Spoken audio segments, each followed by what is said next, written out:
Ah, what's up, y'all? Morning. Good Good morning. Everybody morning. got calf? Calf. We Yes, have calf. Lots yes, of we have calf. We calf. do I have received, calf. I received this mug from Lord Vader. It says world's greatest or world's best emperor. I don't know. I don't really read Arabic. But how's everybody doing? Everybody ready for a nice, fun couple of days? Yeah. Yep. Teresa, This is how gonna you be doing? this is gonna be awesome. I'm feeling the holiday cheer. Awesome. So I want to give a couple of pre-stats before we kick off the big show. Hi, I'm Justin. I'm the Legion Commanding Officer of the 501st. We've been working on raising money for the world hunger for the last couple of weeks, and I want to tell you kind of where we're at right this second. We have raised, this is sounds like a big number, 75,000 pounds of food. That equates to about $8,836. We have participation on our spreadsheet from our Badlands garrison, our Japanese garrison, our Northeast Remnant garrison, and the German garrison. So we're really excited about the progress so far, but we need everybody engaged, and making this happen for the world at this point. So because we want to really bring some Christmas cheer. You're going to have a couple of fun days. Teresa, are you ready for some fun days? I am ready for some fun days. Erica, you ready for some fun days? I am ready for some fun days. How much calf do you have on hand?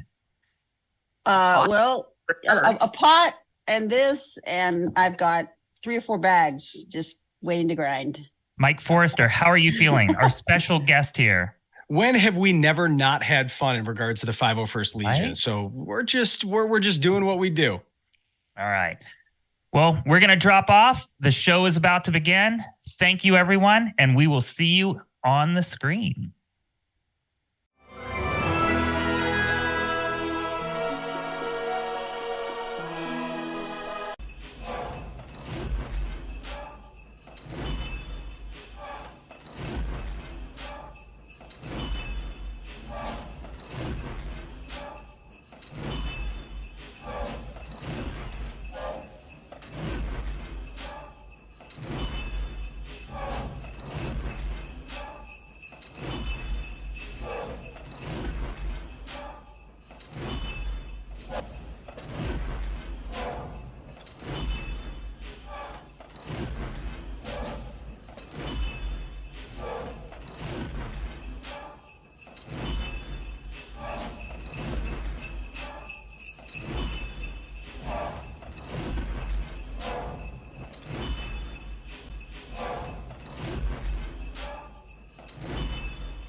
Happy holidays and good day to you all, members, officers, friends, and family of the 501st Legion. We are thrilled to be kicking off the Life Day Telethon. I am Mike Forrester, host of Armor Party Podcast and proud 501st member here in Michigan's Great Lake Garrison. We've had quite the schedule of incredible tales and talent among Star Wars universes, some voices you've heard, some faces, and helmets you've probably seen. The 501st Legion is a costuming club united by super fans all across the globe, with over 14,000 members dedicated to building screen-accurate Star Wars costumes, from video games to animation, all the way back to the original 1977 film. And while many of us love to bring these characters to life outside of the silver screen, we are a club who puts an emphasis on the motto of bad guys doing good. Through garrisons of members all over the world, the 501st Legion has raised hundreds of thousands of dollars for charities, both locally and on the national level. This year, the 501st Life Day Telethon is focusing on a crucial mission to aid the World Central Kitchen, a wonderful organization that assists communities all over the planet with food aid when it's needed most. We encourage you to donate food locally and help us as we aim to raise $10,000 as a United Legion. So click that donation link and let's show them the power of the dark side. Please enjoy the show we have prepared for you all. And if you've ever considered joining the 501st Legion, visit 501st.com and click on the territory map to find your local troopers And 2023 is the year that you join the Star Wars universe. So this is TB 93016 saying happy holidays, Merry Sithmas, and to all my family in the 501st Legion, let's do what we do. Welcome to the Life Day Telethon. TK421, take it from here.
Hi, everyone. Welcome to the 501st Legion Holiday Special, our Celebrating the Spirit of Life Day.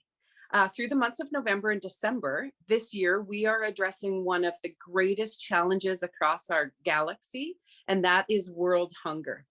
So by raising funds for the World Central Kitchen, as well as supporting our local food banks and wherever else we are locally in our specific areas. I am Teresa Soul Art, TK 41307 of the Badlands Garrison, and it is my extreme pleasure and honor to introduce you to Diana Lee Inosanto today, best known for her riveting character on The Mandalorian. Riveting? Yes, riveting. You were mesmerizing. That's the word that I was looking for, mesmerizing. Mesmerizing character, Morgan Elsbeth, better known as the Magistrate. Thank you so much for joining us, Diana. Oh, thank you. What a nice introduction. Thank you so much. My inner Morgan is crying. Oh, Morgan, you were lovely, stunning, powerful, beautiful. I loved your character and your portrayal. Thank you. Also with us today are some of my Legion family, and I will let them introduce themselves. Hello, everyone. Thanks, Teresa, and thank you, Diana, for being here. My name is Dino Ignacio. I'm the Legion's Diversity Officer, TK 82774, and I'm very excited to have this conversation with you today. I'm Anna Umboa from the Philippine Garrison, and I also serve at the pleasure of the Legion PR office. I'm ID 5006. I guess I'm next. I'm Joe Eric Mercado. I'm from the Southern California Garrison, and also did some martial arts as well and acted in industry. So we have a lot of stuff in common. All right. Love it. So this being a holiday special and also raising money for food, looking at tradition, I would like to ask you first, Diana, over the holidays, there's certain things that we all do together with the ones that we love the most. It's a time in the world where it's set apart for people to spend time together, and traditions. I'm really big on family traditions, traditional meals, traditional things that you do. Maybe you all read the night before Christmas together, or you all hang your stockings and share a memory of what it's like to be together. What family traditions do you guys hold dear? Well, of course, definitely you're going to have turkey and stuffing. That's always a tradition in my family. But actually, there's kind of a new tradition I actually started creating in the spirit of my grandfather. I really wanted to teach my sons the spirit of charity and giving. So what I do now, every Christmas day, we all sit around and we pick, I give them a list of charities and I go, pick one that's near and dear to your heart, and your father and I, and all of you guys, the money that could have gone for a gift to you will be given to the charity of your choosing. And so we all sit around the circle and we pick 4 or 5. Actually, we also want at extra charities too, but I want my boys to be in what I call the spiritual habit of remembering what this is really about. It's not just about getting toys and it's about really thinking about the spirit of love and giving.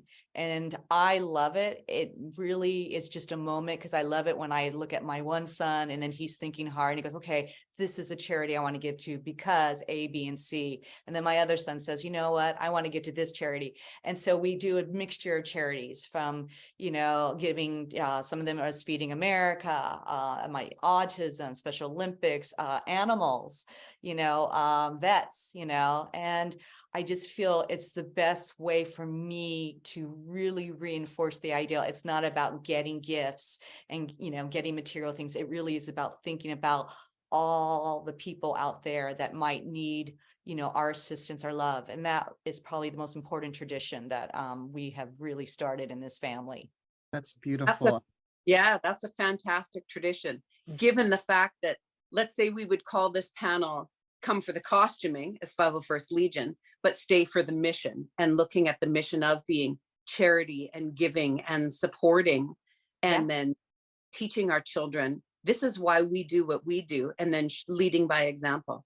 Yeah. Right, Exactly. Like Definitely. Oh, sorry, go on, Deanna, you were about to say. No, exactly. Yeah.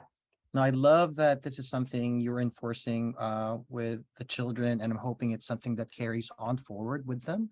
I feel that's really the way to do it. I guess my follow-up question would be, where do you think this spirit of charity comes from?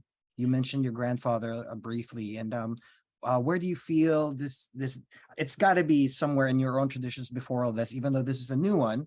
I'm sure it's rooting from something further back.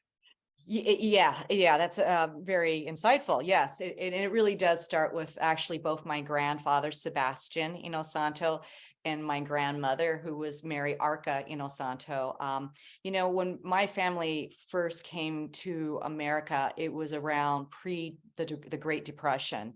And my grandfather was brought here by the US government as a pensionado. And, in those days before the Depression, I mean, it was so difficult because of the racial issues and all kinds of things. I mean, it wasn't the America we see today. And in many ways, where he was living at the time was Stockton, California, or known as San Joaquin Valley. And his job was actually to help manage, he was actually like the Cesar Chavez of his time, where he had established the first farm union in the state of California. And he helped coordinate a lot of food banks for a lot of homeless people, particularly Filipinos that were being left out because of racial discrimination, because it was like apartheid in those days. And so my grandfather, and along with his colleagues through the church and his church and through other certain groups within the Filipino community, they would take, literally, they knew how to take some of the scraps that they would pick from the farms, because that was his thing. He worked on many different farm locations, and they would set up food banks, and they would sterilize trash cans and create this way to cook the food. And so I cannot tell you how many times as a child growing up, I would have people say, we don't know how we would have survived if it wasn't for your grandfather and your grandmother. We had nowhere to go. We remember when they brought us into their homes, because in those days it was like multi-family homes, the big Victorian homes. And my people said that they remember just entire families coming in and sleeping on the floors, and every day they knew how, he knew how to organize people to make sure that everybody was fed.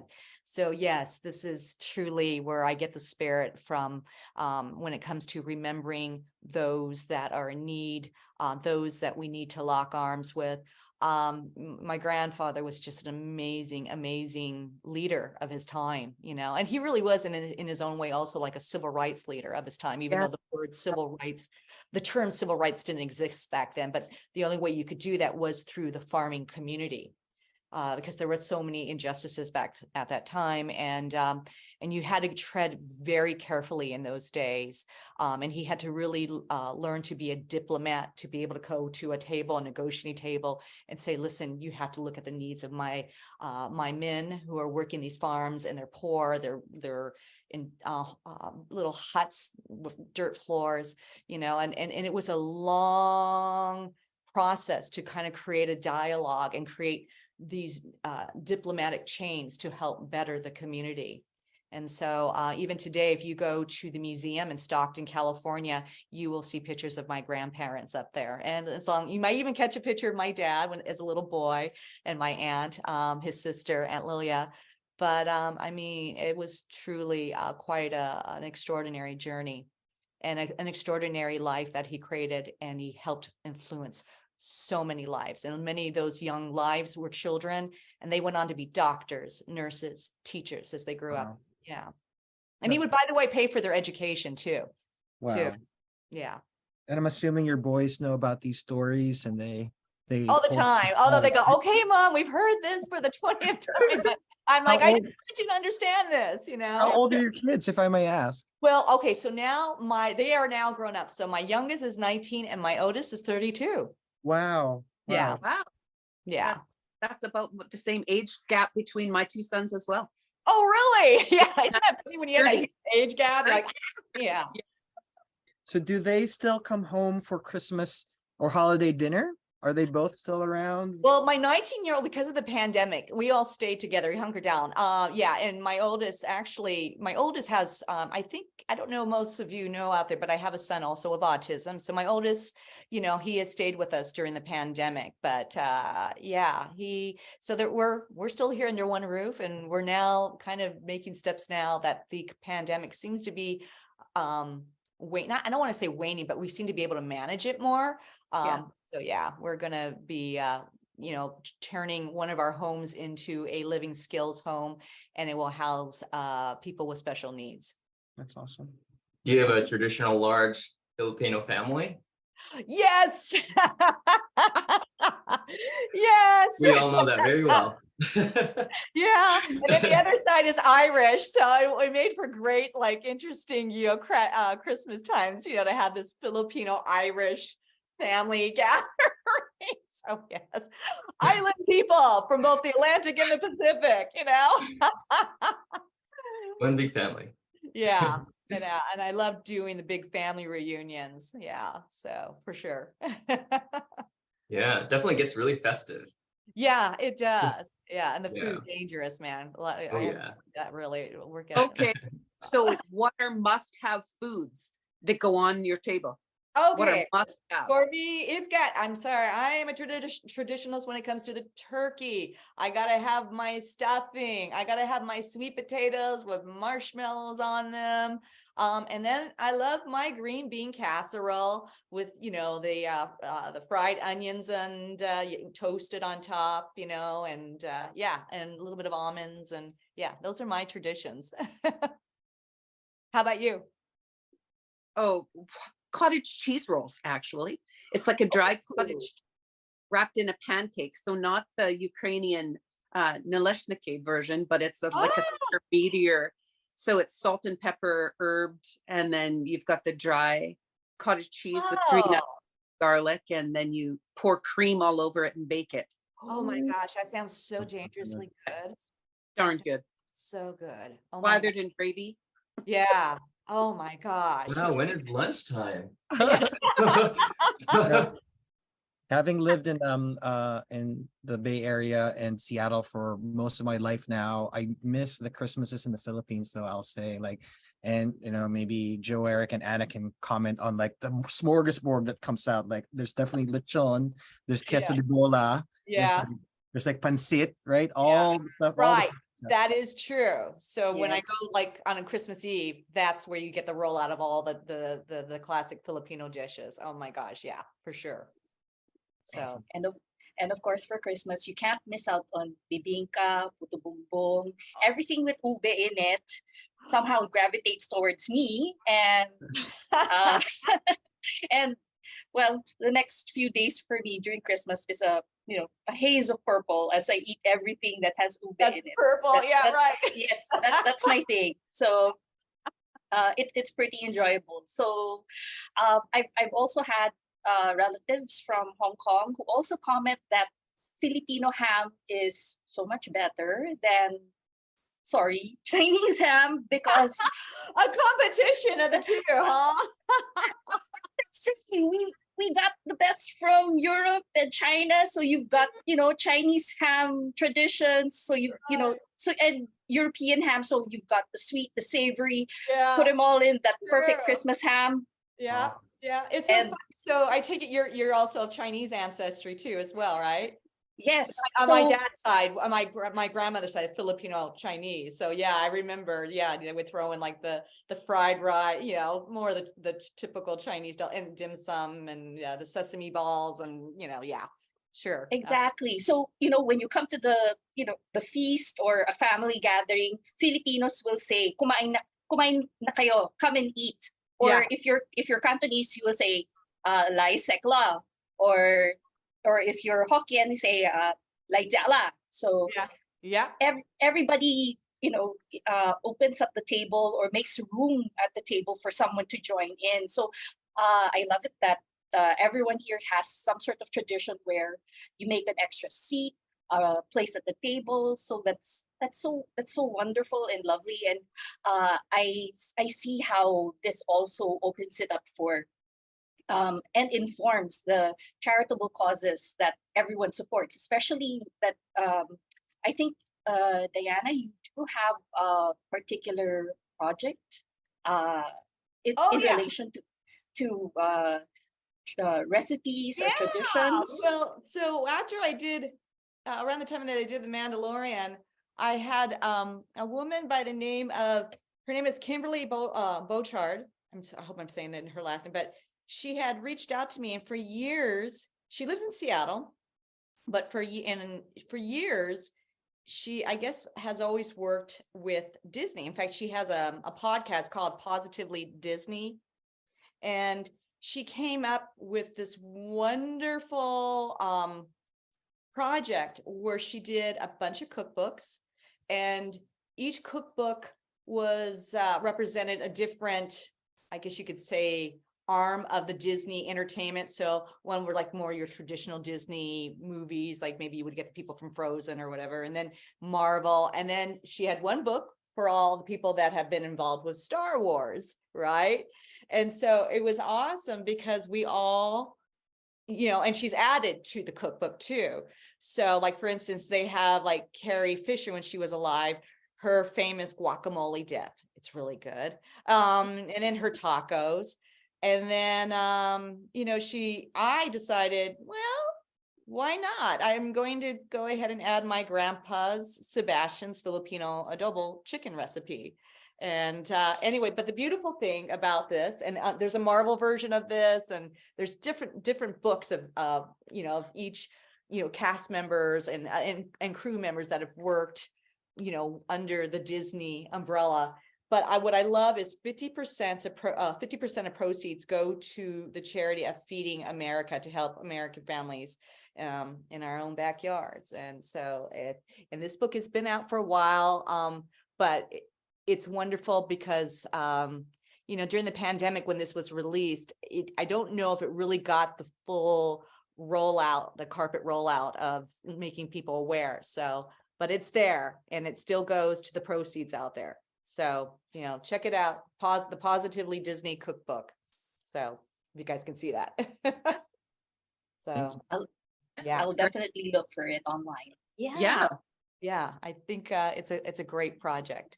So all in the spirit of giving. I love it. I'm actually headed to the Philippines in a couple of weeks, so it'll be my first time enjoying Christmas and New Year's and eating all the foods.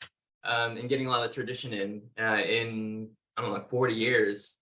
So wow. Visiting the girlfriend, and she's gonna take me around. It's gonna be great. I'll visit you too, Anna, while we're out there. I'll be meeting Joe Eric in Cebu in January for the Sinulog Festival. Oh, how beautiful. Yeah, it's gonna be fun. Oh my gosh. And the funny thing is, I was watching like what was it, the Anthony Bourdain special, and I remember when he did his whole his one show on the Philippines and about Christmas, because it's almost like a 2 to 3 month kind of rollout. It's amazing. It's true. In the Philippines, Christmas officially begins in September, and the tree doesn't get taken down until Chinese New Year or February 13. Yeah, it's a season. Christmas is a season, literally Yes. several months. Yes, That it blew is me known. it blew me away. On September 1st, right? Everyone starts decorating for Christmas. Is that right? That's Yes, Yeah. yes, exactly. That's why visitors are shocked to see Christmas trees, frost on our mango trees, or even out in the street. They're going, I know it's September, but why does it look like a winter wonderland here in Manila? Christmas is big here. Yeah, it's awesome. That's awesome. Are there any to switch topics a little bit, Diana, in your home for the holidays, are there movies that you all enjoy as a tradition and watch year after year? Oh gosh. Yeah. I mean, I love watching A Christmas Carol. That's always been a tradition in our family. And then I love watching anything involved with Scrooge. And then I love the classic It's a Wonderful Life. Yeah. Oh my gosh, that's the one for us. I have an 11-year-old and we just started watching it with them, and yeah, like that. It's such a Yeah, beautiful. I love It's a Wonderful Life because I remember watching it as a child, and the idea that the idea of bringing home that one person can make a difference, and when they're taken out of the equation, it could put such a hole in the plan. So it really impressed upon me how when we all step up to be the best person we can be, that we can make a difference in people's lives and around the world. And my hope and prayer was, this is actually a true story. My hope and prayer before even being cast in Star Wars was to be a force for good. I used to always hope that. And so the fact that I ended up working in Star Wars, doing Mandalorian, and being around the Force, and then it opened up the doors for me to do all these charities, like working with the Special Olympics, working talking with people who are in the autism community. It really is wild how that happened. So I don't know, I guess there's a thing called synchronicity or something. It's beautiful. I love that it all worked out. Can you talk a little bit about how you landed the role and what was the experience like finding out that you got the role? So, oh gosh, so it's a long, involved process. Okay, so how far back do I go? Okay, so I will say this. I was always an actress. In fact, my dad's sister, Lilia, Santo, also known as Lona Nye, because she had a stage name back then, was an Asian American actress, but it was hard for women and people of color to find work in Hollywood and decent roles. But she was also a drama teacher, and she coached people, particularly she had a children's group. So she's the one that introduced me to acting and kind of guided me who to study with as I got older. And so I'm so grateful to her, because I studied with people from Broadway and got involved in theater. But even as a young adult, I could not find work for my type. People did not know how to cast me. Today, they're much more eclectic. But back then, when I was first starting out in the 80s and 90s, there was just no work. But because of my martial arts ability, I could, instead of maybe waiting on tables, I could be a stunt woman like Lauren, right? And so, and it allowed me to still work in Hollywood, to still be under the banner of the Screen Actors Guild. And it allowed me, as a mother struggling, I was a single mom for many years with a son with autism. It allowed me to take care of him. So, and then inevitably I met my husband, but for years I worked as a stunt woman, and I used that time every time I was on a set, because I couldn't go back to college, because college was a luxury, and it's a juggling act when you have a son with autism that young. And There weren't the resources back then, but you know, I used every time I was on a set as my school. I literally used, you know, I talked to other directors, I talked to assistant directors, costume people. I just started when I wasn't on set, just looking at how the system worked. And then inevitably, you know, I got the idea I could be like my godfather, who is, by the way, for people out there, is the late Bruce Lee. I had two godfather figures. I was the late Bruce Lee and then one of his students, Richard Bastillo, but that's another long story. But anyway, I thought, why not try to write and direct and produce and maybe even star my own projects? Because I was starting to feel my age. When you're doing stunts, it's a beating on your body after a while, and I wasn't healing as fast. So my husband and my amazing friend, who's also my manager, Tara Keitman, and Ron Balicki, my husband, they absolutely got behind me to do my own independent film called The Sensei. And I thought, I'll just try to put it out there, almost like being stranded on an island, putting a note in a bottle and throwing it out in the ocean, like, please, somebody find me, anybody, you know? And my movie came out during the time of the recession, so it didn't get the traction, but it was one of the first digital, you know, streaming films out there when the streaming world was just in its infancy.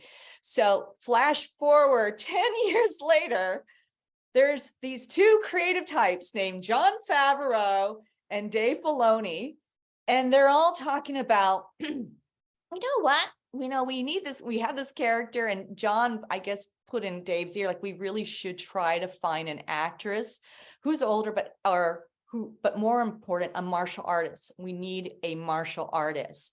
And so from what I understand is Dave went down the rabbit hole, was looking all over Google, and he put down female martial artists, and my picture somehow came up on his radar, and he goes, huh. And he clicked on it, and it took him to my movie, The Sensei, the trailer.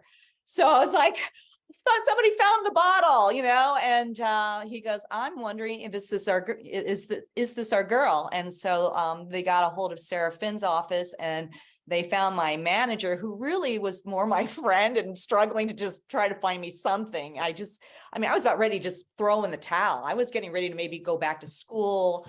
And my manager calls me up and he goes, you're not going to believe this, but we just got a call from Lucasfilm, or the casting people representing Lucasfilm, for you to come in and read. And I thought it was somebody was, playing a practical joke on me. I didn't believe it at first. But my manager at the time had vetted them. And he's like, no, this is the real deal. This is not some tiny little project. This is really a real deal. And you need to get ready. And I spent 3 days rehearsing with my son, who has autism. He didn't know what we were rehearsing. And because the sides are very disguised, I read, and I got to tell you, I cried, because I love Star Wars. I love it so much. And it represents some really poignant moments of my childhood with my dad. And I'll get into that later. But and the fact that I got a call 3 days later, I was just stunned, but I didn't know what the role was. And I thought it was going to be some quick little, maybe one-liner. I do some action, fall to the ground, I'm gone. I had no idea that it would be this major role, and that this character was very significant. Had no clue at all until I finally met Dave and John 1 month later. I'm like, oh my gosh. And they're like, you're going to fight Ahsoka. And I'm like, you have got to be kidding, So yeah, it was a pretty amazing journey. So there was no, I'm sorry, go ahead. No, please go on, Joe. So there was no formal audition, no martial arts audition. It was basically they loved you and they called you in, basically. Oh no, I had to read. I definitely had to show that I had the acting chops. Absolutely.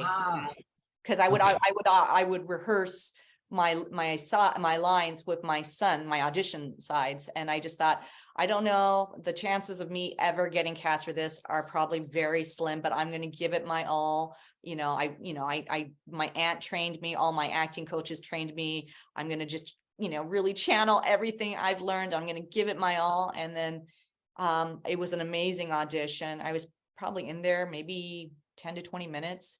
And then, which is unusual. And that's when I got the call, that I got it. And I just I cried, I just couldn't believe it. To And follow then up on Joe Eric's question real quick, but the audition was more for acting, not for the martial Acting. arts. They just assumed you already got the martial arts stuff. Yeah, because I didn't know, they were already vetting me already. They had already talked to other stunt/martial artists. A lot of the stunt people that were already working under Lucasfilm, many of them were students under my father anyhow, including Lauren, Kim, who actually was also my double as well.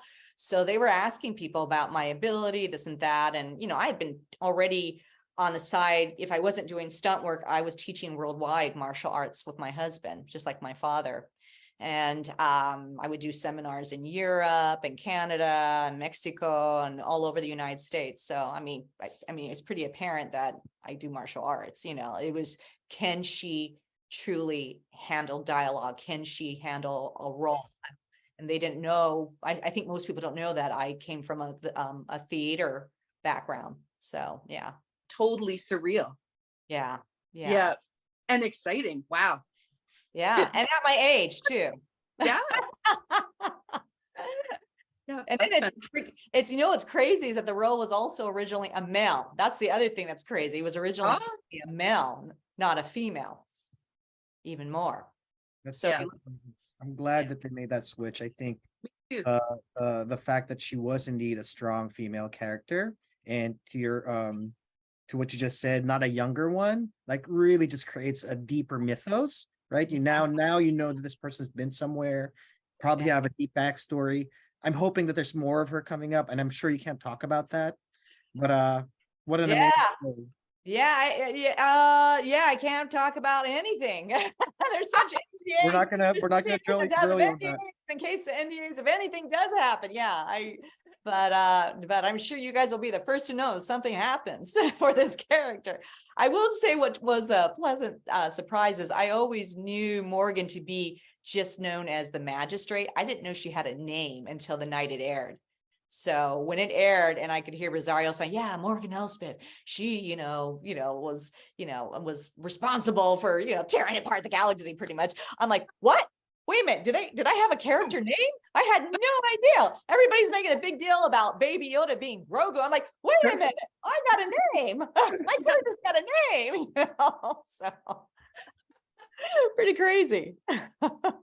And speaking about your character having a name, it's been a delight to also witness you talk about seeing your own image and how you're also portrayed on Lucasfilm merchandise, like the coloring book that depicted you in action.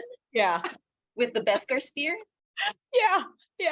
I think I was walking through Hobby Lobby and I see this huge board. I mean, it's like a really cool, piece of art, and they got all the villains and then they have all the good guys on this end. I'm like, hey, there I am. It is weird. It is surreal, So yeah, and then somebody else I'll get a little text from friends of mine that like there's a pinball machine and you can hear my voice, and it's just wow. So, who knew? Who knew?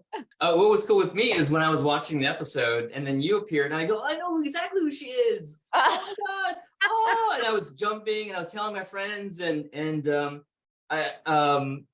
what was also even cooler was you have a big connection with Bruce Lee, and the episode aired on Bruce's birthday, and I was just this is amazing. Yeah, that was wild, and that is kind of coincidental. Yeah, because I remember talking to the public relations department or something. I go, you do realize it's this, it's the anniversary of my godfather's birthday, and they're like, so you had Thanksgiving, anniversary of my godfather's birthday. Yeah, that was really. Yeah, and I was like, wow, the stars are aligned. It's so perfect. Yeah. This episode's perfect. Everything's perfect. Wow. Yeah. And it was the hardest secret to keep, I got to tell you. I mean, I literally shot that episode, and then all of a sudden, before you know it, we were in the midst of a pandemic, and it just felt like a dream. It didn't feel real. I kept looking at my husband, because the only people that knew in my circle were my husband and my manager. That was it. I kept it from my father. I kept it from my brother, my kids. I did not dare say one word about this, because I really, I felt with Disney and Lucasfilm really, expressing to me the importance of, having me sign paperwork that says, do not talk about this. I understood, I want people to be surprised. I want people to just go, oh, ah! Yeah. Are either of your boys Star Wars fans, and how was it for them when they first saw it? Yeah, they were, and it was just by coincidence, because they grew up as little, as young kids, and they would I would take them. I took them to see the Clone Wars movie, and then there was the animation series, so I was home watching it with them.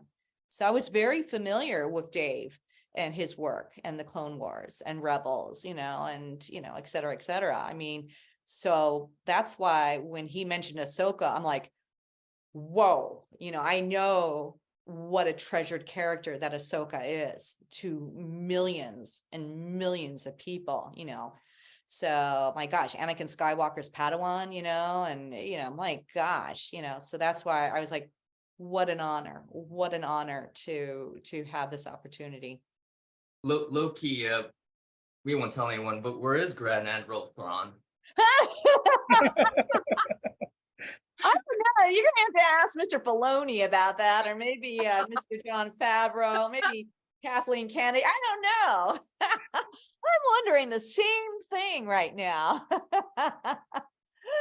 So time will tell. Who knows? So Okay, I thought I could get it out of you. yeah. They don't even tell me anything. Like I said, they didn't even tell me what my name is. You think they're gonna tell me where the from is, So, Diana, how much of the sequences and the stunts were yours versus your double? And that's a how much hard training did it question take? to ask, because with Dave, we shot, we're talking a 17-hour day I clocked at. So I felt like I was up there enough. You got to remember the days when I was a stunt woman, it's like you were maybe, I don't know, you kind of did a quick fight scene, you did a wide shot, maybe one or two wide shots, and then you come in for some tights, and then normally you could spread it. But I would say, I mean, it's hard to put a percentage, but I felt like I was up there quite a bit. And my feet were, I mean, I was wearing the equivalent of 4-inch heels. So I was happy that I had Lauren by my side. They also allowed me to improvise in that fight scene. So a lot of the stuff when we're not connecting with the weapons, I was improvising all that. That wasn't even in the original choreography, because I'm like, okay, I feel like I need to fill in this spot, I think I need to fill in the gaps. And I was shocked that they put all that in, So yeah. I love Lauren. That was another cool thing about that episode, is our mutual friend Lauren was your double there, and I inducted her into the Legion yesterday. So very, very happy. Yes, my she's girl now an Lauren. honorary member. Yay. Yeah, man, when I see Lauren, I see myself like years ago when I was, and I'm just she's so talented, and she's definitely, I always told myself, like when I was a double, because I've worked for a lot of actresses. I mean, I used to be Sarah Michelle Gellar's double for Buffy the Vampire Slayer. And, I always appreciated Sarah always giving honor to the fact that I was one of her original stunt doubles, right? And, at times in my stunt career, you could tell that there were some actresses that they didn't really understand, and actors too, that didn't understand that the double is there to be your partner, to give you relief, because if you're going hour after hour, your body needs to be able to recover. And so the double's there to protect you. The double is there to protect the production. So I always had this thought in my head, like, God, if I ever got to be an actress, which I know is not going to happen, where I get a big break, it looks like it's not going to happen. I swear to God, I'm always going to embrace my double. And so to get this opportunity, and I had Lauren by my side, who also was a student of my dad's, which was awesome. I'm like, I love her. Yes, it's like having my little sister next to me. I mean, Dwayne has his cousin who is, his double. A lot of the big stars all have to have their doubles, because you need to have that for safety purposes. So it's a good thing. Did you have a lot of input in the moves, telling Lauren or Lauren telling you what moves you guys should have done together? Yeah, in the beginning, oh, that's a good question. In the beginning, when I first saw the first draft of the fight scene, and listen, I will say this because a lot of my dad's students were already on that show and working out the choreography. And that's, you know, I applaud Ryan Watson, who was the stunt coordinator at that time. He was really good about allowing Justin Williams and Joe Perez to come up with the choreography, but according to my sensibilities. And thank goodness they had, you know, trained, Ryan had trained indirectly through another well-known stunt coordinator, martial arts student of my dad named Damon Carl, who did all the Wonder Woman films. And then you have Justin, who was a student of my dad's for years. So they knew what kind of martial arts I did, because my martial arts, you know, it's there's a whole spectrum to my training. You know, it's not just Filipino martial arts. I've had Thai training, Indonesian, Chinese, Japanese.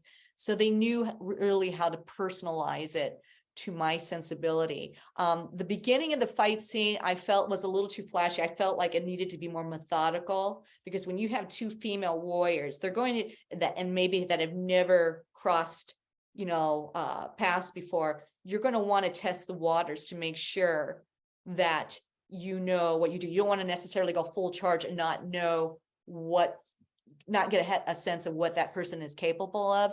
So that's why I wanted to, you know, with my husband, we talked about this. We threw out this one sequence where I was supposed to do this thing over the shoulder, because I really wanted it to just like we hit, boom, and then pause and do the motion and just kind of pose and kind of get a feel where we're stalking each other. And then I did some of the improvising that you saw when we're not connecting. I had a little bit of some say so about the disarm. Before the disarm was low, we went high, and Ryan was like, yeah, that's fine. So yeah, they were all good about making this a collective kind of process, you know, and for that I'm grateful of, you know. And by the way, Ryan won, I think, an Emmy and a Golden Globe. I mean, he rocked it. I think I saw that. That's amazing. Yeah. I recently saw that Emily Swallow now travels with a portable sized version of the Armorer's Hammer. So do you have a portable size of the Pesker's Spear when you go to cons? No, that would be kind of, I've only had one, I've only done one Comic-Con, and that was, oh my gosh, I think that was the end of 21. That was in Chicago. I would have loved to, but it's quite big. And yeah, I didn't know about that would have been fun. But when I was there, I mean, it was fun for me to see Giancarlo there, and I saw Hayden there. And it was really nice to be able to finally make contact with some of your other Star Wars siblings, so to speak. Yeah. You know, now that we've talked about this, and this is streaming live to all the garrisons and all over the world, next time you go to a convention, somebody's always going to give you a mini spear to carry around with you while you're there. I guess we willed it. If it's going to happen now. That sounds good. I love it. Yes, we'll invent a Filipino version where it's barbecue and you put Barbecue. Yeah, that's right. Yes. Yeah, I love that. It's a great That sounds idea. yummy. That should. Yeah, that is a great idea. More, you know, shish kebab, Beskar spear. Yeah, that could be even a cool dish. Yeah, or something. Right. That's let's put it forward to Disney and LFL for merchandising. Exactly. Yeah, that works. That works for me. Speaking of merchandising, you have the sideshow Grogu behind you. I see that. That's pretty awesome. Yeah, I know those guys. Isn't that funny? A couple of those guys. One of them is a dear friend at Sideshow, and he trained. So I really had to keep this a secret from. He had no idea this was coming, and yeah.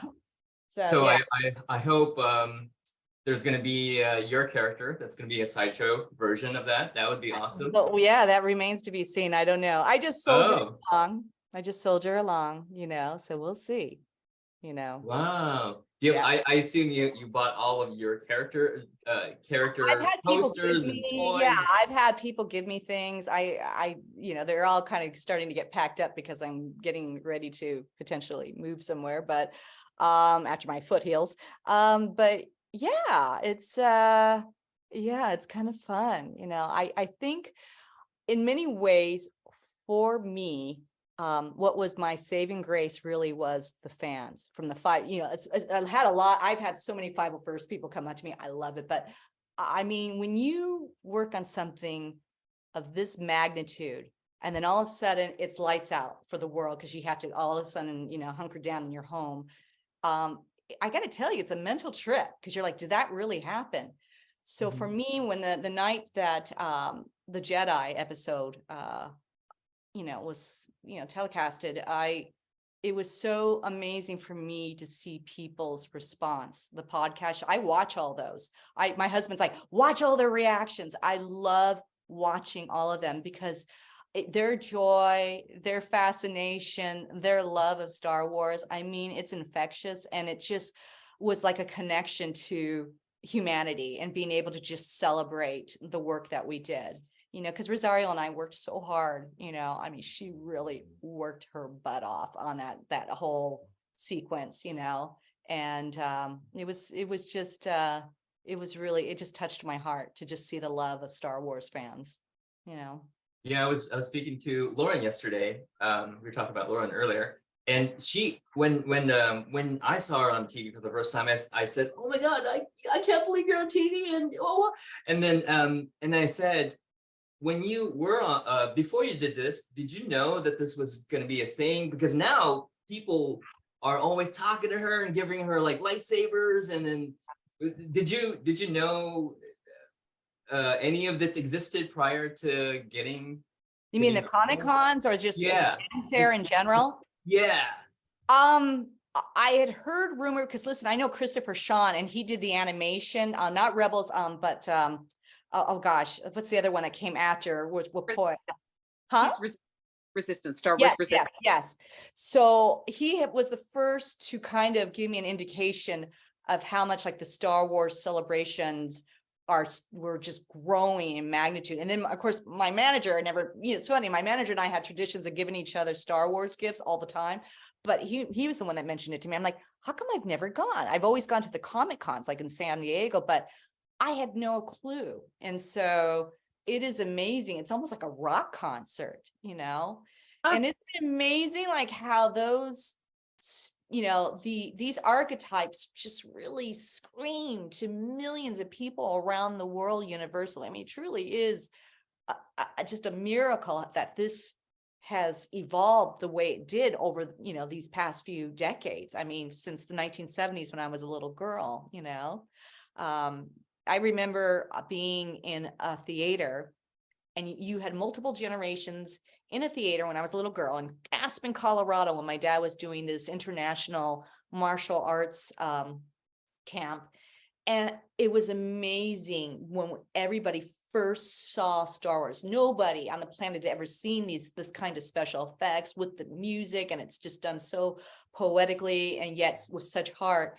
And to see people just jumping out of their seats, standing in their chairs, screaming. I've still yet to experience anything like that. And that's why I love Star Wars. And even my father, who's kind of like reserved in some ways. I mean, I remember when we left the theater, I mean, the next day he was getting out like 2 weapons and going, okay, let's train, can you imagine if there was a lightsaber with two lightsabers, and he would train me. That's why it's so weird. It was like foreshadowing what I would do down the road decades later. It is so strange. But I just remember it's one of those moments where I got to bond with my dad because of Star Wars, Okay, so I must ask then, who was your crush then? Was it Luke or was it because we had one of us. Come on, Mark, it was Luke. Yes. And mine was Luke too. It was Luke. Was mine all too. the moms are like, oh, Harrison. Yeah. Like, no, I'll take the little nerdy guy. Like, I'll take that guy. Oh, that makes save the galaxy. Of course, Luke. But I loved Princess Leia, man. I just thought, ooh, another strong woman who could kick butt. Yeah, I loved that. So yeah, for sure. At the time frame, that was iconic, right? Like that at the time, yeah, that was that was not seen, right? You know, a woman of power, you know, feisty and Yeah. strong and Yeah. nothing else but pure strength. It was Yeah. very cool. And Very cool as a who girl. really knew how to speak her truth and really stand up and step up to the plate, you know, and lead, you know, that was amazing, you know. Yeah. What a huge deal, you know. So yeah, it's very strong, positive archetype, you know, for sure. So Yes. do you, I know you're also big in the martial arts, and your dad's Yeah. a famous guy. So now you have two industries. Is that a weird thing from both angles now, of getting like all these martial artists talking to you and then all these Star Wars fans talking to you? Is there like a difference? Is there Yeah, what a must great be question. interesting Yeah, it experience. is. It is this weird marrying of two worlds now.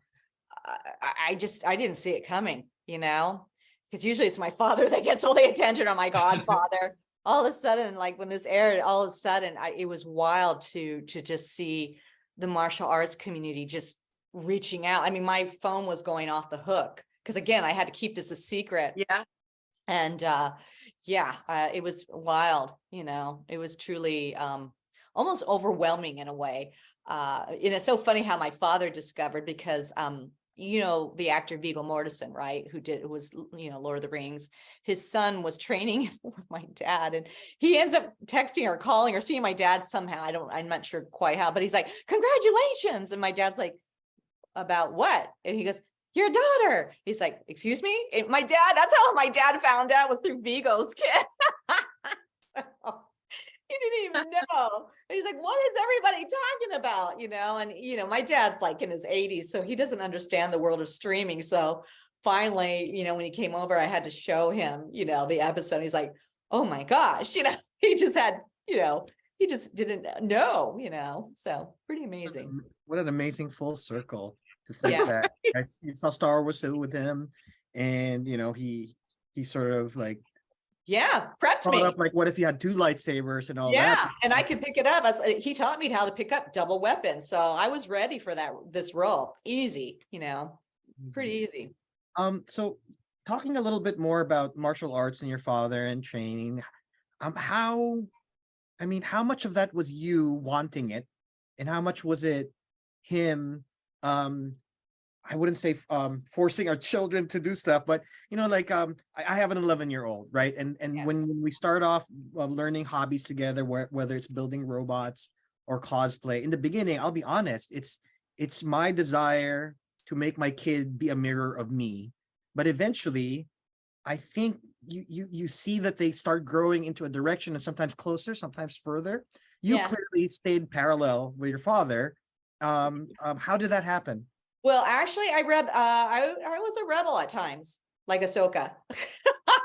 Her character reminds me of me when I was younger. My dad would used to sometimes like want to pull his hair. Actually, he said he was losing hair because I was so independent and I would get into mischief and trouble. I remember one time I staged a coup and took all my cousins independently around Disneyland because we walked away from the adults and we were out having a blast. And, you know, things like that like drove my dad crazy. Like, you can't just walk off from the adults. You're too independent, little girl, you know. But anyway, my dad, you know, he would teach, you know, first of all, you have to remember martial arts was around me 24 hours a day. I mean, even in the bathroom, there would be martial arts magazines, you know, swords, sticks, staves, I mean, and then he had a global collection of weapons from all over the world, European, African, Asian. I mean, you name it. It was around me 24 hours a day.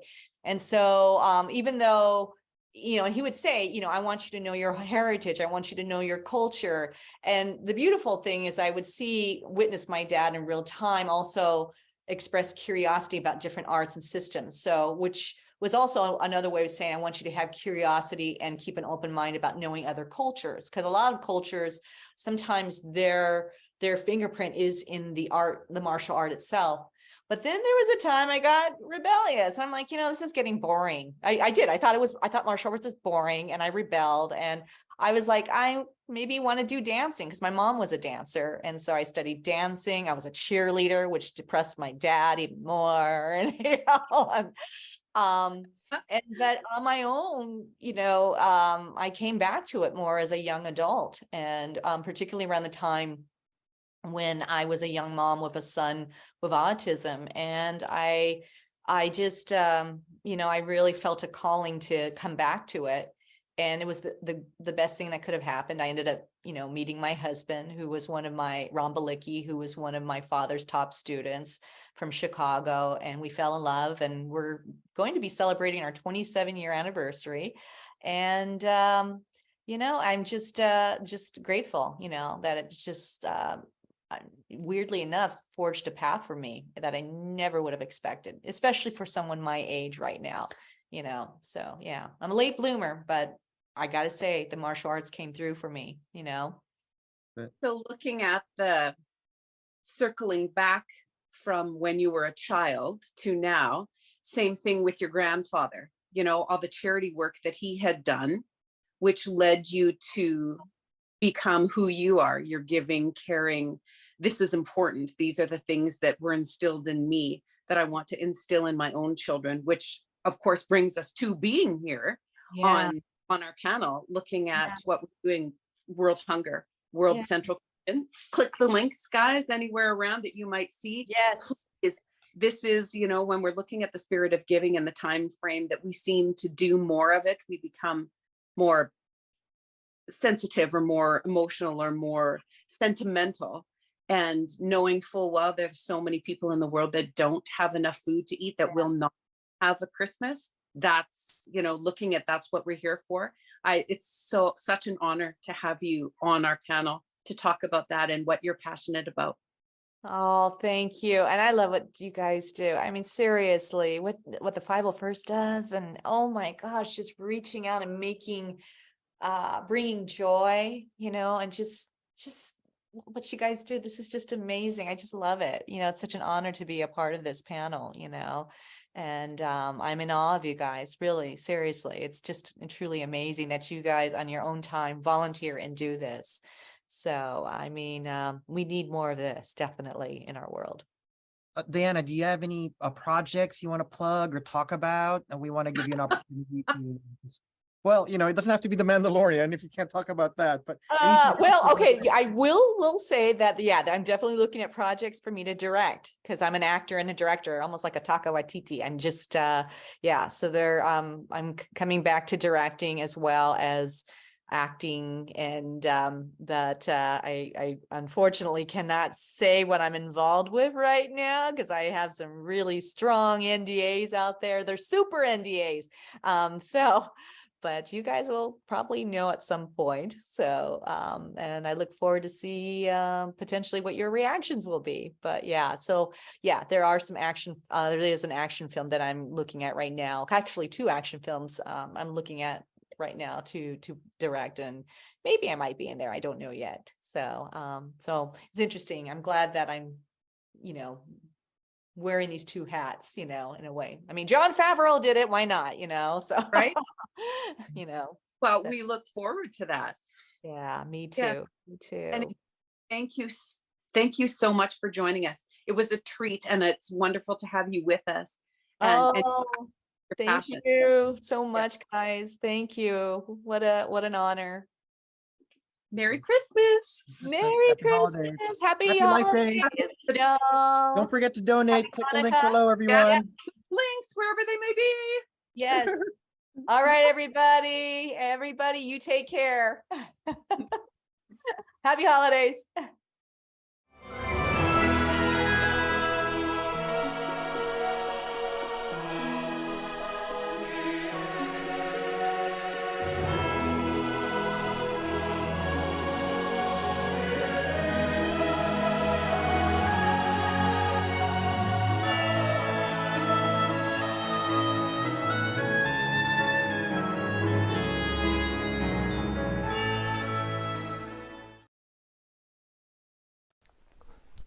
Hello there. James Arnold Taylor here, wishing you a happy Life Day and many thanks to the 501st. Now, they may look like bad guys, but I think the force is strong with them, yes, as they're helping bring awareness to world hunger, something that we all should be concerned about. And if we can help contribute to organizations like the World Central Kitchen, you can go to wck.org, wck.org, to find out more about what you can do to help on a literal global level. Also, please consider giving to your local food banks. I mean, it's amazing how much we can take for granted that a refrigerator and a cupboard full of food is. So as you enjoy your Life Day celebrations, please also take some time to see what you can do to give back, as any good Jedi would. Although this Darth Vader character, yes, I think there might still be some good in him as well. But many thanks to all of you in the 501st Legion. I am a proud honorary member, and I just want to give you all a big thanks for all that you do. And it's just giving my best to you all, and it's my prayer that all of us will have a wonderful holiday season and a wonderful time here, but that you really take some time to take in the beauty of life here and celebrate with your friends and family and help contribute wherever you can. Especially my thanks to everybody that is participating in the telethon, putting all of this together, making all of this possible. The force is very strong with you. May God bless you. And of course, may the force be with you always. Goodbye there. Oh, there I go.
Good morning.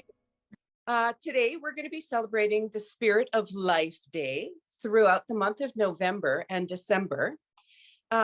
This year, we're addressing one of the greatest challenges across the globe today, world hunger, by raising funds for World Central Kitchen, as well as supporting our local food banks through the global food banking networks. Click the links wherever you may see them. My name is Teresa, TKID 41307 of Badlands Garrison.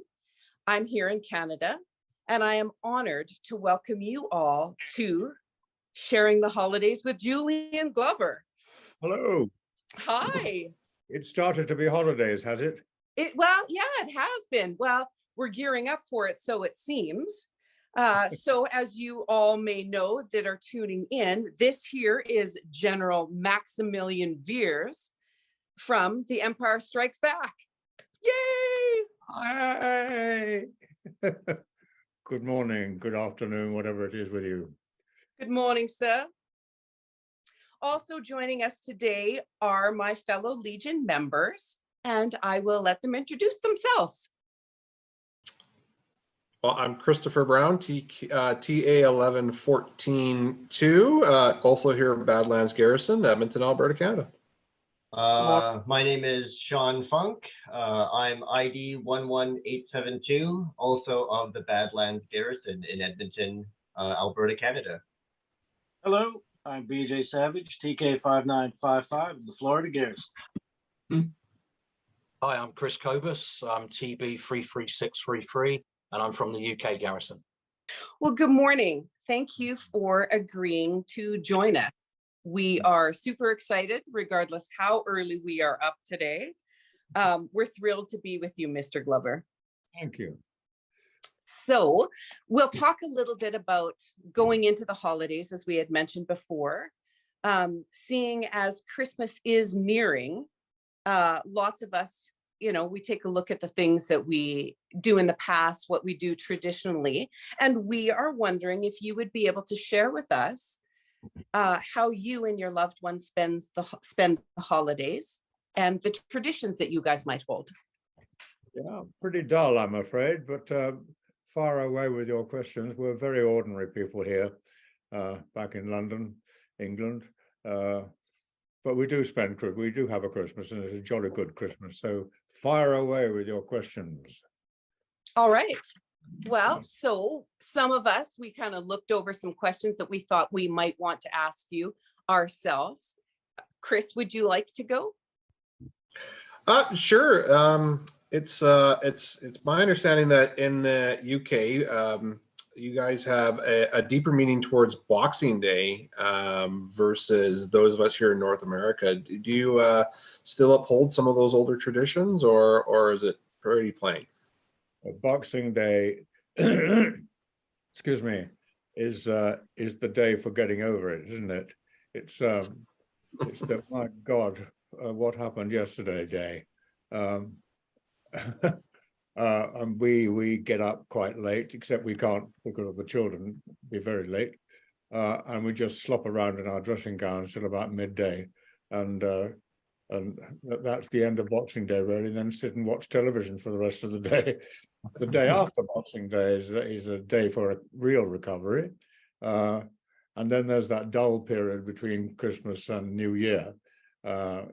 New Year's Day is quite a big day for us, and we enjoy New Year's Day if we haven't been to a party on New Year's Eve, which I'm now too old to do, so I'm okay on New Year's Day now. Christmas Eve is certain religions, of course, it's the day, but not with us. But it's a great preparation day, and it's an exciting day if you want it to be. All the anticipation of Christmas itself. And do you stay up till midnight and wish each other Christmas on Happy Christmas at 12:01, or do you save that till the morning? When you have children, which we don't any longer, of course you're up at about 5 in the morning to open your stocking presents. But and we actually, my wife and I went on. My wife is the actress Isla Blair, by the way. We used to give each other stocking presents when my son was a little boy. We stopped doing that now. In fact, we stopped doing massive presents altogether because we're so old. We've got the things we need, and our house is a very satisfactory, nice house, and it's absolutely filled with bric-a-brac. What my wife is going to do when I die, I cannot think, with all the junk we've got in our house. But that'll be her problem. Did Boxing Day used to mean something else years and years and years ago, Chris? I saw you nodding your head. Yes, there. so I meant to ask that question too. Yes. What is Boxing Day? What did it mean to you, apart from getting over it day? Well, here in Canada, it's everybody go shopping day. Oh, it's sales, is it? Yeah, that's right. Yes, I see. We have that thing called Black Friday. Do you have that? That happens after American Thanksgiving, which just happened just recently. That's right. It's still happening with us. It started last Friday, and it's still going on all this week. One day seems to last a week now. There's so much money involved in it. Yeah, Boxing Day. You're quite right. But I've never done that shopping thing on Boxing Day. But you're quite right. That's what people do. So that's one question eliminated from my CV. Chris, did you have a second one? Was there like a... I do, and as a first generation Canadian, all of my family is actually from England. They came over in the 50s. When it comes to Christmas dinner, is there a special part of the meal that you like? Is there a special recipe that's kind of a tradition? And whose was it?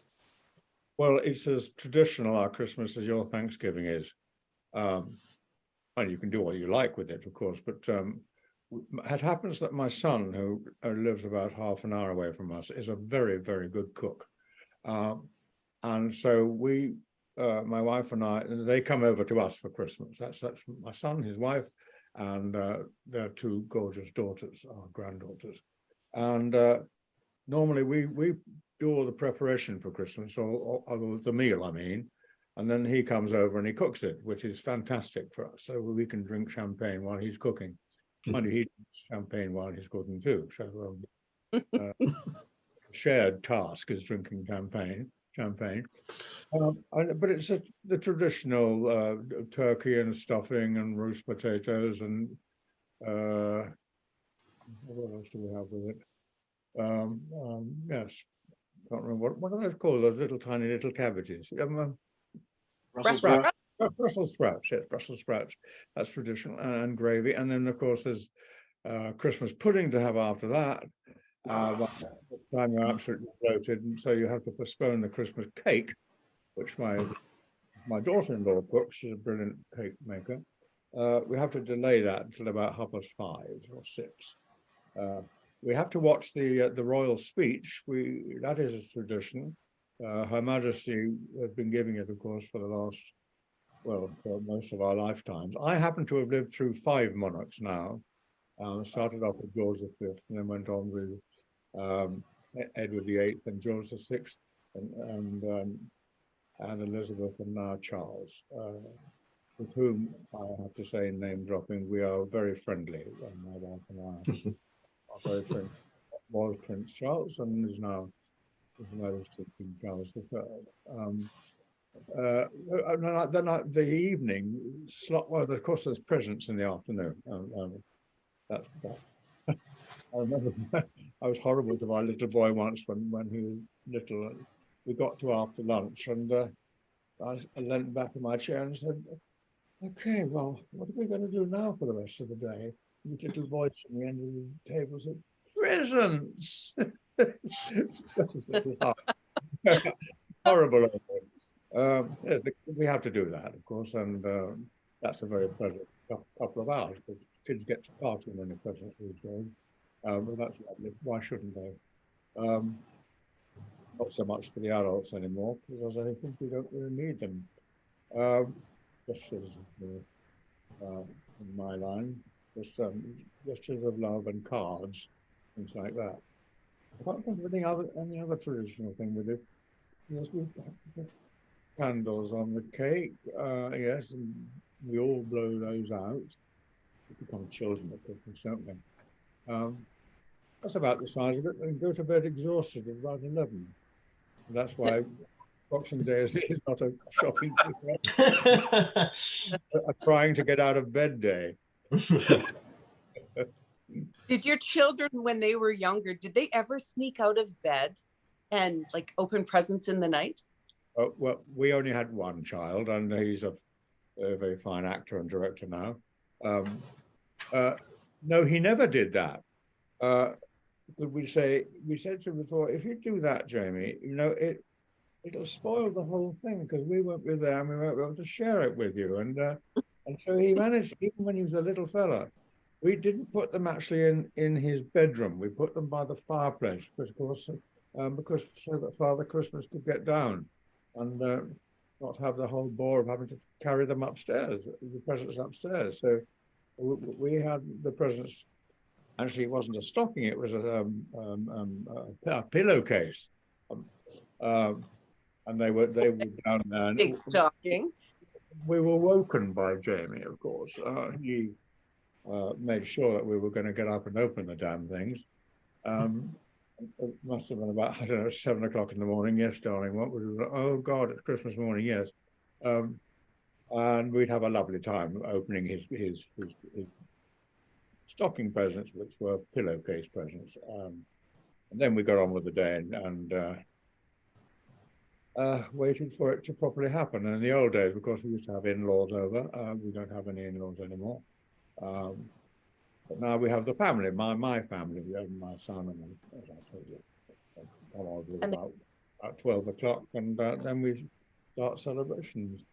We used to have, until about 4 years ago, forgotten this, for about 40 years, we had the whole of the street in for a Christmas party in the morning, which was a bit of a strain, but it was a wonderful way of starting the day. And we'd say, out of here by 1 o'clock.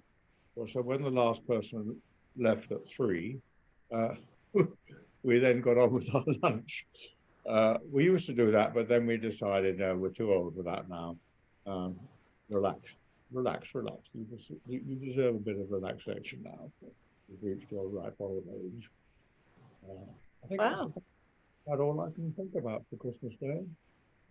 But talking of gifts, can you remember your first Star Wars themed gift and who gave it to you?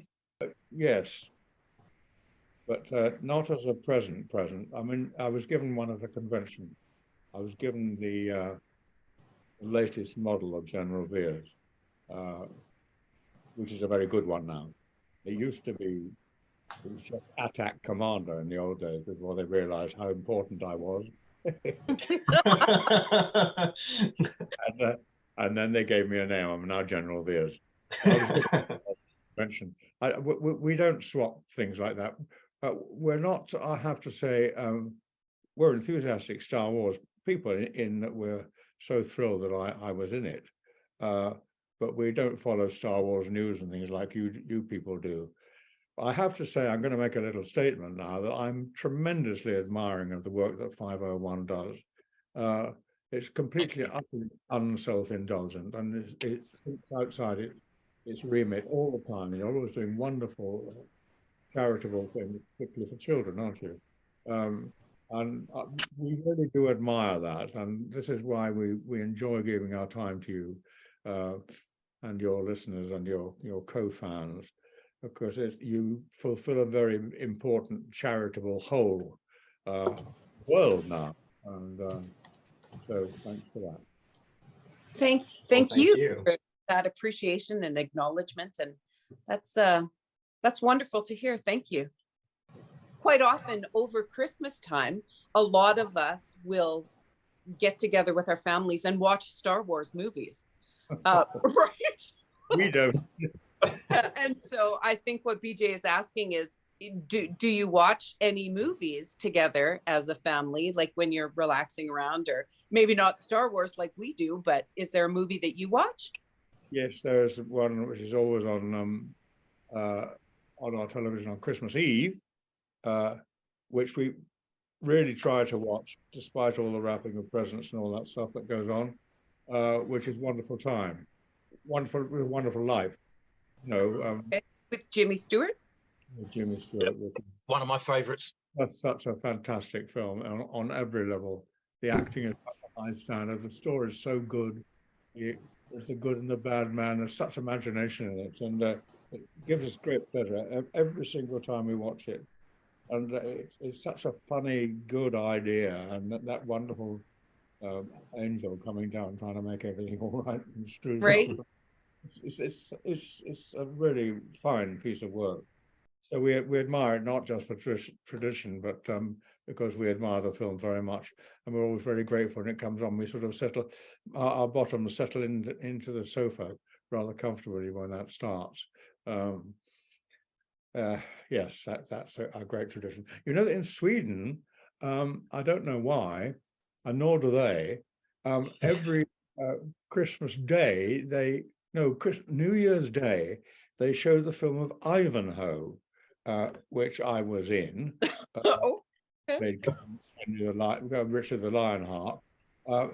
And so when I go and do conventions in Sweden, I have to take a large number of photographs of me as King Richard the Lionheart, which I don't need at all in any other country in the world.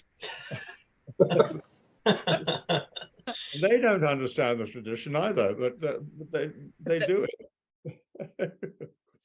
Amazing. Well, kind of on the note of movies, I was kind of wondering, do you watch movies that you starred in? And if so, What do you experience? Like, how do you react when you see yourself on screen?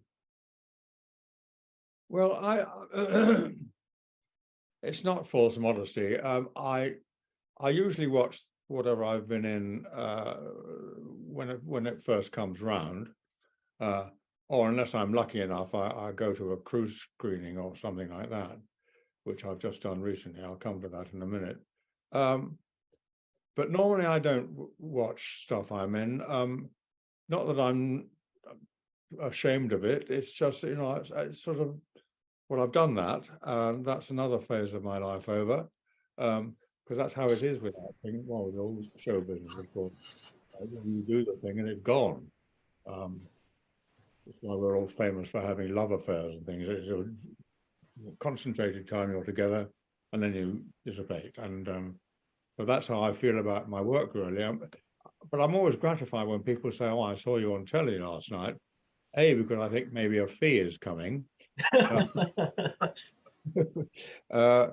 But B, because it means that I'm still current. I'm still part of the atmosphere. Do you know what I mean? Like this interview now, it's my advanced age. It's a great thing to be asked to do this sort of thing. So that's your quick question. When I catch them by mistake, I go through a strange period of, oh, that's terrible. Oh, yes, that was what I meant to do. Or I tried something wrong there and it doesn't work. Or I didn't intend that. It's rather good. You go through a variety of things. I remember going to see, not television or film-wise, to see a performance of King Lear, Shakespeare's King Lear, shortly after I'd done my own King Lear. And it was an actor I admired very much. And I spent the whole time going either, no, or I wish I'd thought of that. The whole performance was completely ruined by making those. It's a very odd thing watching yourself when you're pretending to be somebody else. You know what I mean? It's a strange, rather esoteric thing to do. Anyway, I don't seek them out to do it. If they come up on television, I might watch one, but they come up quite often. The things that I've been, the big franchise things, like Indiana Jones and the Star Wars and the Game of Thrones, etc., etc.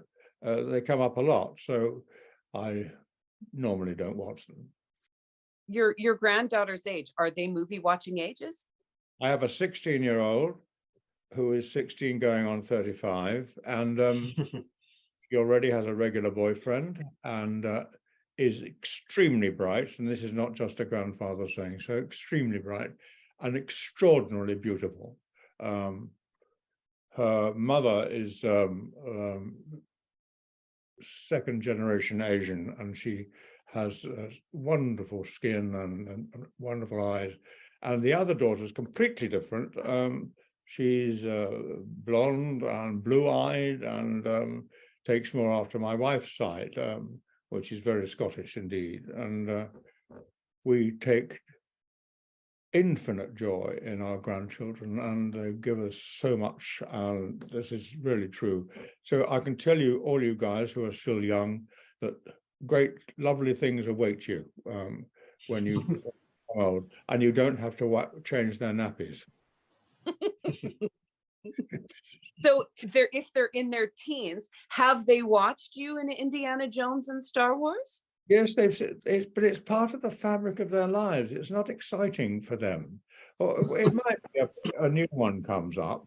Oh, Pappy, I saw you in that new film. That's very good. But it's so, because we're all actors in our family, Yeah. and it's just part of the fabric of the thing they live in. Actually, I have to confess that they don't enjoy the Star Wars films. I was going to say more a man's thing, but I'm looking at my screen now and I can see it isn't. But they don't watch that. They watched quite a lot of Game of Thrones, I think, but not only when we told them they could. Game of Thrones is not for children. No. No, it's not. Well, some people seem to think it is. When I go to conventions and people say, "Yeah, this is my daughter. She's 6, and she loves you in Game of Thrones." She loves me in Game of Thrones. You mean she's seen Game of Thrones? Shaming themselves. I do have a question. Do you have a favorite Christmas carol? I know in our house, Jingle Bells, as soon as one person starts it continues on forever with my kids, to the point where I almost don't like it anymore. But, it's still one of my favorites here.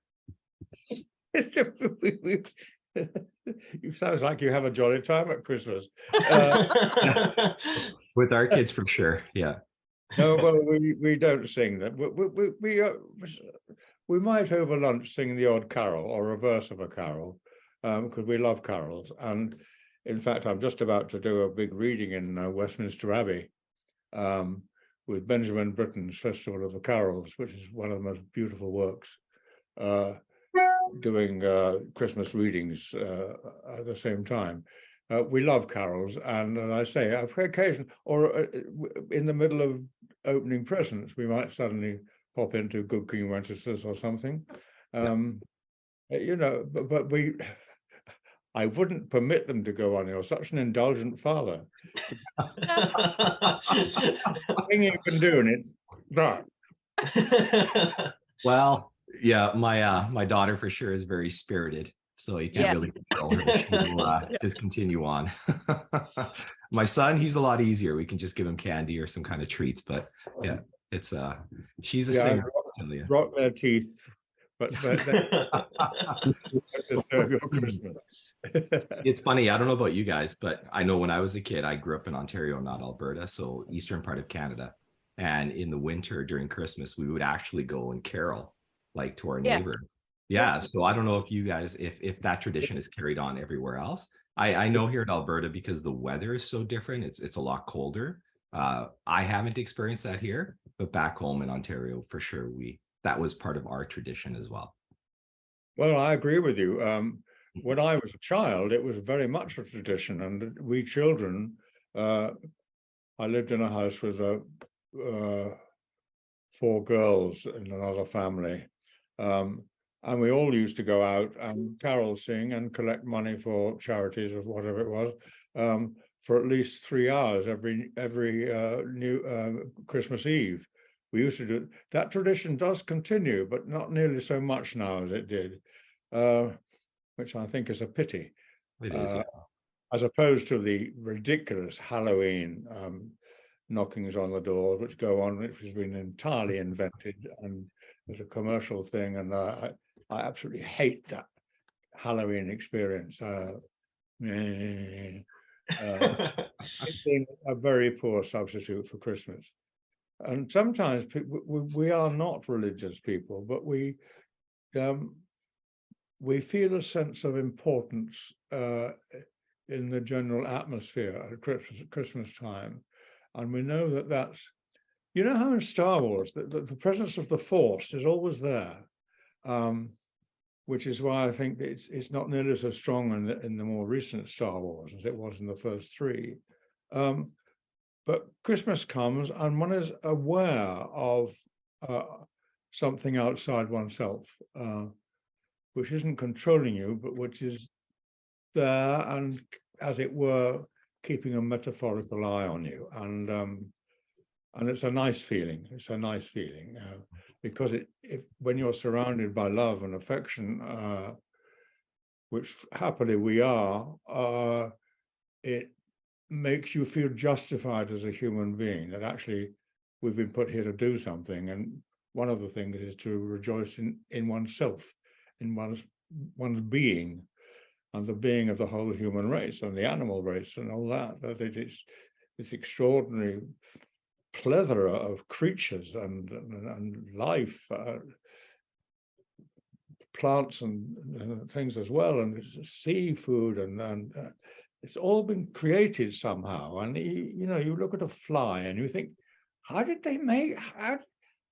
somebody think of that? and then join it all together and make it have whatever it has, what qualities it has. And that's at Christmas Ice. We feel that, though we don't pray, although we sort of pray when the carols are on, because it's such a nice feeling singing the carols. I'll shut up about all that now. No, not at all. It's wonderful. I love it. And Sal, we actually still carol. Yeah, yes, we do. Because caroling, singing was quite big in our family, and we would go caroling as a family because we were all musically inclined.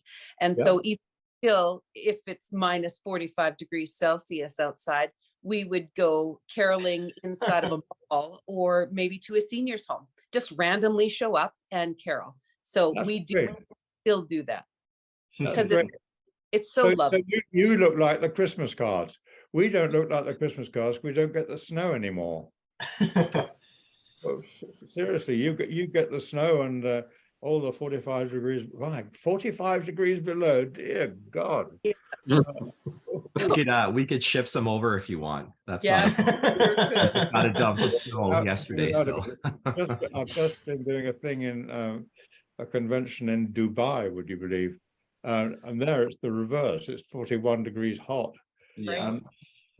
Intolerable, absolutely intolerable. I don't know how you live in the cold, and I don't know how they live in the heat. It's we're very fortunate in this country. That's well, fortunate, sort of, in that we don't get those extremes. Except this year we did because of climate change.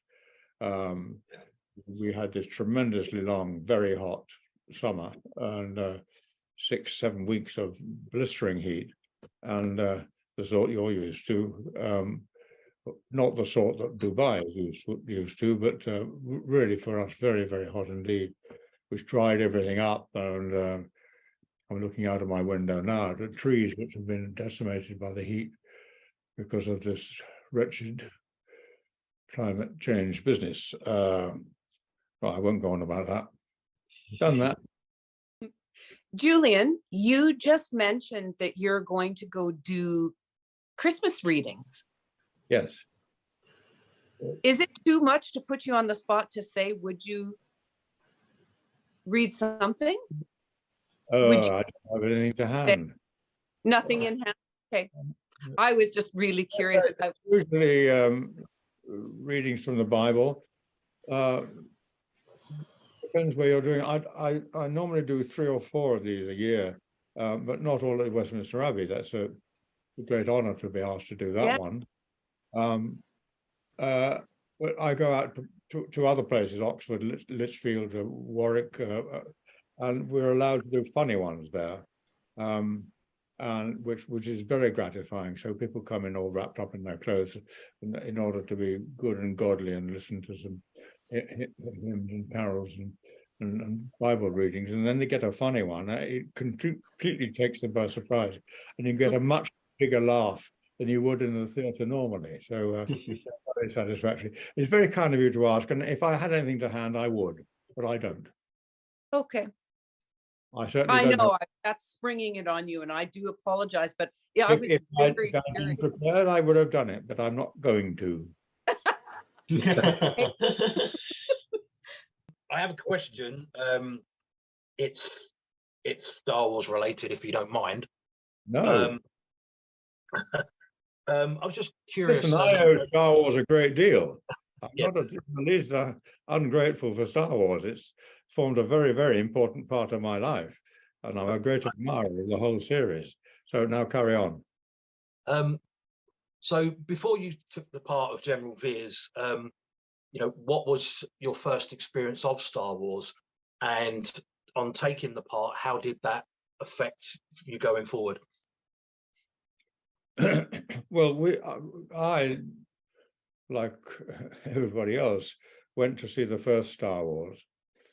And up until then, you're all too young to remember, but there had been space things on film and television. They were all right, rather cardboard rockets, and you know what I mean. And they were all right, and suddenly Star Wars happened, and from the very beginning of Star Wars, with those planes going through all those rocks and at such extraordinary speed and control, and oh God, we particularly we young actors went, God, this is amazing. And it, as you all know, it started a completely new genre in making space films, or not so much space films now as out there somewhere films. And we were completely, I was among them, completely knocked sideways by the first one, and we couldn't believe it. It was so imaginative, and it had, you know, great performances. It had Alec Guinness in it, which lent a tremendous gravitas to it, and the whole thing of the Force, which was not fully realized, I don't think, until my film, the film that I was in. But when the Force thing really came to the fore, anyway, we're knocked sideways, and I suppose you know about how I got the part. Do you anyway? I would love to hear it. Some of your viewers might not have heard of it. It happened that next door, as I point, lived the executive producer of Star Wars and later Indiana Jones, who was my next door neighbor. He's called Robert Watts. I'm sure you all know him. You know, yep. And we were friends. We used to, you know, drink together and go to each other's parties and all that sort of stuff. Ordinary neighbors. And one day we were both in our gardens, and you know how it is when you're in your garden or your backyard or whatever you call it. You are inclined to gossip over the fence, and we were just talking of nothing at all, really. And then I asked him what he was up to now, and he said, "I'm just embarking on the second Star Wars film." And oh, well, that's exciting. He said, "Yes, it's promises to be rather good. And there's a part in it. Would you be interested in being in it?" I said. So when they had to pick me up, I said, "Yes, of course I would." He said, "It's not a big part, but it's quite important, and if you'd like to do that." That's how I got it. Pure nepotism. And I went along to do the film, and there were 5 or 6 of us, young lads then, playing generals and admirals and things. And we had 1 week's work, 5 days. That was it. Which we went through in the ordinary way you go through films, and sitting down a lot and talking of nonsense between shots and doing the shots. We had no idea the impact that this film was going to have. We knew we were in a successful franchise, but we had no idea it was going to go to a third, let alone a fourth, fifth, sixth. We just knew it was good doing what we did. We enjoyed doing it. And then the film came out, and we realized what a very good film, just it by itself, without being part of a great franchise, was. It was so well made, so well crafted, and used the actors in it really cleverly, which you sort of didn't realize at the time. But you when you see the film again, you realize how well we are all placed, and how we all contribute to the magic of that film. And that was my reaction to seeing that film. And then the third one I enjoyed very much indeed, though not being in it. There was a chance at one point of me being in it, that General Veers lived. Do you think you survived? But I wasn't free, which was a nuisance. I would like to have been part of the next one, just for history's sake, really, for my career's sake. But I wasn't. And number 3 went on to be even more successful. And it's an amazing franchise. You go to conventions now, and it goes on and on. I don't think it's ever going to stop. The young children come up, and 6 or 7 or 8, and talk about Star Wars like the way you guys do, with such knowledge of it. Unbelievable. I mean, extraordinary. I have to say that their enthusiasm is mostly concentrated on the first three, which is so sophisticated of them, but it shows what a wonderful trio of films, triad of films, whatever you call it, they are, and that kids can understand and can understand in great detail about them. So that's part of my pleasure. That we were not well paid, I have to say. Something like, I think, £500 a week, I think, for the week, I think we got, but we've been well paid since by going to conventions. Yeah, no question, no question. Okay, that's that. Yeah, thank you. Thanks for that story. I really appreciated it. I didn't know that, so I'm happy to now know from you. I'm happy to know. I've said something new. Way. Do you still actively do conventions? Like, do you still? Yeah, I'm doing one this weekend in Manchester. And as I say, 3 weeks ago, I was in Dubai. Yeah. And not long before that, I was in the States. Where was it? Well, I've forgotten where it was now. Oh, isn't that awful? I've forgotten where it was. I do a lot. I do a lot of them, yes.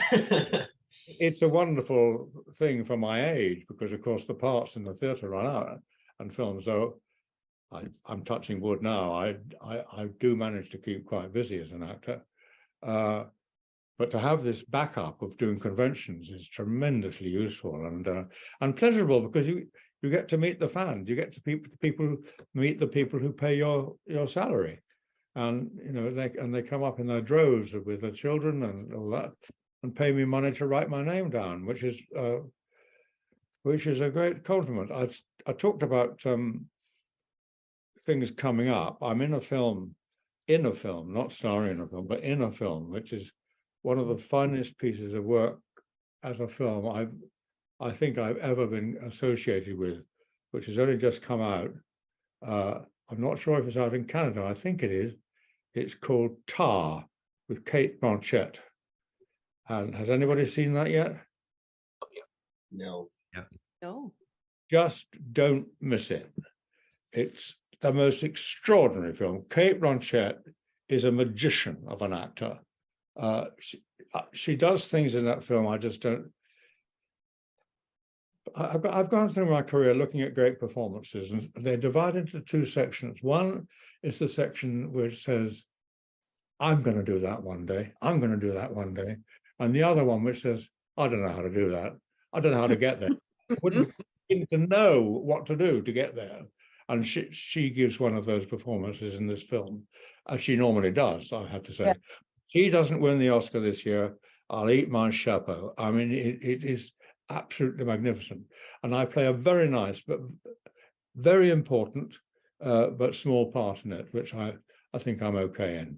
Tar, T-A-R with an accent on it's a name. Somebody's is her name.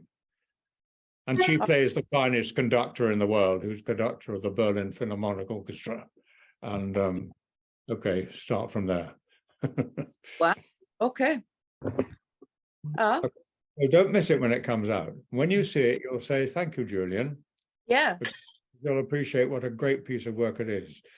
Todd Field directed it, and he should be let loose on the film industry to do more, but he's so choosy, probably we won't see another film for his for 3 years. Anyway, that's that little bit of promotion I've done. Well, thank you. Haven't we done about enough now? Well, almost. Yeah, sure. We're closing up for sure. As we are addressing the serious issues of world hunger, hence our fundraiser that we're working on. The past few years have had a horrible impact on the whole world, as you know, as we seem to be moving through a period of reemerging, reconnecting. How has that been for you and your family? And what have you experienced or noticed as a result of that? Coming out of COVID, it affects people in different ways, isn't it? I'm sure each one of you had a different experience of COVID. We being old people, simply went into our shells. The whole of the theatre business closed down. because by definition, any theatrical event, the creation of any theatrical event involves large numbers of people on either side of the camera or the curtain or the living room wall. And so nothing could be done except some very brave people invented means of making films and doing shows but having glass screens, and because you can't keep a good actor down. And then, like when we started off, actors began as storytellers when they would stand on a table, and then that gradually became acting as we know it.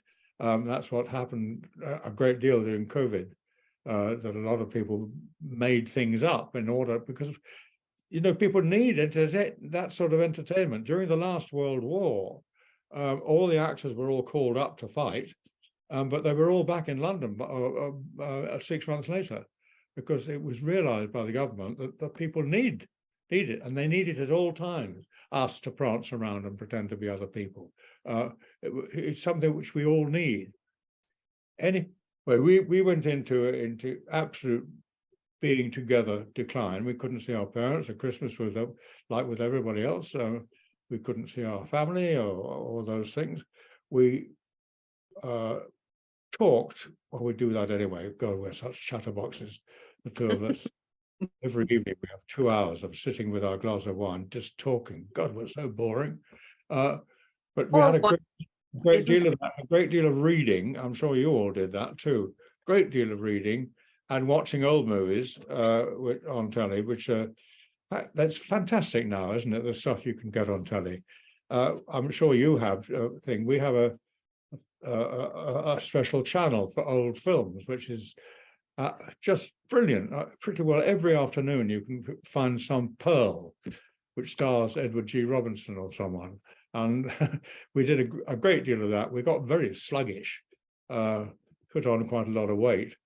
But as I'm sure it happened with you, organizations popped up which meant you didn't have to go out, like delivery of food. Different firms, people would realize there's money to be made out of this. So firms would hire lorries and bring back food for you and leave it at the front door. And then you waited till they went away, and then you opened the front door and brought the food in. I'm sure you all had that too. Yes. You must have done, because it saves us all so much trouble and great deal of effort, physical effort. And old people require less physical effort, you will find.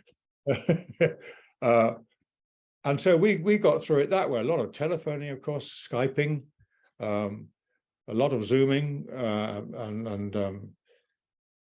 but it's not the same as it. I can't touch your wig, and which I'd very much like to do. And we've come out of it, haven't we? We're all rather bruised, and we're still not sort of sure of ourselves. And then big things happen, like the Ukraine war, or, which was a big thing for us, the death of the late Queen, which was an enormous thing, which I referred to earlier. You have no idea how much it affected us. Actually, it affected a lot of people from abroad who came over for the funeral, which was remarkable, absolutely remarkable. Funeral, the most wonderfully organized thing I think I've ever seen in my life. And they had to do it in 2 minutes. It was quite extraordinary. And I wouldn't, not surprised a lot of people came over for it. Anyway, big things like that then come in, interrupt and bruise your already bruised COVID souls and bodies. And you have to get over those things as well. And climate change, I mean, it's such a big thing and no one's doing anything about it. It's quite extraordinary how those what can we do? We can maybe not put on the electric fire, or maybe we could turn off the heating for a while, or not use so much lighting, and we can do little things like that. We can't do the major things, and they're not just bloody well getting on and doing it and making us do without things, and making quite sure that we don't overheat the world or freeze it to death. Stop it, Julian. That was the short answer to your question. Well, You know what? One day. Let me go now. Okay. You mentioned people delivering food during that time frame. Since we are fundraising for that because of such a great need, the demand on our local food banks has been so great. People all over the world have truly struggled. I'm sure you saw it there as well. We as 501, we dedicate ourselves to our communities, to our charities, trying to make a difference through the love of Star Wars. What's the charity that's near and dear to your heart? Well, here we are bound in by our ages, aren't we? You know, I'm 87 now, and I've been part of two very important theatrical charities for the majority of my adult life, so I can't abandon them. One is a special charity set up for elder actors, old actors who were once rather prominent and who've now fallen on bad times because of lack of work, of course. And it used to be when your name was above the title in a play, but times have changed now. It's actors who have been in a leading position and now are absolutely flawed. And anyway, you understand what I mean. And the other is a charity for children called the Actors Children's Trust, which looks after children of actors. And so many actors are, you know, penniless, and the children need a new pair of shoes or whatever. I'm very much part of that. But we also attend conferences and things about the very matters you're talking about, and we give money when we've got some to those. So we're quite involved charitable wise, but we're not great charity givers, but I think we do our stuff, if you know what I mean. I think 501 doing this is just remarkable. Indeed, we do have food banks all over this country, which are getting desperate now for food. People aren't giving them so much because they can't afford to give. And what world are we living in, my dears? What world are we living in? I don't know, one that needs help. One, oh God, does it need help? I've always, as I said at the very beginning, well, no, in the middle, I've always admired you lots. And I always, when I go to a convention, I always have great pleasure meeting you guys, standing around in your white helmets. We never know who's inside. I sometimes have to ask, is there anyone in there? We're such admirers for what you do, because you've taken a wonderful idea, which is Star Wars and its fame and its symbolism, which is what you people in those helmets are, and you've thrown that out into the country, saying, give money to those who don't have any. And so I admire you very much, very much. Well, that is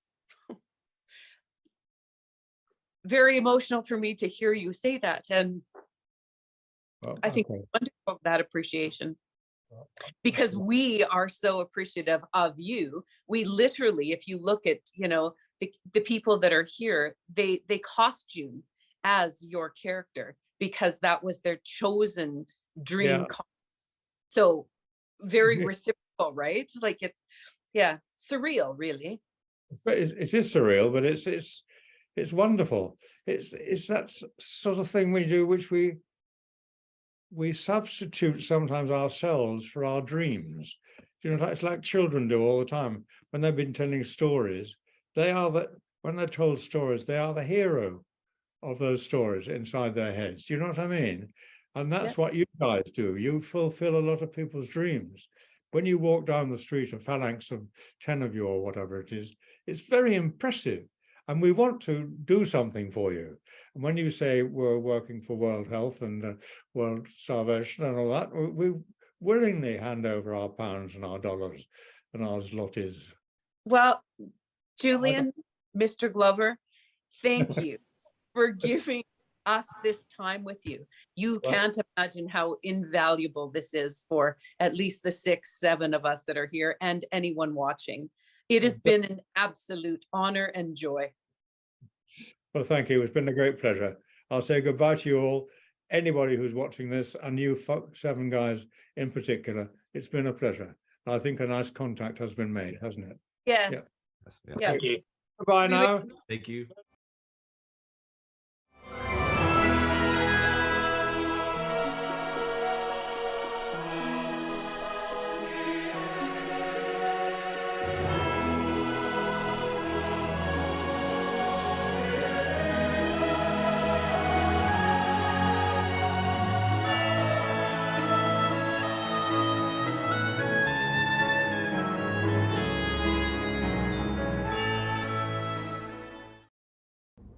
Hello there, my name is Michelle, DS39150, aka Baby Shark from Central Garrison. And this right over here is our new holiday puppy, Remy. On behalf of myself, Central Garrison, and Remy over here, happy holidays.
sorry for the delay. We've got an amazing guest with us today. We are celebrating the 501st Holiday Special Life Day Telethon, where we're raising money and awareness for the World Central Kitchen. And we have an amazing, amazing guest with us today, Brendan Wayne, who is one of the members of the Mandalorian. So we're excited to jump in. We've got several folks here that are costumers that wear the Din costume and 501st members. So I'm going to jump right in and let each of them introduce themselves, and then we're going to get to the meat and potatoes of this sucker. Let's go. Hi, I'm Jeff Gorp. I'm from the 70th Explorers covering Kansas and Missouri. What's happening? Awesome. Andy? Hey, everybody. I'm Andy Bourgeois from Garrison Excelsior upstate New York. What's happening, Andy? One of our Hey, approved Dins. Yep. Yao? Hey, hello. I'm from the Chinese Garrison. I'm the captain for the season 1's Mandalorians and the Pre-Basica. That is awesome.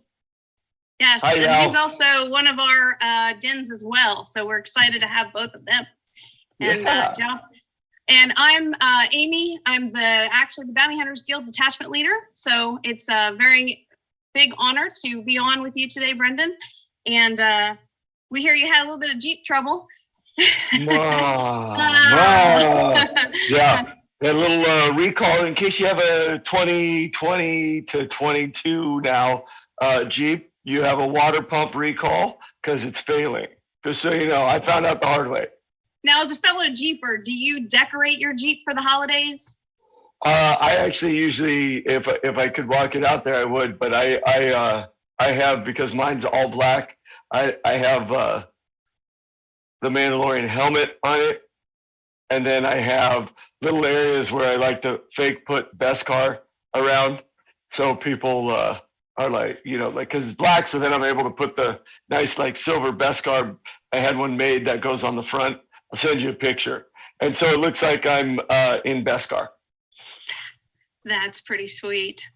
Very cool. Well, thank you again for joining us. And we can't think of a better way to, celebrate World Kitchen, combating world hunger, especially during the holiday season when, everybody's, everybody's getting together and they're baking and they're cooking and there's so many that don't have that. So I think we're going to go.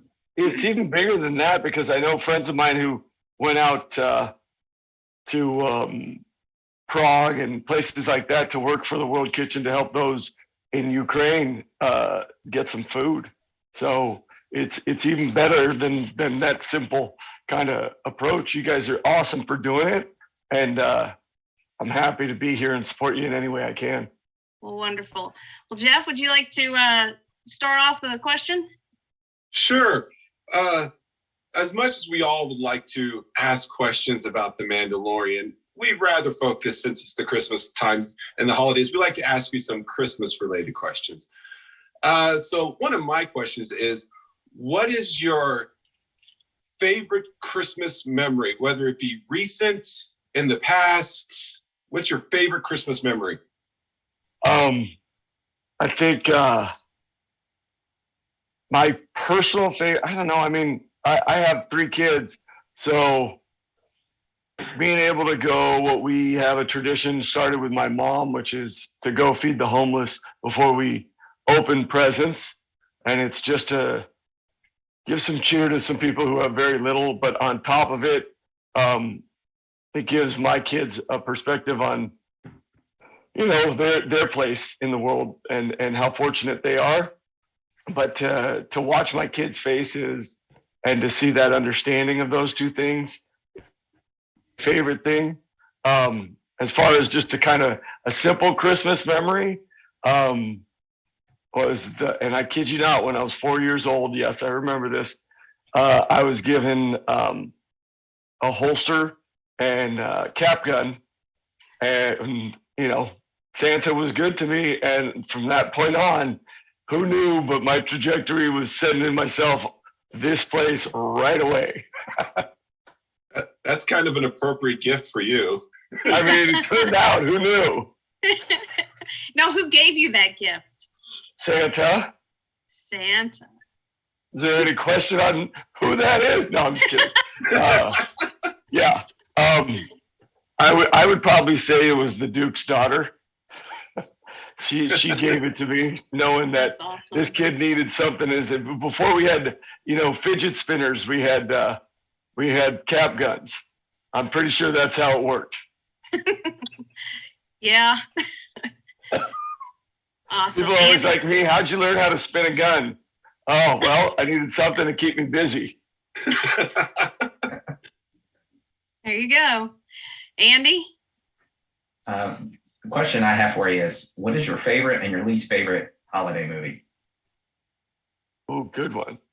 I have a few favorites. I think Die Hard is one of my favorite Christmas movies.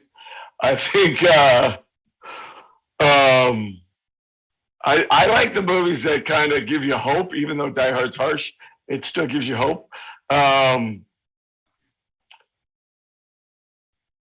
Remember the Titans? That's another one. I know it's not like a holiday, but it is for me. Like, those are the ones I watch with my kids. The Cowboys with my grandfather. Things that kind of, because up until like the holidays for me now, you're running, you're doing stuff. It's hard to kind of be present in a moment. So right now you have like a couple weeks break, and we'll sit and watch movies or just hang out and go ice skating or something. And sitting down and watching those kind of movies and be able to family. Anytime I can hang out with my family and watch a movie, that's pretty much my favorite. Although last night I watched a movie with my daughters called Barbarian. And it's a horror movie or something, and it was horrific. So sometimes it doesn't work out as well as I want it to. Yeah. Hello. Yes, and I have some question from the Chinese. Yeah, I want to know that I want to ask that do you have sometimes in the holiday where you have the Chinese traditional model, just have use the chopstick, eat some dumplings or noodles, or go to the Chinatown to have a fun to join the fun? We go. I would say I am probably in Chinatown once every 2 weeks. We eat with chopsticks at home. Dumplings are my daughter's favorite. They're 13, 14, and 23. So there's certain places here in LA where I am that are like, dumplings are huge, and there's a couple restaurants. I can't remember what it's called, like Dim Thing, I can't remember, but that are really like my girls. That's where we go. But yeah, we're huge fans of it. Love to go.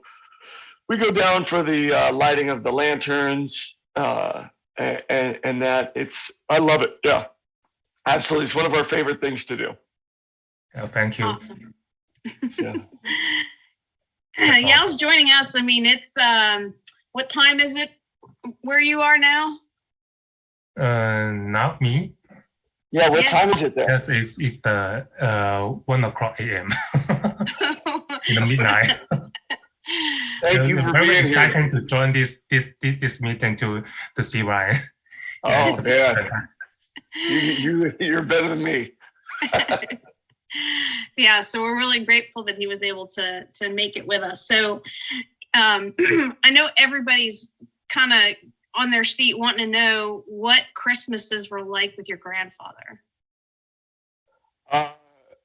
Actually, the idea of what it would be like and then what it was like in my head, it always makes me laugh because they were so human. Like, it was very, we were always a close family. We were always together. Every Christmas we could, at night we'd go with my mom and my grandfather, and during the day it would be my dad and his parents. And so, I was the last of 8 kids. My grandfather has 28 grandchildren. So we'd rent like not pop-up tents, but kind of like big little banquet things. and we'd have 150 relatives, and I mean like close relatives, cousins, brothers, uncles, kind of thing. And we'd had the best time. And I mean, I guess my older brothers and sisters had a better grasp on him being a big movie star, but you wouldn't know it sitting around with him. He loved just being, I don't know, granddaddy and that thing. He wasn't the Duke. He wasn't rough or, you know, whatever. He had standards, and he expects you to adhere to them, but he enjoyed us, and he enjoyed being himself around us, and it was great. It wasn't that he was that much different outside. It was just he could laugh and do whatever he wanted with us. That's awesome. Yeah. All right, I think we're back around to the beginning. Nope, go to Andy. Go to Andy. Go to Andy, yeah? Okay. All right. Another question I had, you talked about your tradition, you know, going to the soup kitchens and stuff. Do you have any other traditions that, you know, you did as a kid versus what you do now with your family, or any new traditions that you've kind of started with your own family? My wife and I, we really like to find moments with them that they find, because it tends to be more valuable for us, because then they look forward to it. So my wife is incredibly talented, not just as an actor, but also she can sew. So to me, that's incredibly talented. So she's taught all the girls, and she's tried with me, but I'm pretty much like a wall.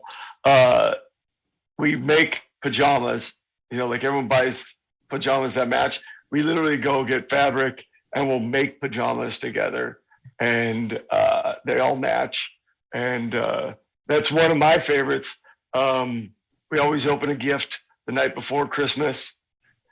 I'm trying to think. I know there's more, but you know, like my mother passed away, and my mother-in-law, she passed away as well. So usually we together in the kitchen, the Italian side of me comes out, and we all make the food together that each one of our parents really enjoyed. So like, you know, we'll hand make pasta, or we'll make a little Michigan meatloaf, as my wife calls it. And we really do try to focus on being together and being present, because that's what we do everyday work for, so that we can be together. Yeah, it's a neat little thing that was new to me coming from California, but it's all good. It's all good. Interesting. Next. Are we passing again? Yeah, again. Okay. Yeah, the other question is that have you even tried to spend your holiday, such as New Year's holiday, with your friends from the Mandalorian group or other Star Wars groups? Yeah. I will be at Emily Swallow, the Armorer's birthday tomorrow.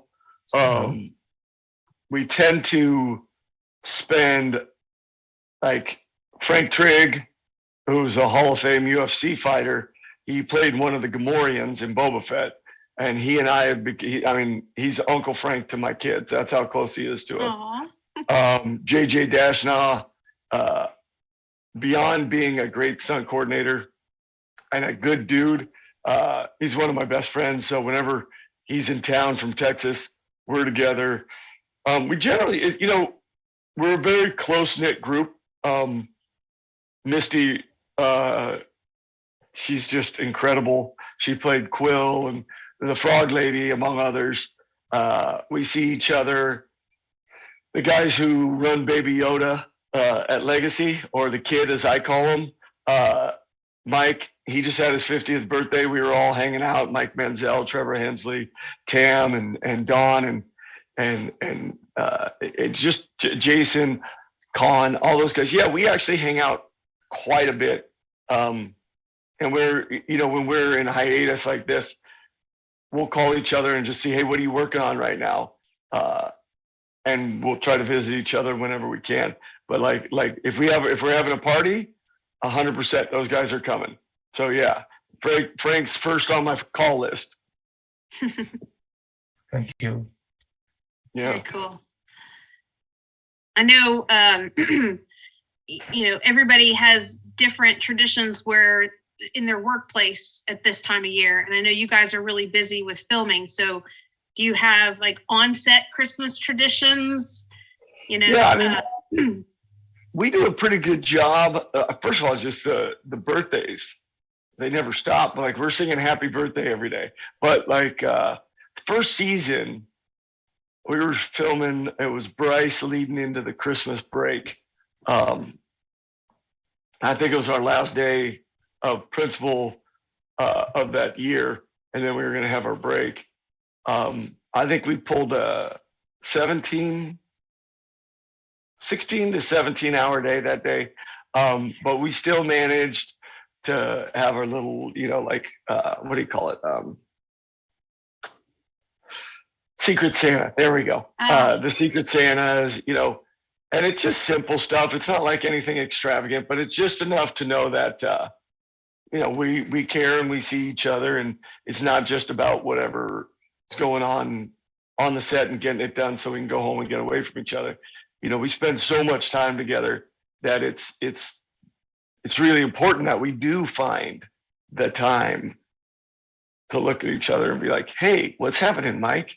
Not, hey, we got to get set. Let's go. So, yeah. Well, and that's what makes you guys a close-knit group, that you take the time to do that. Yeah, I think that was a big thing for us, especially in season one. You have somebody who doing Mando was number one, and that was it. They weren't pulled in 10 different directions trying to go to another. I got another audition. I got something else going on. It was, hey, this is what I signed on for. So this is what's the most important thing.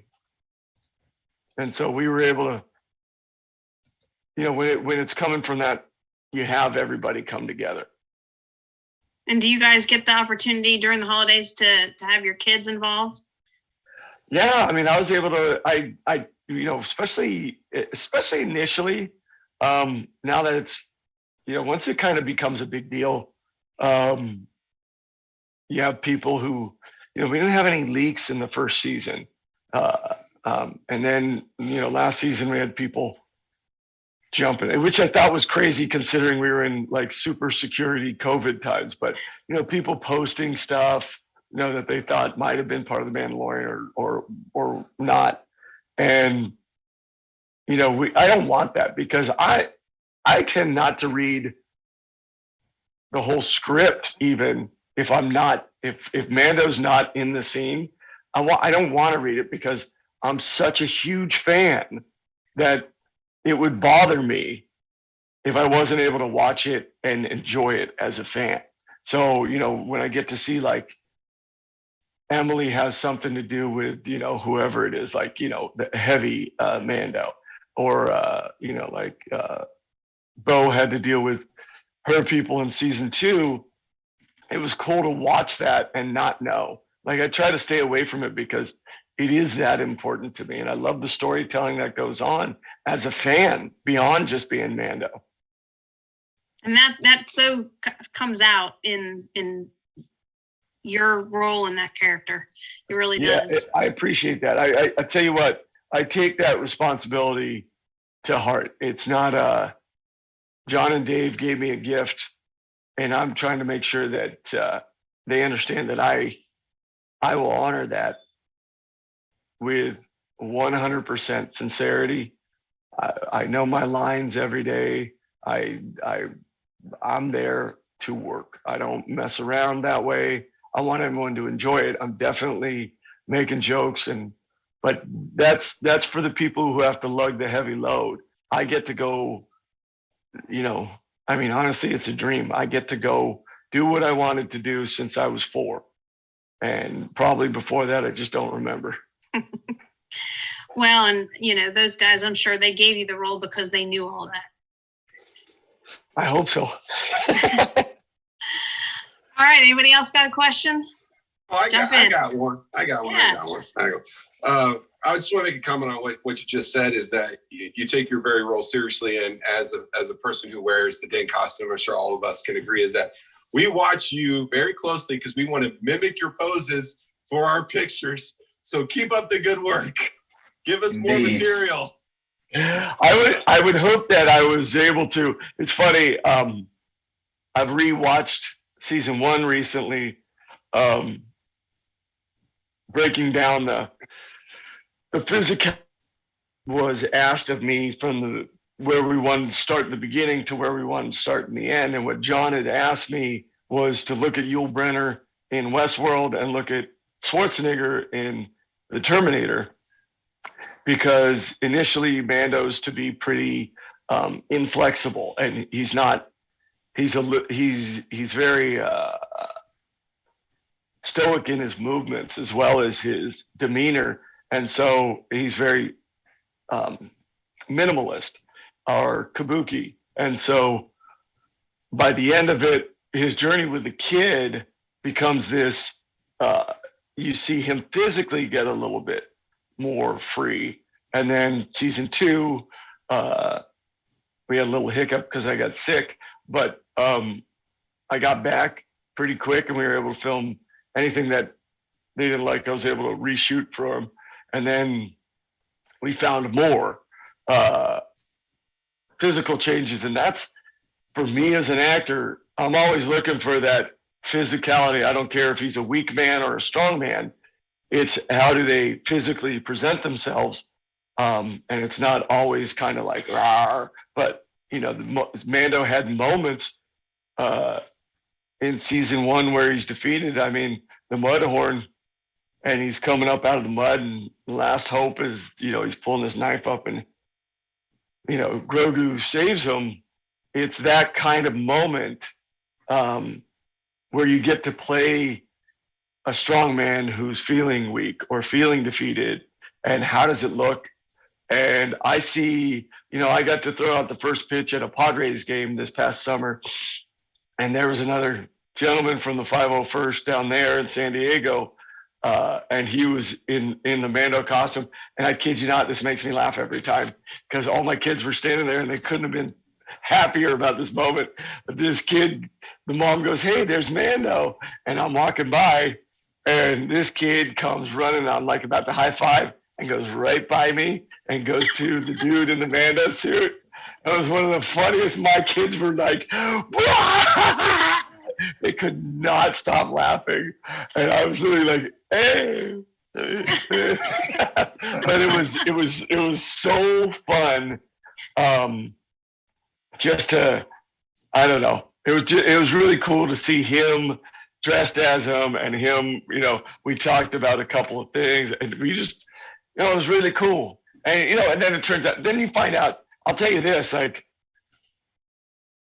being able to meet people who love it, and are able, I've met women, I've met men, I've met kids, little girls, little boys, and that's the thing I love about The Mandalorian, is that you put that helmet on, and it doesn't matter if you have long hair, short hair, a purple nose, anything. It doesn't matter. You get to be the Mandalorian. And I didn't understand the scope of it until it had shown, and kids of all shapes, sizes, looks, they were the ones who brought it out to me. And so when you're putting on, the helmet, and you're taking that moment, it doesn't matter. See, it does not matter who you are. It is so awesome, because it is the great equalizer, and it doesn't matter what you look like, because once you get in that costume, I don't care. I've never seen a bad looking Mando, and I honestly, I take pride in knowing that, like, man, like my buddy Jason Props, he does fabrication. He is so good. I mean, like, unbelievable. I'm having him make me my own personal Beskar to wear on my costume, and I'm actually gonna. You guys are so good about doing like really good charitable things and things that make your community better, not just charity wise, but just. And I've noticed it, and I constantly, you hear people telling you how to be a good person or how to make the world, and they're always talking, but I was taught that action is how you do it, and that was why we fed the homeless. So I knew I was going to have a break, so I was like, how can I better my community around me? So I asked my 23-year-old daughter, I said, hey, Celia, you willing to coach with me? I want to go coach the city high school here. They need a coach. I want to coach their soccer team. We're going to go coach the girls team. And so I took on that coaching gig, and now in the new year, I'm going to coach on the sideline as Mando. So Jason's going to make my Beskar, and I'm going to go coach a few games as Mando. That's amazing. Yeah. So I love it that y'all dress up. Like, people, say dress up, but you don the Beskar and put on the helmet, and that's a commitment. And I actually think it's pretty awesome. Well, we do what we do because of what you guys do and how you touch all of us with the characters that you bring to life. So thank you. I know. Anybody else have a question? Well, let me get to my question because I was just complimenting. So my question is, we all know Christmas is a lot about family, but for the little ones, it's all about the presents. So you've already told us one present you received. What is the favorite Christmas present that you got? And then what is your top item on your Christmas list this year? That's a good question. I don't know that I have and I don't have a Christmas list like me personally. Now, mind you, I have 3 separate ones from my kids, because now, like when we were kids, you had to go through the Sears catalog and you had to, like, here, this is what you got. But I mean, I say we when I was a kid. I don't think any of you are near my age, but my kids, they got, lists on Amazon that they send me, and like, it's unreal. My favorite gift,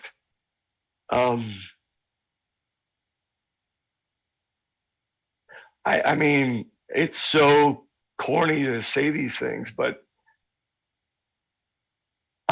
going into season 2, I got real sick. I had an appendix burst, and then it turned out that I had a torn intestine, but I didn't know.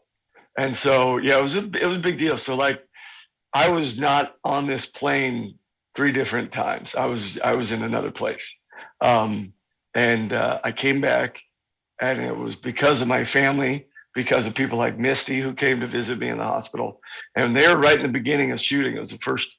I was in the hospital for 42 days, and it was right about now. I got out. It was actually, I think it was a week ago, 2019. I walked back on set. I weigh 175, 180 pounds. I weighed 145 pounds. Oh. I put on the costume, and I worked a 16-hour day. I had an open wound on the front of me from the stitches from the 4 surgeries I had. And it sounds harsh or whatever, but I tell you what, yeah, that was a struggle. That was terrible. But the joy I feel every day waking up, the joy I felt being able to walk onto set and put on that costume, you couldn't have torn it off me. There was no way. And putting on that helmet, I could barely stand up straight. And it was the greatest gift I've ever received, which was being able to see my kids and hug them again. and being able to walk on that set with my family who cared so much about me and reached out to me.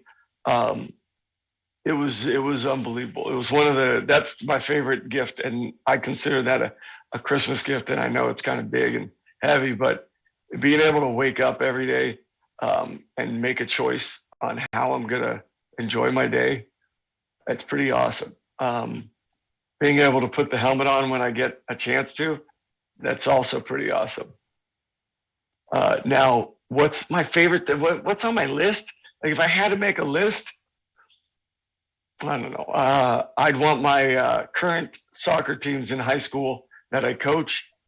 I'd want them to, in the new year, recognize how great they can be. And they can. I mean, when I say they can be great, I mean, I've been coaching for almost 19 years. I've coached 32 different teams.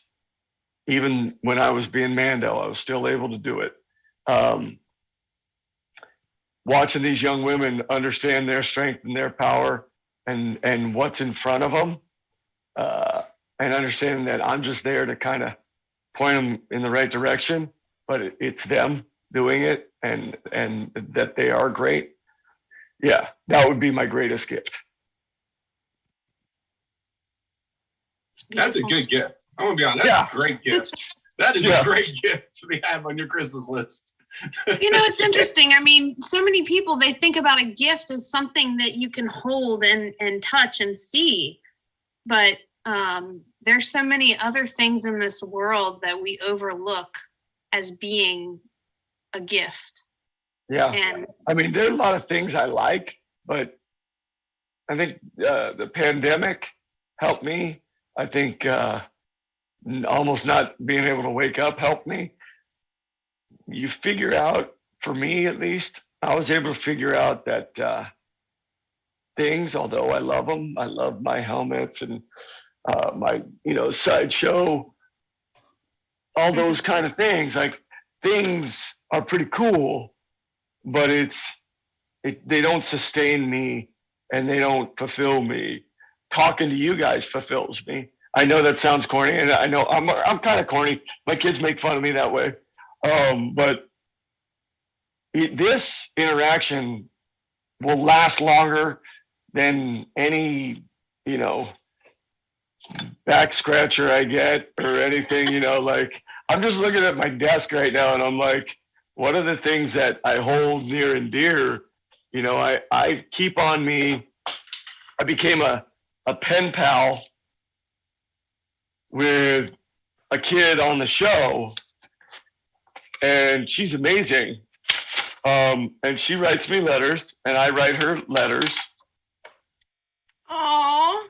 And that's what is the biggest. Like, those are the gifts. Like, I don't know. I love hearing the experience.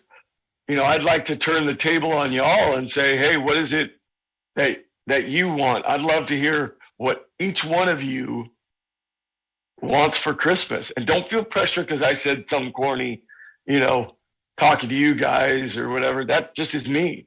I'd love, and I think everything's valuable. Like, whatever it is, I'd love to hear what it is that you want for Christmas. Andy? That's an easy one for me. I retired from the Army last November. Thank you for making it home. Yeah, thank you. While I was deployed in 2020, so right in the middle of COVID. So we got in country in February, and then boom, a month later, COVID hit. So, added to the pile. The plan was, before I deployed, when I got back, to make a trip to Disney. I've never been. My wife's never been. My daughter's turning 9. We haven't gone. We haven't been able to. So the plan was to go as soon as we got back. Well, because of COVID, everything shut down, and then it just kind of fell by the wayside. We still weren't able to do it. So we've been planning for the past couple of months to go to Disney. So we have everything all set up and booked. We're going to finally get to go as a family to Disney at the end of January. So that was really my biggest thing that I was wanting for Christmas. Yeah. That is awesome. Now, Andy, where are you? I live in upstate New York in Rochester. Oh, that's right. Okay, that's what it was. I couldn't remember. I just realized you have the rifle there. Yeah. Man alive. How tall is that rifle? It is 68 inches tall, 2 inches taller than me. I'm a little bit of a short man though, but. Yeah, I made him cut a foot off the rifle. I walked into the screen test. I didn't even have the job. I was just so comfortable being a cowboy. I'd been playing it my whole life, since I was a kid. You playing the sheriff or whatever. I literally walked into that. It's so awesome to see that rifle. I walked into that thing, and I think this is partially what got me the job, which was I wasn't the desperate actor going, yes, what would you like? They walked up with this rifle. I go, it's too long. You got to shorten it. I got to be able to flip it off my shoulder. So, I don't know, I still wonder what possessed me to just tell them that this thing that cost, $5,000 to make or whatever, hey, fix this. This isn't the right way to go. I told him you got to drop my holster, the whole deal. So that was awesome. I have so many qualities of the ADD that when I saw that, I had to jump into it. So which Disney are you going to go to? You're going to go to Florida or Disney World or Disney here in LA? We're going to Orlando to Disney World. Once, but I will say this, that's a good one to go to for the first time. Yeah, we're looking forward to it. I'm really looking forward to checking out Galaxy's Edge for the first time. Oh yeah. Yeah. You'll love it. Yeah. You're gonna dig it for sure. Yeah. Now what about you, Jeff? Oh, me? Oh, mine's gonna be quick.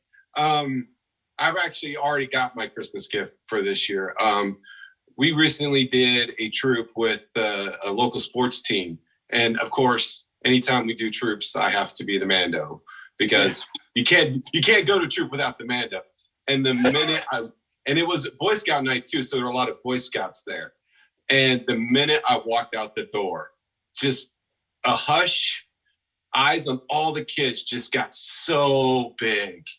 And then literally as I'm trying to walk, I was getting stopped every 5 seconds. Kids wanted their pictures with me. They wanted to high five. They kept on asking me, where's the kid? Where's the kid? It's like, yes. and one of our members has a Grogu and he's dressed as Revan. So I always say, oh, he's with the Jedi training and he's here. If you go find him, tell him I said hi. Yes. Just the look, like you say, when you put on that helmet and you put on the costume, you put on the helmet, it's like literally the joy that you see in their faces, the fact that they're excited to see you, that they want to, they're like, I literally had one person just come up and just hug me out of the blue. I was like, oh, yeah, okay, hello. Just that joy alone, it's one of the reasons why all of us do it. And that is the one thing that just really makes me happy. And it just makes my year, makes my day. And really that was the awesome gift that I asked for. That's why you put that helmet on and it's the great equalizer. It doesn't have to be Brad Pitt. It can be any one of us. And we got the helmets on. And as long as you carry yourself, you're doing the right thing. I mean, people love it. It is quite amazing. It is the equalizer. I dress as Bubba and I get people coming up to me going, hey man, great kit. And I just chuckle behind the helmet, it's pretty funny. It's awesome. Yeah. It's really awesome. Yao? Hey, hello. So what about you? What would your Christmas gift be? No, that's okay. What's your Christmas gift that you really want? It's just I'm just like Andy. I want to go to Disney with my kid because my son just born at 2019. Just the COVID-19 start. Yes, because so he have never go out to any part include about Disney. So I want to go with him to the Disney part.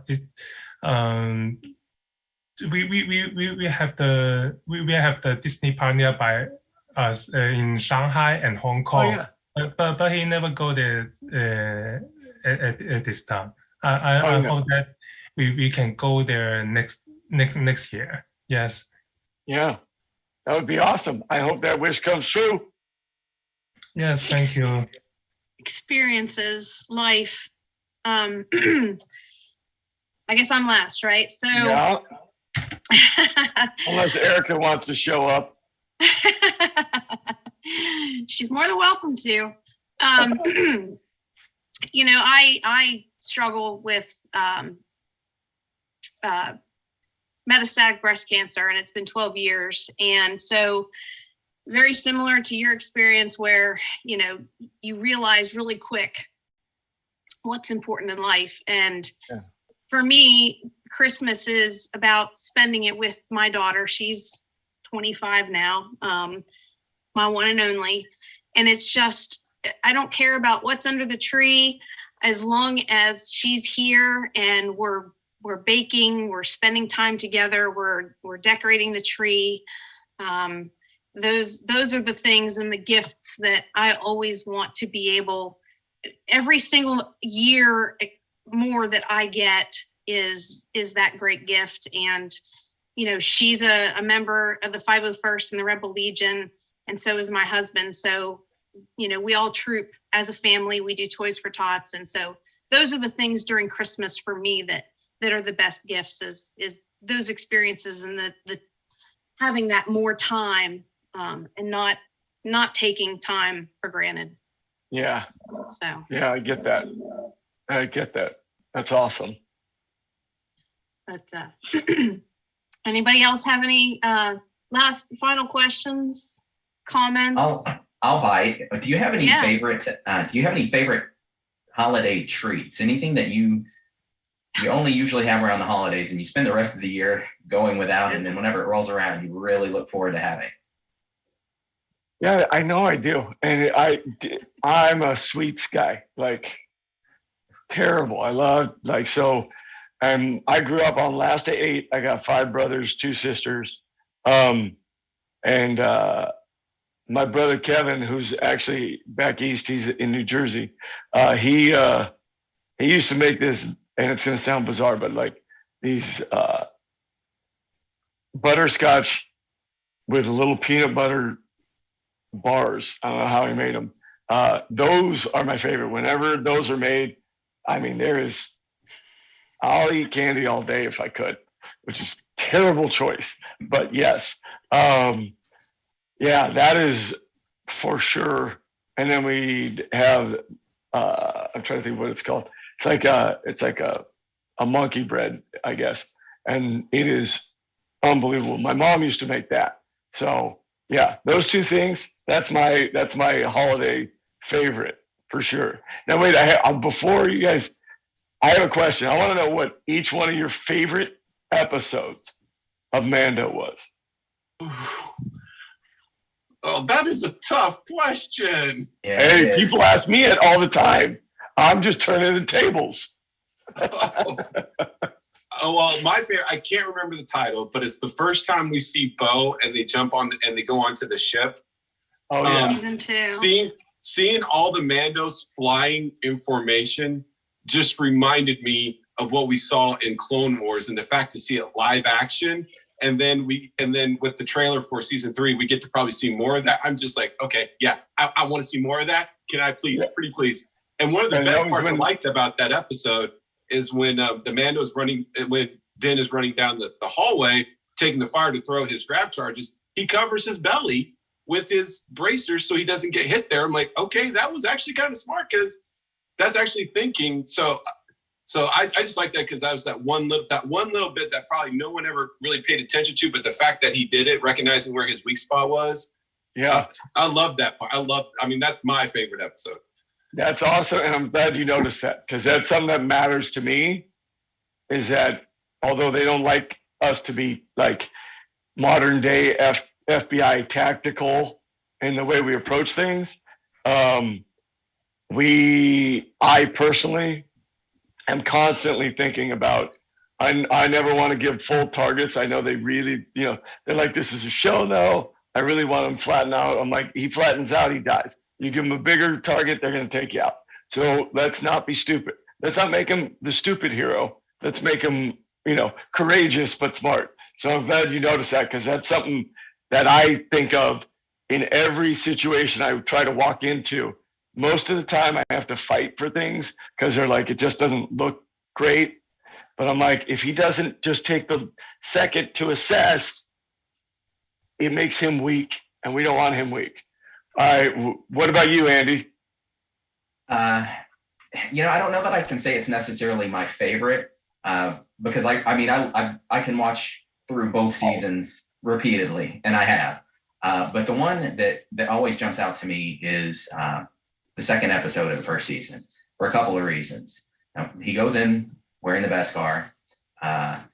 He's beat up, or wearing the pre-Beskar armor.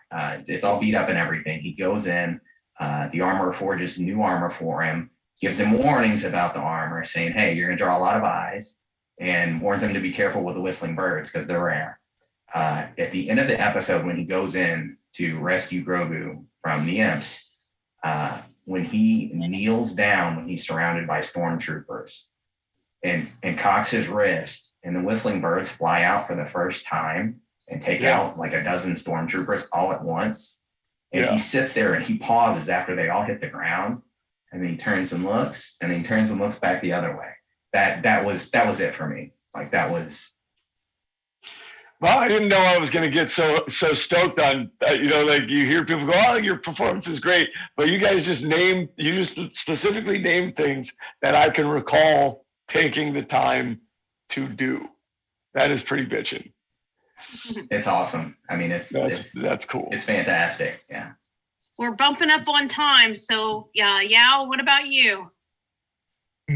Sorry, and it's about what is about? Hey, Yao, do you have a favorite episode or moment in any of the episodes so far in The Mandalorian?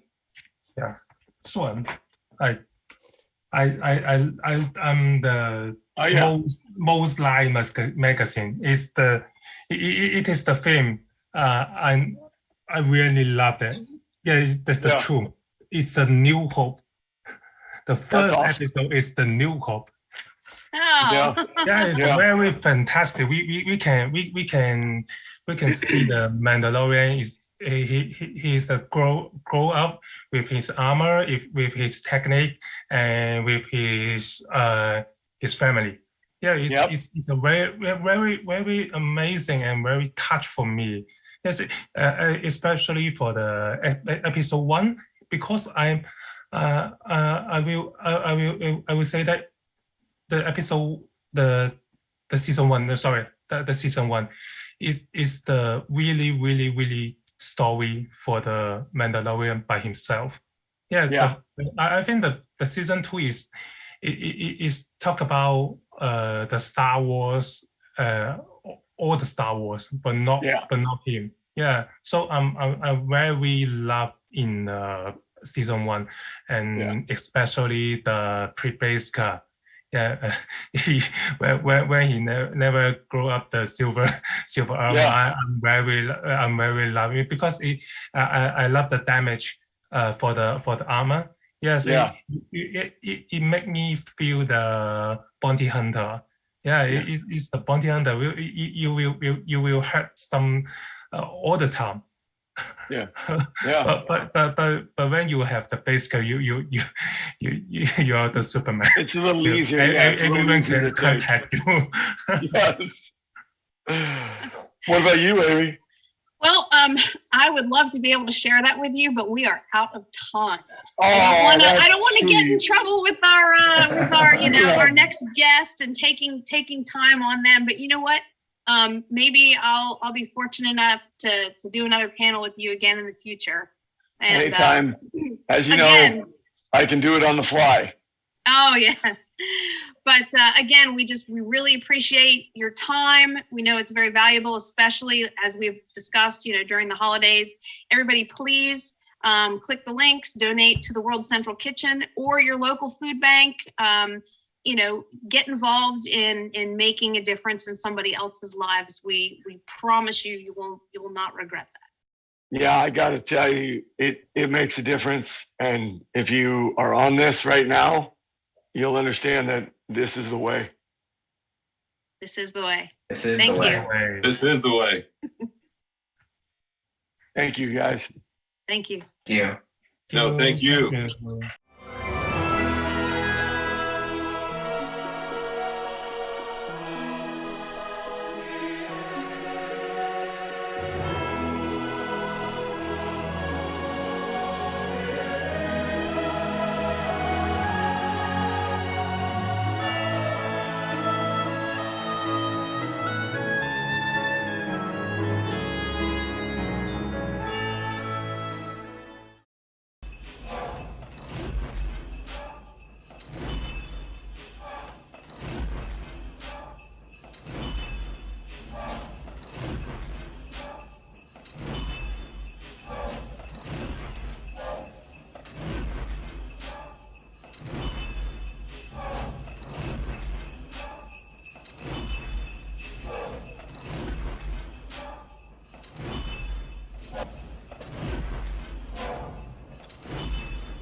Good morning, good afternoon, and good evening, depending where you are tuning in from, wherever you are in the world. We are continuing on here. We have some amazing personalities in this panel, and we are so excited for you to join us. I'm Teresa, I'm with the Badlands Garrison, and I am honored and pleased to have you with all the rest of us. And I do believe that we're going to be monitored today pretty heavily by our HR lady. Yeah, I don't know what you're doing with that hat. That's not regulation. I'm going to have to write you up for that, but we'll talk after this panel. Did you want to say something about the World Central Kitchen, Teresa? Sure. Actually, guys, we are here, as you know, click the links all around that you might see, World Central Kitchen. And if you need to at home, lots of people are really in need this year. If you can support your local food banks, get out there and troop, do whatever you can. You got a spare can of food in your house, drop it off. Somebody needs it. All right, that's about it. Sorry, Dolores. Sorry. Good. Thank you, Teresa. Hi, guys. This is an honor for me. Usually I'm Dolores. I'm with Human Resources for the Empire. Usually they keep me in the back doing paperwork. So it's an honor to be here with all of you. We have an amazing panel, amazing guests. Paul Sun-Hyung Lee, Captain Kosenteva, second season of The Mandalorian, Book of Boba Fett. Also, my personal favorite, Bruno from Harriet the Spy. And also Appa from Kim's Convenience. Hello, Paul. Hi, thanks for having me. Sorry. We have the amazing Katie O'Brien, the Imperial Communications Officer from the second season of The Mandalorian. Also was in Z Nation on Sci-Fi, and Major Sarah Gray in Black Lightning. Hello, Katie. Hello. Thank you for joining. Nice hat, by the way. Thank you for your support. Thank you guys for the hat, and thanks for inviting me. This is awesome. Good to see you. And also the amazing and fantastic Amy Allen portrayed one of my favorite Jedi Masters, Ayla Sakura. Gone Aw. too soon. Rest in peace. Thank you for being here. Thanks for having me. And also joined by Bob Barker, the commanding officer for the Imperial Corps Detachment. And he is the one responsible for keeping us 501st costumes in line. And I'm also joined by some fellow colleagues here. Thank you all for being here. My first question for you guys is, from the Star Wars universe, who would you want to have as your secret Santa and why? Ooh. Paul, I will start with you. Oh, that's not fair. And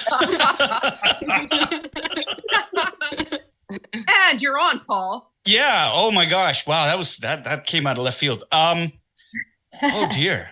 Oh dear. You know what? I'm gonna have to say C-3PO. Just because I think he would blow a circuit trying to find the perfect gift for me. He would just sort of be all over the place.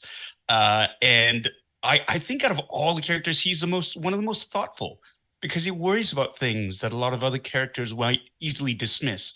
So I kind of like that vibe. I think as a secret Santa, I think he'd go above and beyond. And so I'm gonna say that.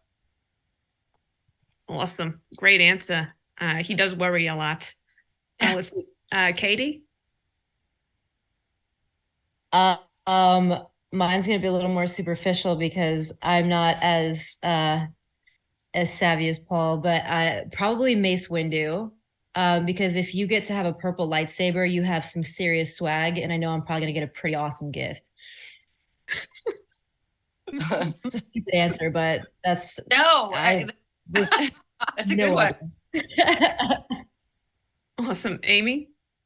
I'm gonna have to go with Yoda, I think, for my secret Santa, for obvious reasons. Yeah, he probably has accrued a lot of wisdom and gifts in his 900 years. Is that what you're thinking? Yes. Yeah. Awesome. How about the rest of you guys? Work for it though. Yes. Oh. I'm not going to move in my position because I'm at my mom's house, so I'm locked in a room, and the technology here isn't great. So you see my fingers getting in the way, please excuse me, because I'm not in my normal habitat. Are you already home for the holidays with your family?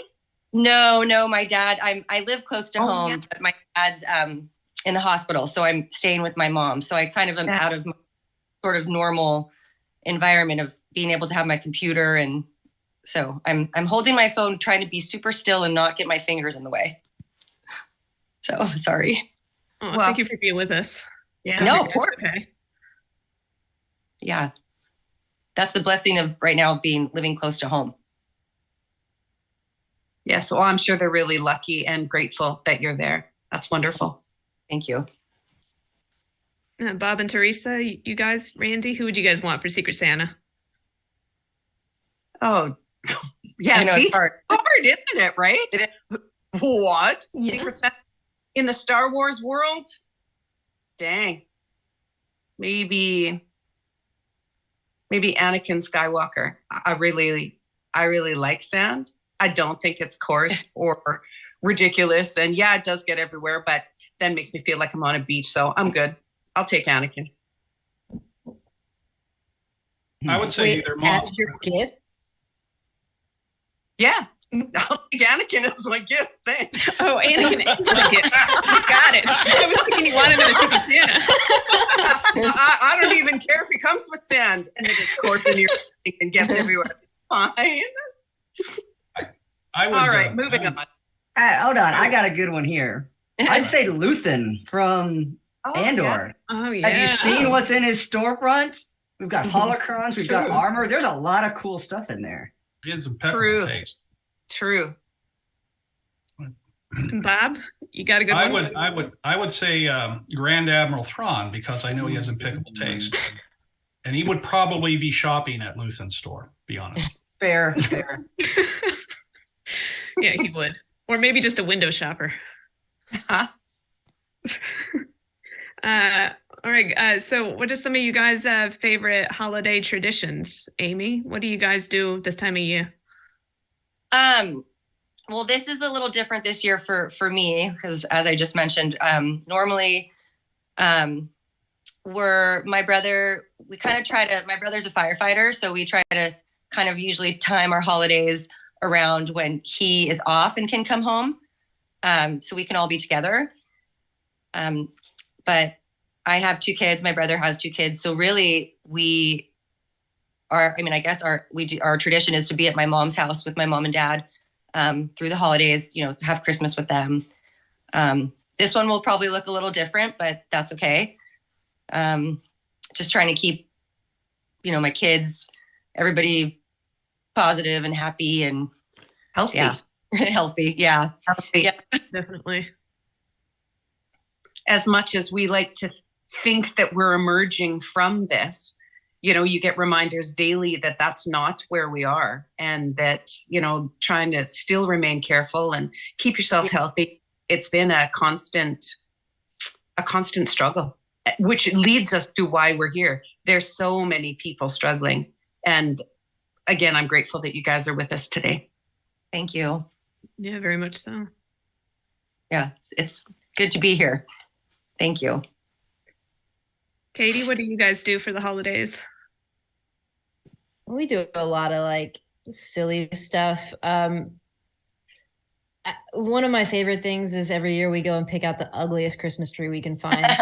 We call it a Charlie Brown Christmas tree. It's usually like there's like bristles missing on one side or something. It's like the left alone with a sad panda tree. And then we put our decorations that we've had since my mom was a kid or whatever on it. And stuff that we had, like a little house fire one time, so we got like burnt decorations that we put on it. I mean, we've never been a very like aesthetic family. And we like we'll try to find something every Christmas to do some way to give back. So my dad often has adopted families in the past, and he'll you get like cute little Christmas lists, and we'll go and deliver Christmas presents, or we'll buy meals, or we used to work at this nonprofit called the Crane House in Indiana, which is like I don't know if I should double cross nonprofits here, but it's where like incarcerated women get to stay with their children, and so we've like given presents there before, and just kind of find a way to like give back as well as just celebrate in our own kind of silly way. I guess. And that's a good mix of things. Yeah. Sure. Yeah, that's not silly at all. It's wonderful. Yeah. Well, and like I know like a few piano chords, and we do our best to sing some carols, but it's like really not. Which one can you play? What's your favorite to play? Well, they're all like kind of linear, they're all almost just a chord, right? Or like what do you call it? A C to like C. A scale? Scale, thank you. Yeah, so they're all just like bouncing around the scale. They're super easy. So I don't know. Rudolph the Red-Nosed Reindeer is super great, super easy. Santa Claus is coming to town, really creepy. If you think about it, if you like the really I was singing it one year and I was like, I don't know about this guy. He's watching me when I'm sleepy. All right.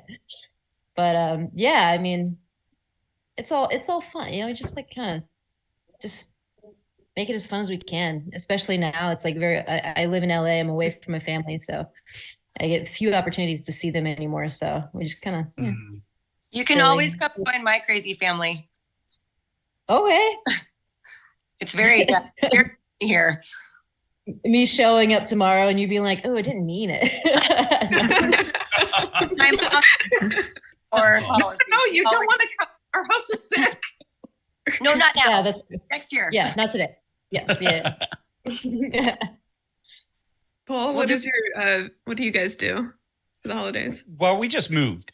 And so we literally just moved across the street. But the whole idea was we moved to a new house. So you know what, this year we're gonna get new Christmas decorations, right? So, the old lights, they were getting kind of sad, they're at the end of the lifespan. So we just went all out. And I kind of went a little bit overboard this year with the Christmas lights, just because you've seen Christmas Vacation, how the Griswolds, how he does the front of our house kind of looks like that right now. And it was just one of those things where I just like, oh, I could put more lights here, and I could put lights here and here and here. So that's a lot of fun, just sort of making the house bright, because the people that used to live here before, they kind of kept to themselves a lot. And so the house was always dark. And we had a number of neighbors just come by and say, hey, ever since you guys have moved in, it's really bright. And so I kind of took that to heart, and I kind of went overboard with that. So we've got a lot of lights coming out of the front. But what's lovely is we put up our Christmas tree, and we've had an artificial tree forever. And we went and got a new artificial tree. But the cool thing is we have decorations that we've kept in the family. My wife actually started this tradition where she would buy each of us a new decoration every year. And, I'd write the year on it and stuff.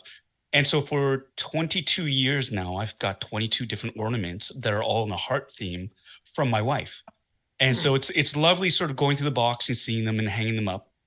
And she's done that with my two sons as well. So we've done that. And it's been a lot of fun just kind of making this house our own. And just, for me, Christmas is about family. It's about really just sort of getting together with them and spending extra time. It's about giving back as well. My youngest son, he plays on a baseball team, and we did our first ever sort of toy drive for the local hospital. And that was a lot of fun too, just getting the boys together and, dressing up in the uniforms and bringing all these toys in. That was really cool. All these different drives and different sort of events to sort of help those during a time of year where people are struggling. And especially after the last few years, it feels really, really good, especially if you're positioned to help. Even if you're not in a position to help, it's one of those things where you want to pay it forward. You want to be extra kind. You should always be kind throughout the entire year. But for us, it's kind of that reminder that we've been very fortunate, our family, in terms of health, in terms of just, the things that we have. And so we really want to start to, and I want to instill in my boys to give back as much as you can, not just at this time of year, but have that as something that you carry forward for the entire year. And so we've been, I look at all these different things, and I just really am humbled by how many blessings that, especially over the last few years, I myself and my family have received. And so I always want to be mindful of that. And I always want to be cognizant of really always trying to give back as much as you receive, because that's actually so much more fun to be able to do that, I find. So yeah, the Christmas time is, I never really used to be into it as much. It was, for me, when I was a kid, it was all about presents. Gimme, gimme, gimme.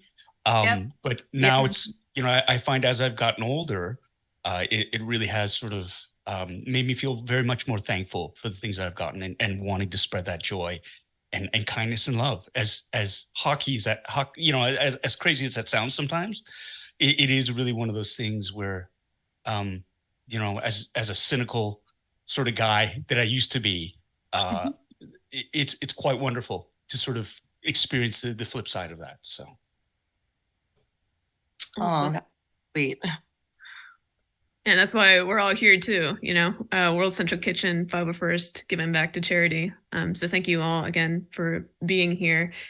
I did have a question about your time on set, and if you guys ever celebrated holidays on set, like if it was around the holiday time. I know Mandalorian season 2 filmed kind of in October, November. So I don't know, I know you take the holidays off, obviously, but if you guys ever did anything around that time of year on set. Yes. Katie? I feel like, yes. Unspeakable.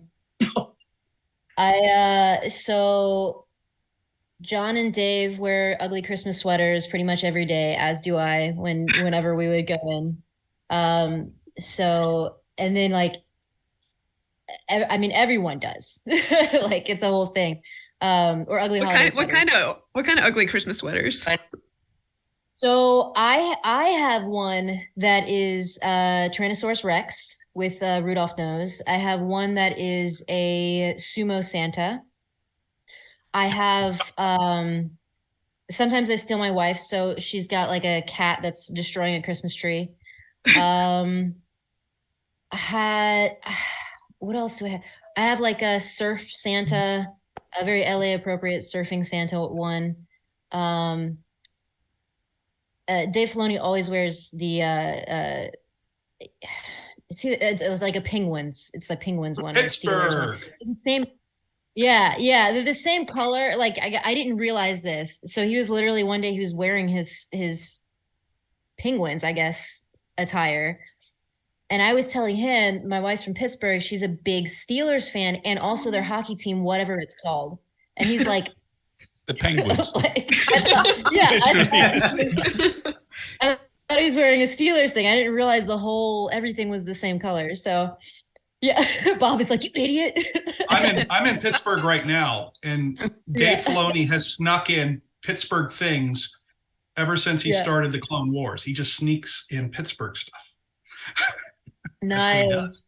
That's funny. Yeah, I mean, when you're a fan, you're a fan, and you gotta like a shout out to your hometown too. And one of the coolest things, which I was just like blown away by, was the VFX guys will project, like, I don't know if they did this overnight or if they did this in 20 minutes. I assume that they're just that talented, but they projected a little Grogu with a Santa hat onto the side of the wall. And it was just cute. I don't know. They really try to make, because like once everybody else is like leaving for the holidays and you're still working up until the very end, you kind of like, And I don't think that there's really room for a holiday episode for Star Wars. I don't really know if that's a thing that happens in the Star Wars universe. So you just kind of got to make the set environment as like, I don't know, fun as you can. Oh, there's a holiday special out there. Just that one. Just that one. There's two. There's the Lego one and there's the original. True. Yeah. Go figure. Is there a musical episode too? Have we done that? Is that something we need to pitch for Star Wars? The holiday special is like a variety show. If you've not seen it, I don't know if I Carrie recommend. Fisher sings Star Wars. And B. Arthur. Don't forget about B. Arthur. True. Jefferson Starship. Yeah. Wow. So much. But that's been my experience. Yeah, I always wind up working on sets like right around the holidays, which is weird. But yeah, that was my experience. I don't know if anyone else got to enjoy that. That's cool. Amy? No, I wasn't oops. Uh-oh. She hit the wrong button, I think. She'll be back. Okay. She'll be back. How about you, Paul? It's funny. Every time I go down to a set, like, whenever I get a chance to work on any sort of Star Wars set, it's like a holiday for me anyway.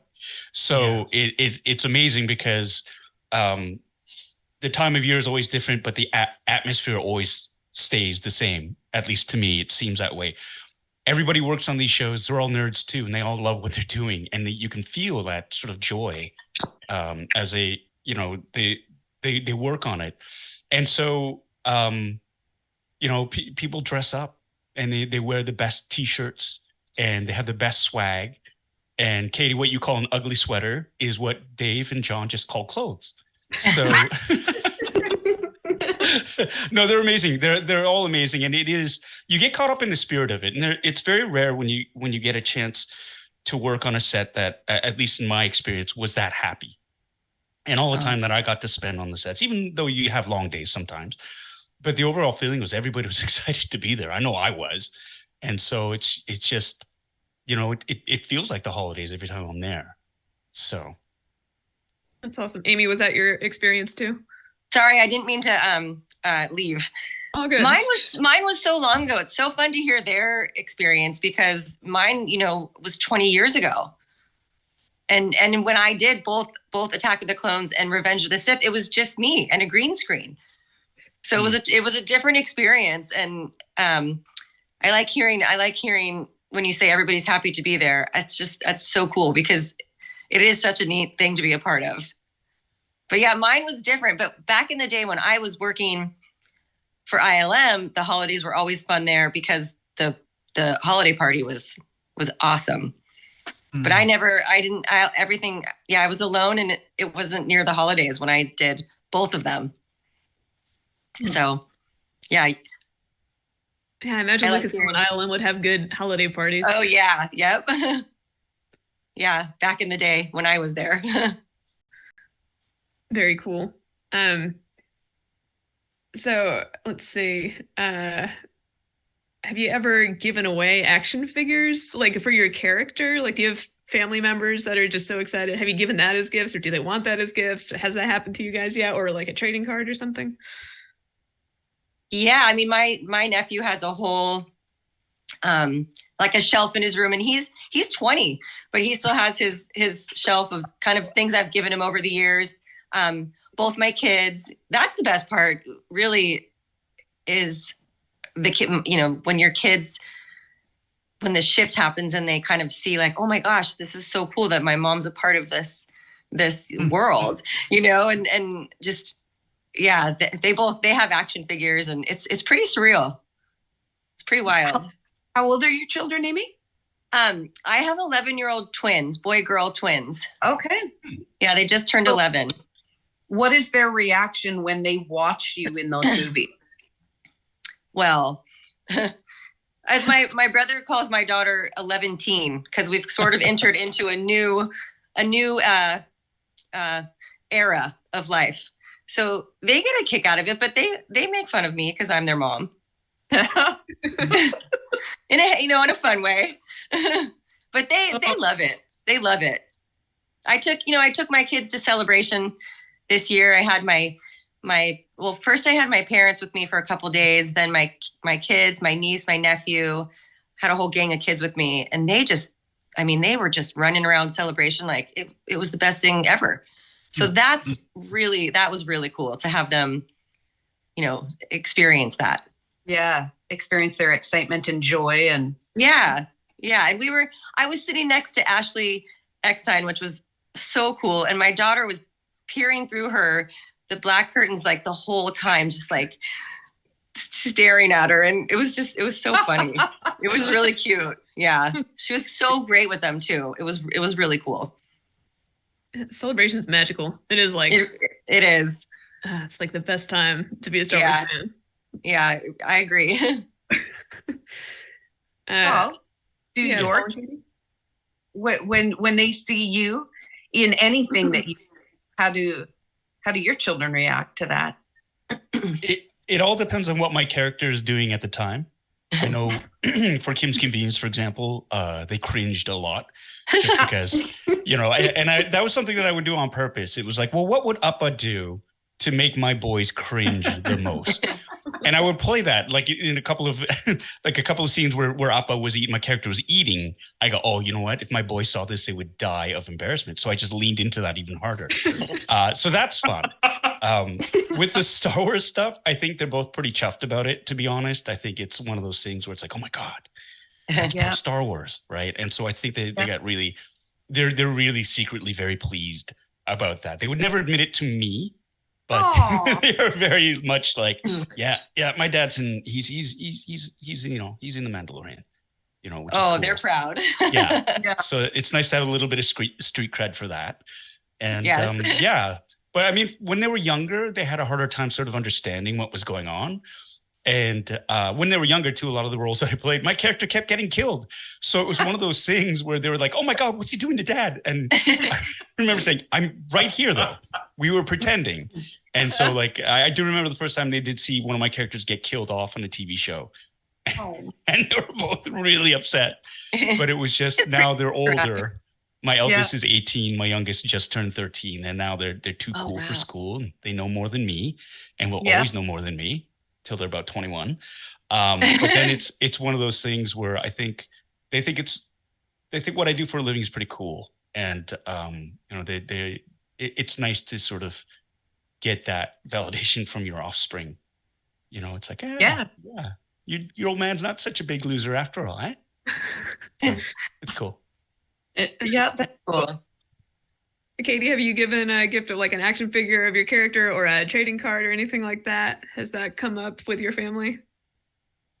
I don't have an action figure. I'm not that cool, What? but Okay. All right, so trading like, cards. I think, Yeah.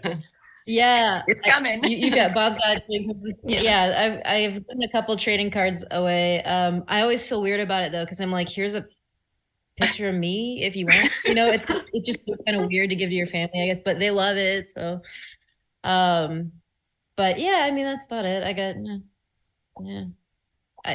if they want it, they can have it. Katie, do you have a nickname for your character? Because in my research, she's not named yet. Like we don't know what her name is. Yeah, no comment, man. No comment.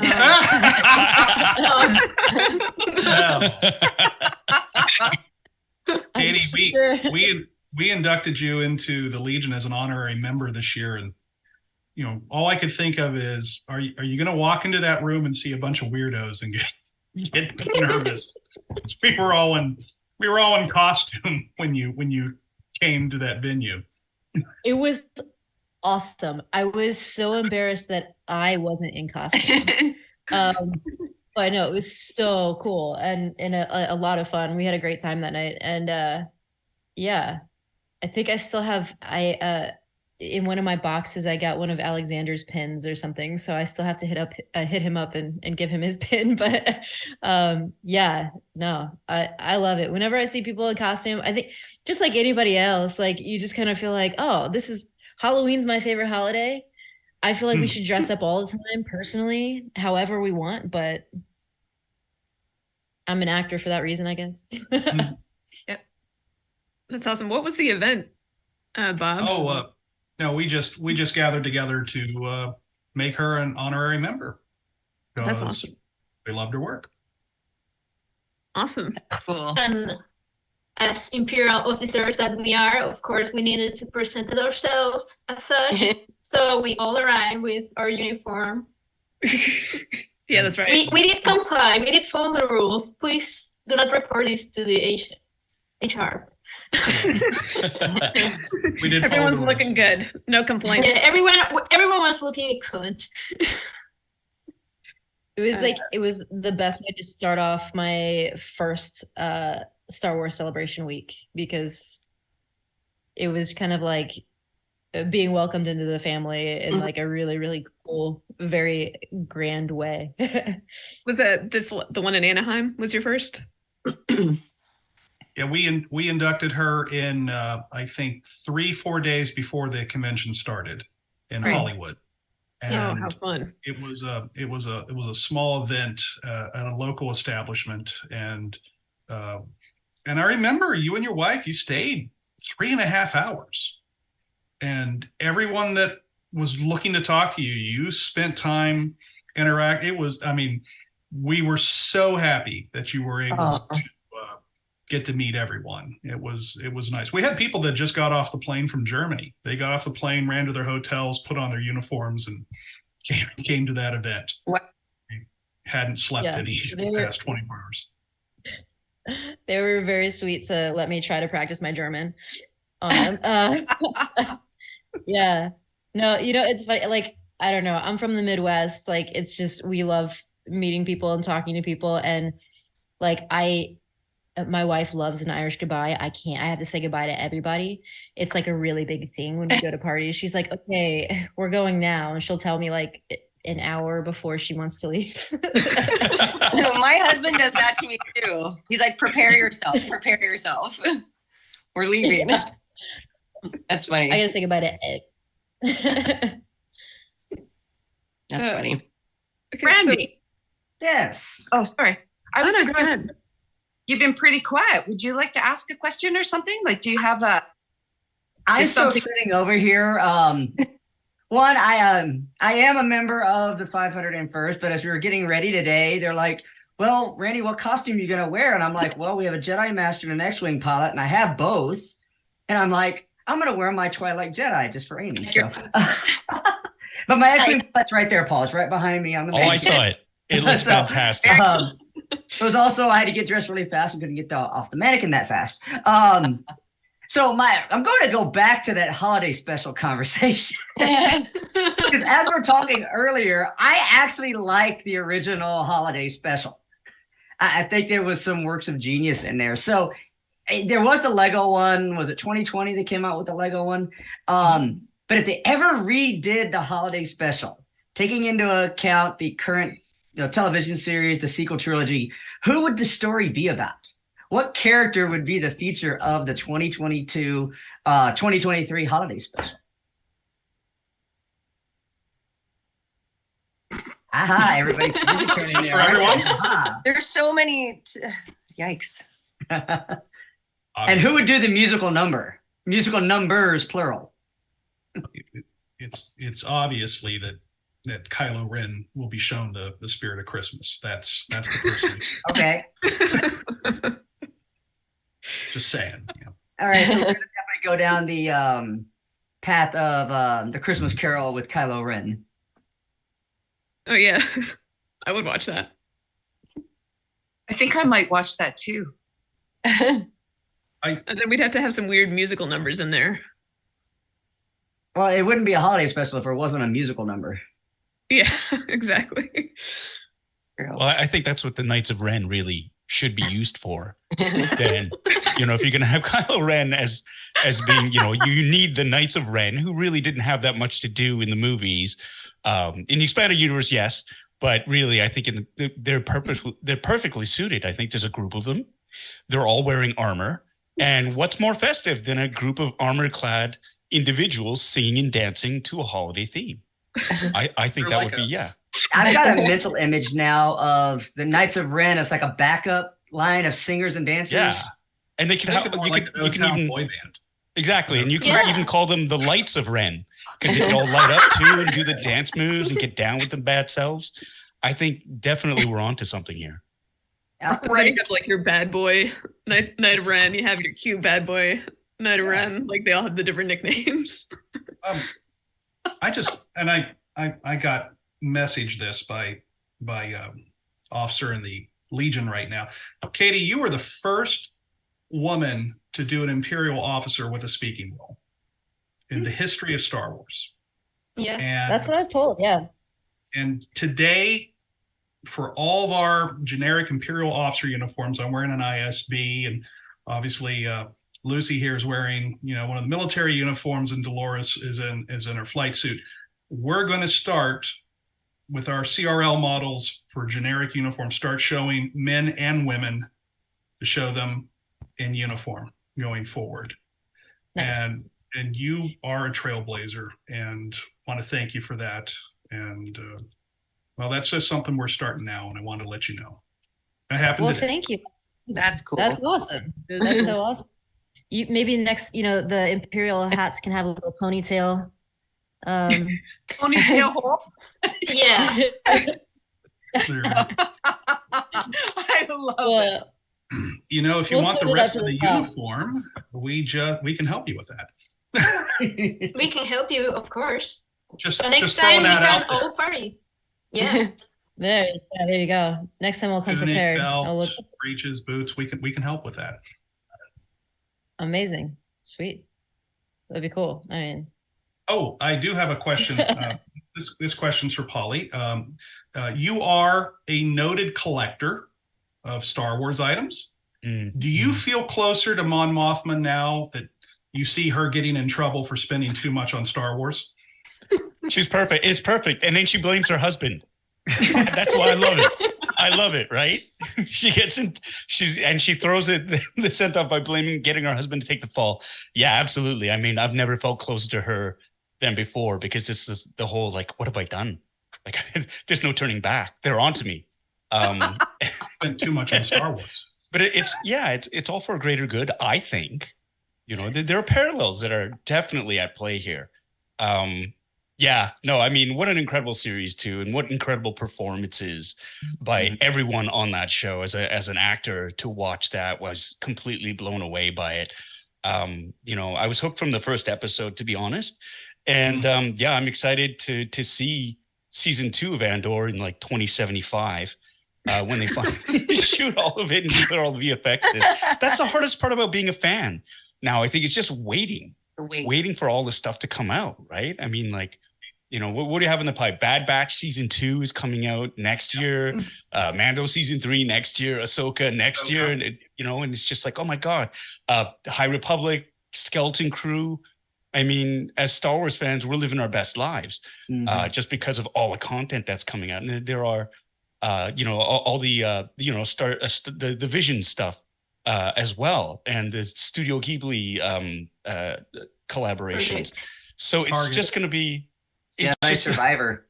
Right? Yeah, exactly. So it's just like just waiting for all of it to drop is the hardest thing, I think. But as a collector, I mean, I have just off camera here. I've got, this is a new house, but all this stuff showed up, right? So my stack of stuff for my unboxings on my YouTube channel. But I'm always happy they keep dropping more and more stuff. And I, again, it's surreal being such a huge fan, collecting all this stuff, and then being able to sort of step behind the curtain and play in that universe with different actors whom you admire and characters that you never thought you'd get a chance to sort of interact with. So like, all right. There's a fire, Paul, and there's only one item that you can bring with you running out of the house. What is that? Oh no. So, here's the thing.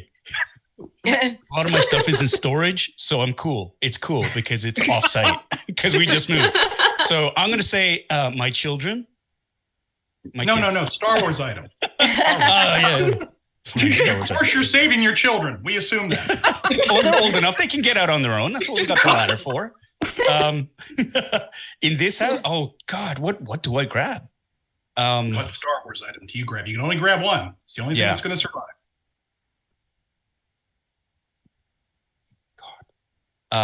The AT-AT helmet. Okay. That I have because that was really hard to get source, and that's like one of my grails. So I can help you with that. Yeah. No, I got one. I got it. I just got to get the rest of the stuff put together and put it in line with all the other cosplay builds that I have in boxes. But that would probably be it right there, just because that was the hardest to sort of come across, and I don't want to go through that again. So. No. Amy, do you have one item that like if something would happen, you had to run out of the house and you can only save one personal Star Wars item, what would you I do actually, and it's funny, that's a really good question because I have a lot of stuff at my house, and then I have a lot of stuff in my mom and dad's house as well. And my mom from the very beginning started a book for me, like a giant notebook. And it has kind of everything from the very beginning to until, I just added some things to it recently. And it has Carrie Fisher's autograph. It has, like the local newspaper here where I grew up, the article they published, like just every little thing that my mom saved for me and put away original pictures that they took at ILM of me getting ready, just stuff that you can't replace, but before phones, before just really priceless pieces to me. So that would be the first thing. And I have it actually on my desk at home, like, so I can see it, because it's really cool. It's a walk down memory lane, and it just has a lot of really neat things. So I'm grateful that my mom did that for me. Yeah, so that would way be fun. Yeah, it's pretty good, Mom. Yeah. Katie, do you have anything? I'm not much of a collector, so I would take my hat and move on from there. Yeah, I don't have a lot of like stuff, Yeah, it's a boring answer, but I do have this. I want to show you. This here is what I would take. It's called a Dianoga, and it came with the 1978 Death Star playset. Oh wow! And I got this guy the day that I tied my shoes for the first time ever. No way. Because the one my parents got for Christmas was missing a piece. They had to send it back. And when it came in late in the day, we got the phone call. And my mother's like, we'll go tomorrow. And I said, no, we need to go now. And she knew I was working on tying my shoes. And she said, if you can tie your shoes, we'll go tonight and get it. By God, I tied my shoes for the first time ever. That's a great story. And I've kept this guy, kept him through high school, college, everywhere I moved. When I lived in China, I had this guy with me. He has been with me everywhere since I was 5 years old. So that's. Do you still have your mom, Bob? Is your mom still with you? Yeah. My mom's still with me. My dad is going through some very serious health issues. I moved home the day the lockdown started 2 years ago, and I'm very blessed to be close near to them because they need me right now. So I understand what you're going through, Amy. And thank you. This is the trip we all take, and yep. I'm glad to be home. Yeah, me too. Yeah, I'll jump in on this one. Armor can get replaced. I mean, I have the same connections as Bob does. We can get armor. We can replace the costumes. You know, I can get more lightsabers. I can get all that stuff. But the one thing that I would grab, and it's very sentimental to me, is a model of a T-65 X-Wing that I built when I was going through cancer treatments as a child. I built it when I was in the hospital. My first costume in this realm of Star Wars costuming was an X-Wing pilot in the Rebel Legion. That one's sitting right back there. And to this day, that model, which is 28 years old now, sits next to my approved X-Wing costume. That's the one thing I would grab. I can replace the costume. I can't replace that model. Wow. That's amazing. Yeah. It's just amazing that Star Wars brings like hope and joy, like just in hard times. Like for me during the pandemic, it's kind of what I turned to, you know, making silly videos is what I turned to, and just hearing you guys have these stories about items. It's special to be a part of a fandom like this. And just to be here talking with all of you. Thank you for sharing your time and your stories. I was just wondering what your favorite Christmas movie is. Amy. Ooh, wait, I might need a minute for this one. Okay. Okay. Mine is Love Actually, much to my husband's chagrin. He does not like watching it. So that is mine. That's a strange episode of Walking Dead. I don't see what it has to do with the rest of the series. Mine is The Ref. My favorite Christmas is The Ref. The Ref with Dennis Leary. Sweet Jesus. It's great. If you haven't watched it, if you like sarcastic, hard wit, just oh God, I love Dennis Leary. Yeah. So Kevin Spacey, I believe, Dennis Leary, he's like this burglar and he gets trapped in this really dysfunctional home of a husband and wife ending their marriage. Oh, dang. Funny movie. I don't know why it's my favorite Christmas movie, but it is. I have to look into that. How about you, Katie? I mean, like my mom and I, for the longest time, watched Love Actually every year. It is like problematic when you watch it. You're like, okay, that's. But I don't know. It's like nostalgic at this point. It's just fun. There was one I used to watch all the time. Was it called Turbo Man? It was with Arnold Schwarzenegger, and he was like an action figure. Jingle All the Way. Yes, that's it. Jingle All the Way. I used to watch that all the time, and maybe we'll rotate that back in. His child is Anakin Skywalker.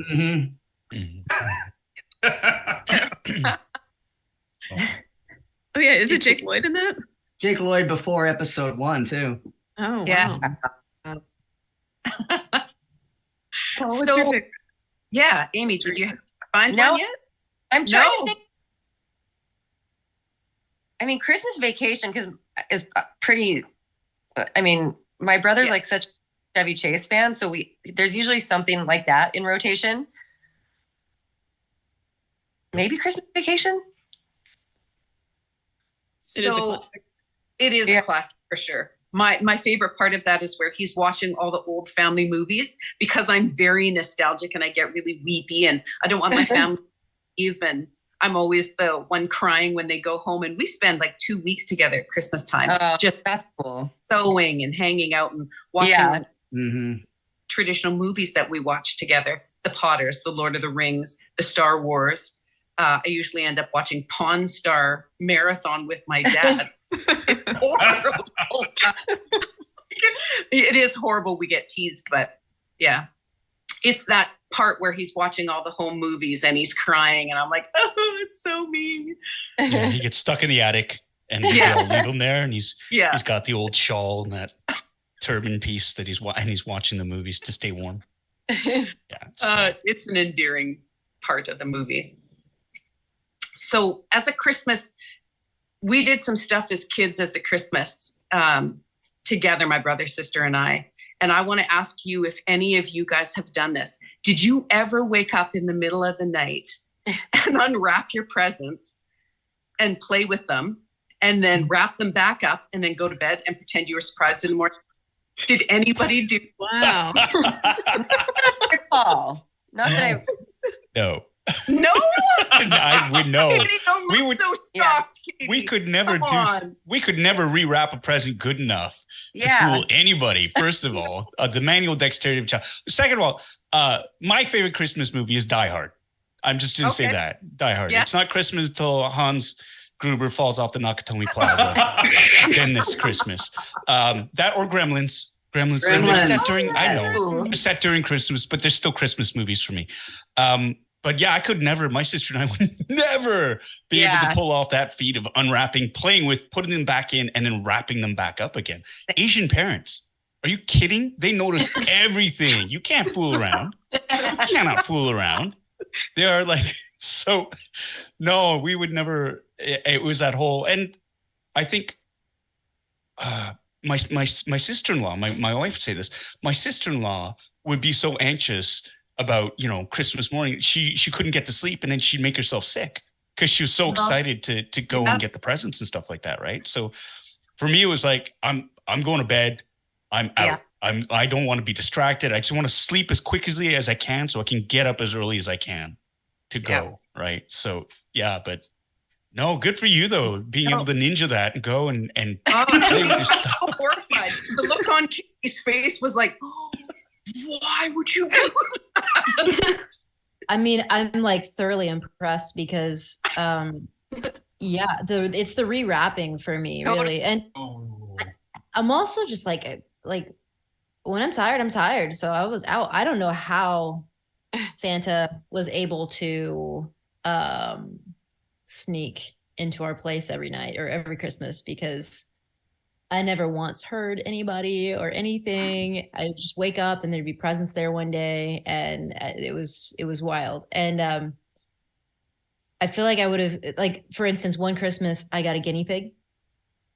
And I woke up. It was like unwrapping presents, and I opened this box and I'm like, I got poop for Christmas. I thought it was like I thought I was in trouble, like I did something bad or what. I was like, why did Santa give me poop? Oh my gosh. Guinea pig got out. Aww. So I just feel like there's a way that would have never worked out for me. We found the guinea pig. We found the guinea pig. She was fine, living her best life. What was your guinea pig's name? Muffin. Muffin. Yeah. I was in like 3rd grade. So, and I spelled it wrong. I didn't know that. I thought I spelled Muphen because that's how I thought you spelled muffin back then.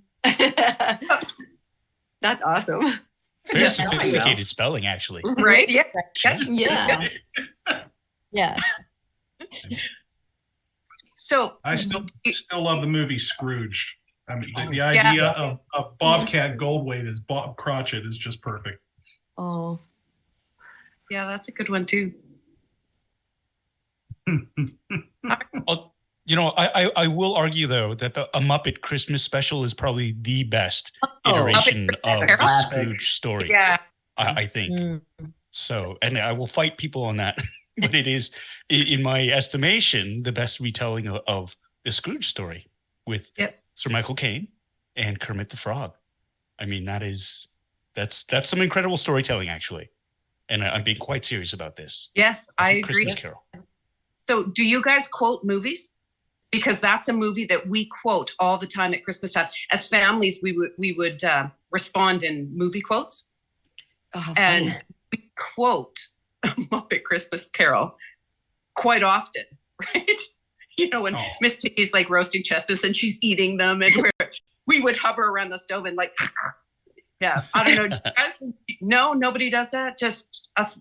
Just us. All right. You're speaking movie quotes in regular dialogue. It doesn't have to be Christmas. I don't know about you.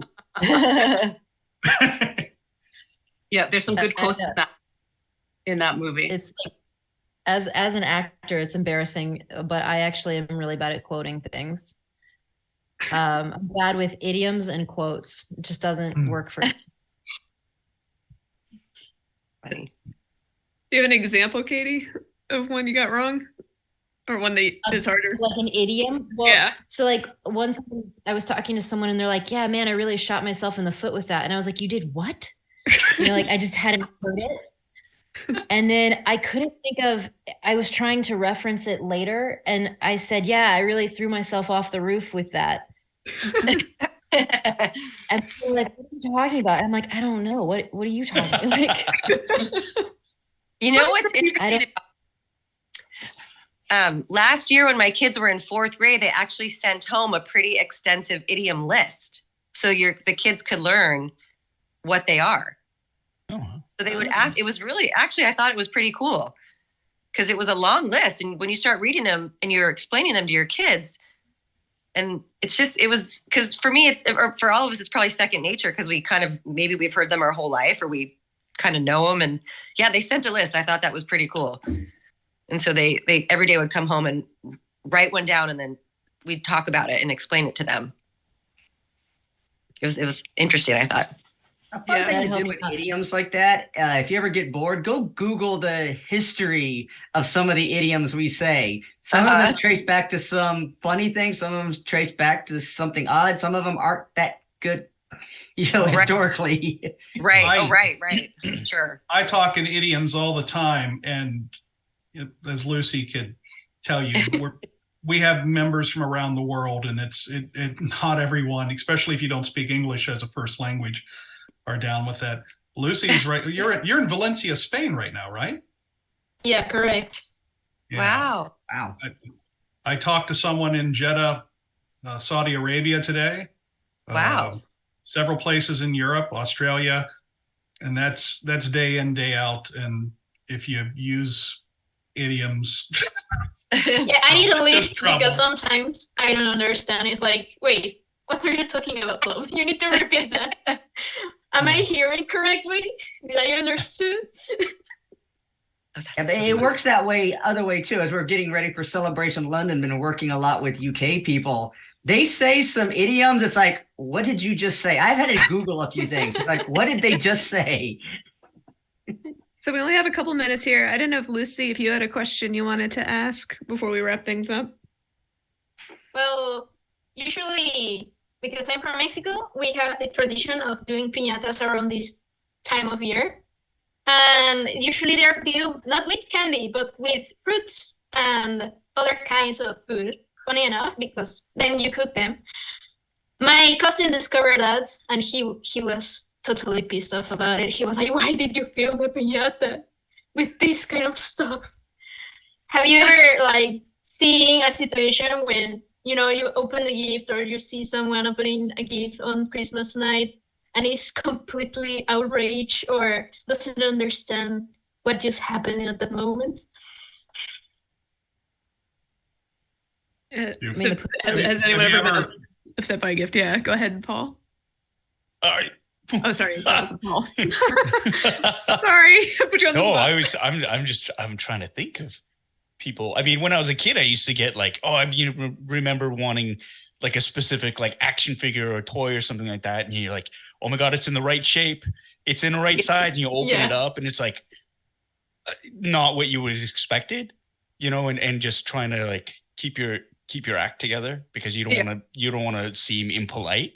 And so it's like, yeah, this is, I love this. Thank you so much. Wow. Yes. My brother does that intentionally. He will have a gift that he wants to see you be disappointed, and then he'll go, all right, here's what I really got you. That's my brother. Amy or Katie, how about you guys? I remember being a kid, and you don't want to sound ungrateful, but again, like there were certain things you wanted, and then kind of having like opening all your presents and like, oh, well, I didn't get this, but I don't really like, every once in a while, I think you get something like from a family member that, you're like, oh, thank you, but you maybe really won't use it, but nothing really so bad that it's, If you want to surprise someone, you can fill a piñata with vegetables. Right. I can see that would be a little. That's the traditional one. Katie, how about you, real quick before we go? I don't know. Yeah, the poop was like the big thing when I opened the but I'm like a big fan of a gag gift, so I might do that. I might get a piñata for Christmas this year and fill it with Yeah, we fill it with that, and then we cook. We do ponche with them, and it's a worm, and we share it around with all the family. That's cool. Yeah. And that's a perfect place to end. Yeah. Right? Like Did you see my plan, Teresa? Right? We're going to beat that piñata for some vegetables, Lucy.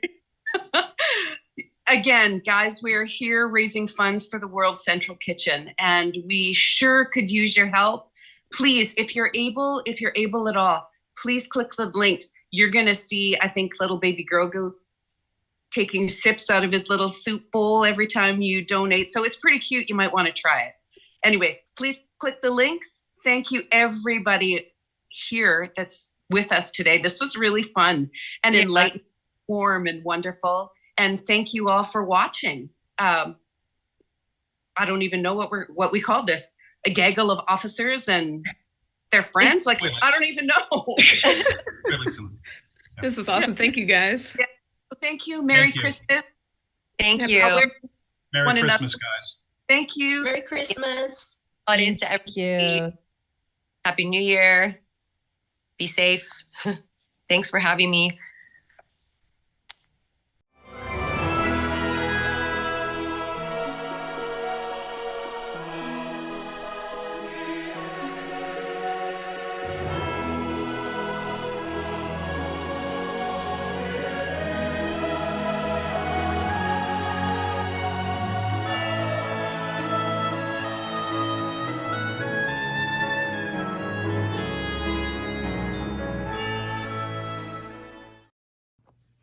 Hi, my name's Kevin Thompson, and I was in Return of the Jedi and the Ewok movies.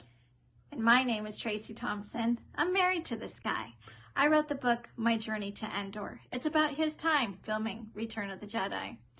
We're here to wish you a happy holiday and to talk about food banks, about donating and giving during this time.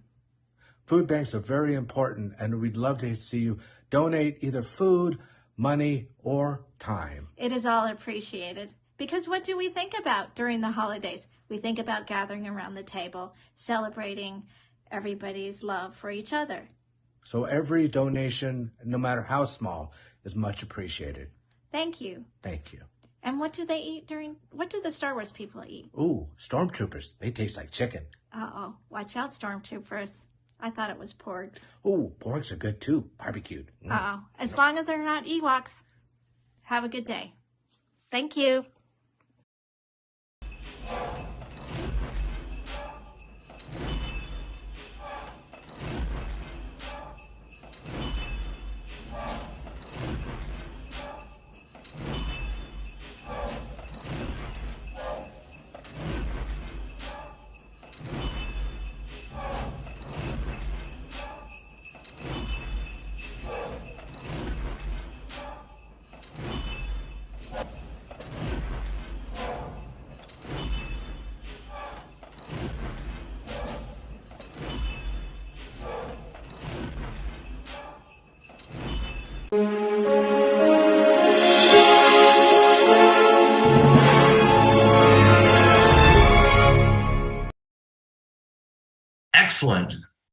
welcome everyone. Hope everyone is having a great Saturday today. We are doing so great here with this telethon, benefiting the great people at World Central Kitchen as well as other food banks worldwide. But we got a great panel going on. Got some great guests here. With me, I have Mr. Justin Sonfield. Hello there. Mr. Denny Feifeld. Hello there. Mr. iPhone. No, I'm kidding. Mr. Terry Chow. Hello. And with us, we have a very special guest, Mr. Chris Bartlett. Hello, good to be with you guys. Happy holidays. Happy holidays. Yeah, no, absolutely. Happy holidays. Chris, it's great to see you again. Sorry you weren't able to make it out our neck of the woods in Salt Lake this year. Yeah, I hated to miss that. We did it the year before, but hoping to get out there this year. Yeah. No, but with that being said, why don't we just get to it? So first of all, how's everyone's holiday been going? Chris, how's your year been going? It's going great. I'm not super stressed going into the, with work and stuff, going into the holidays. So I'm able to spend time with my family and yeah, things are going pretty good. Thank you. Well, very good, very good. And some of my panelists here, they're wanting to know a little bit more about what you've been up to recently. Is that right, gentlemen? Yeah, what you been up to, Chris? Let's see. There's certain things that none of us like spoilers, right? So I'll just say that I'm really enjoying the work that we're doing and that I'm doing. And I've been doing conventions, so I'm able to meet with fans and talk about the show and share their experiences about the show and their feelings and stuff. And then we get to talk a little bit about the making of the shows. And that's always fun. What I love about the conventions is that we get these, really pure moments with fans where both of us kind of lose ourselves in the excitement of the show and of a galaxy far, far away. And I really love those moments because they're really personal. It's not just hey, can I get a photo? Or hey, can I, get a picture or whatever. It's really making these connections, and I love doing that. So it's a lot of fun. Love it. Yeah. So I think, last time when I saw you at FanX, you had your prints out for all the characters you've done. This was back in 2021. Obviously, since then, you've done a whole lot more work based on what you've posted. I mean, you've gone from Mandalorian to Book of Boba Fett, Obi-Wan. Am I missing anything? That's all we can talk about today. So yeah. Now this has been a great year. I was watching Brendan's feed before his interview, and I just wanted to share a little piece of a secret about this industry. A lot of times people come up and say, I want to do what you're doing. I want to play your roles. I want to do the things that you are doing. Okay. And that's just a little, piece of advice. That's actually not the best way to break into the industry. The best way to break into the industry is, that you are already providing something, you already make something, or you already created something. I guess you could get a job in the industry if your dad was, the director or something, but it's always better. This creative industry is always about giving. It's always making something and giving it. And then you leave it. And then you, just like auditions, you go in for an audition and you do the best job that you can, and then you leave it and you move on to something else. If they call you back, that's a bonus. But the work is the doing and the making. And instead of the getting, as kids at Christmas time, we're always like wanting, what am I going to get for Christmas? And then as an adult, you have kids maybe and or friends that you're like, well, what can I give this person for Christmas? And that's why I love what you're doing today. with the World Kitchen is that we're giving, and you always get more back, right? When you give something, there's something in your life. There's you separate yourself from something that you've given, but then somehow in your life there's something else that comes into your life that's worth more than the thing that you gave, and I love that. But that's the thing about this industry is it's more likely to get work when you have created something already and you can bring that, like how can I help you in the thing that you're doing? If that's your attitude, you'll be way more successful in the work here in this kind of industry, if that's what you want to do.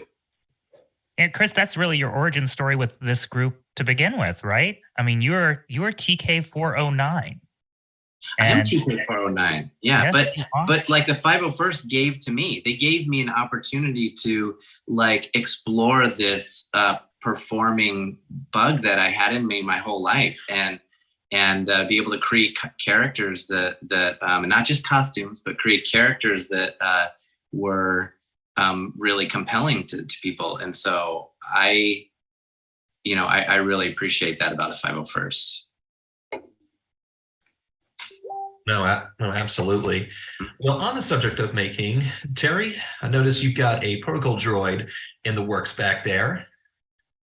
Yeah, I don't know if Chris knows, but I mean, I've kind of known Chris for like 10 or 11 years, back to like the old C-3PO builders forum that Chris created. So I was Pan 3PO because I was Panda Trooper in the 501st first, and then now I'm Panda Props and Costumes, and so I've been working on a protocol droid for an extremely long time. And as Chris probably knows, I mean, I ordered, as you guys mentioned earlier, TK409. I ordered parts and fiberglass things and collecting bits and pieces, and Chris is intimately familiar with this, where it's like you could wait years for someone to make some little brass knob or something, right? And you're lucky if there's 10 people in the world that are even willing to get in on that buy, right? So you're just constantly waiting for things. So I mean, I've been collecting parts for well over a decade, and but I mean, I fell in love with the character. I think he was the first action figure I got. I don't know about you, Chris, but he's definitely. I think it literally on Christmas Day, it was the first Star Wars action figure that I got. The little chrome one, and all the chrome started to wear off. But, no, I've been working on him, and I'm hoping to get him at least mostly together in February because Anthony Daniels is coming up for a convention in Vancouver. Oh. So I'm Vancouver, BC, Canada. It's snowing outside. It actually does happen. Great. Now, Terry, are you hoping to wear it or display it? I would love to wear it. There's a whole bunch of pieces that need to fall into place because, like, I broke my ankle a while back, a few years ago, so my leg is a little bit misshapen. So again, I had to 3D model new feet for myself and resize stuff. But fingers crossed, I'm going to have like a primered version of 3PO, and then cool. Some T3PO or something, right? There you go. Yes, yeah. No, it's we love all protocol droids, right? We love to see them. Star Wars isn't Star Wars without droids. I really believe, because they're kind of the audience's eyes. How we see Star Wars originally. 3PO and R2 were supposed to be the audience. Like Star Wars was supposed to be told through the eyes of these droids who were plopped into this environment that they weren't used to, and so that's what I love. I really love droids in the Star Wars universe.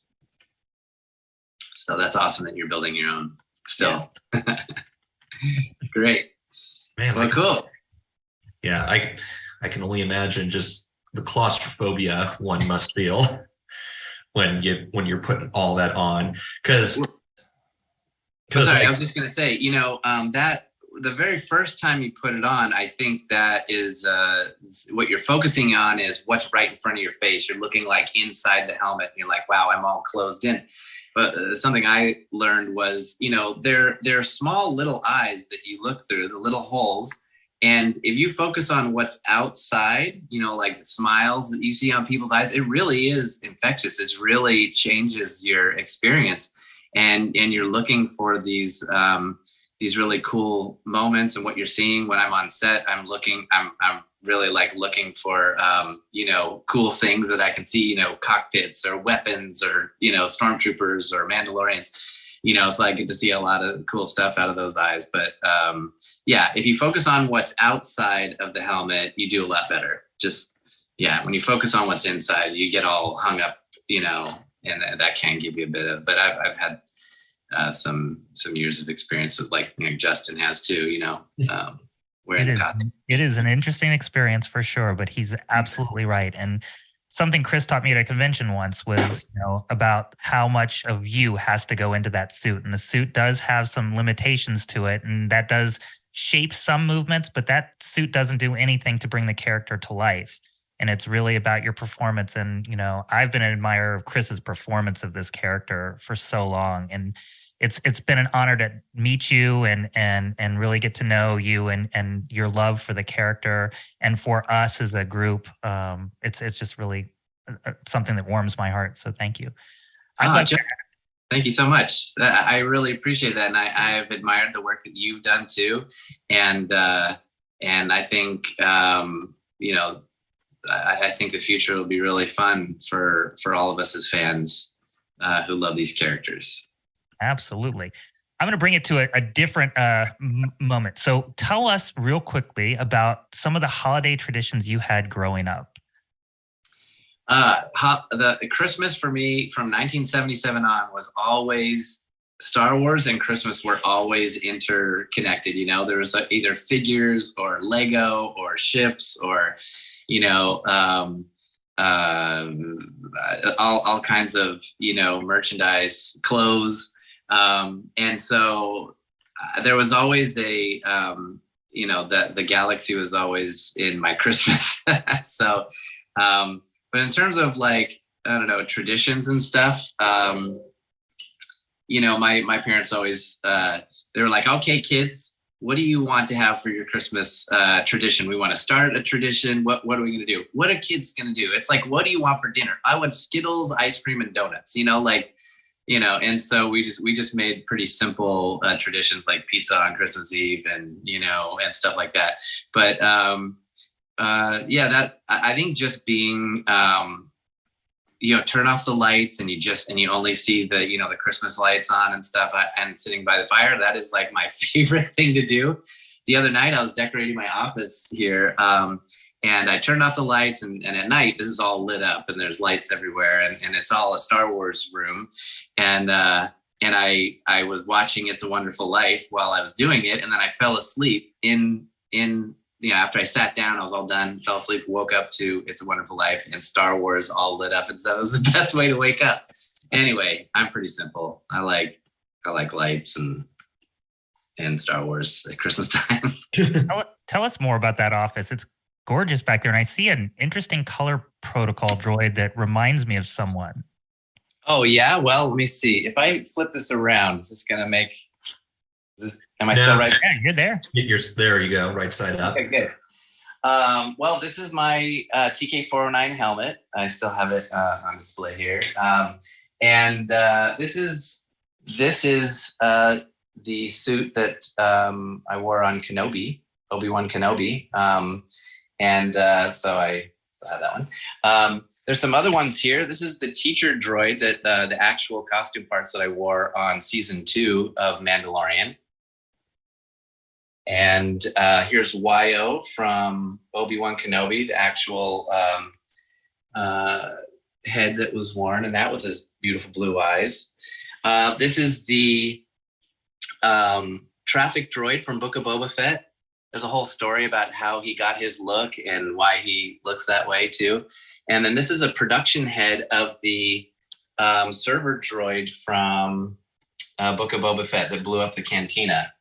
And then this one is from our friend Pedge, who we just had the anniversary of his passing a year ago. He was one of the he was I think the best known UK costumer, C-3PO costumer, and he had an idea to do one in blue, and so I was working with him up until the time of his passing. Of course, it was unexpected, and and we were working on a blue one together. So this is that one that we worked on together, and I love the color. I think it's really cool, and I would love someday to see a blue one in Star Wars.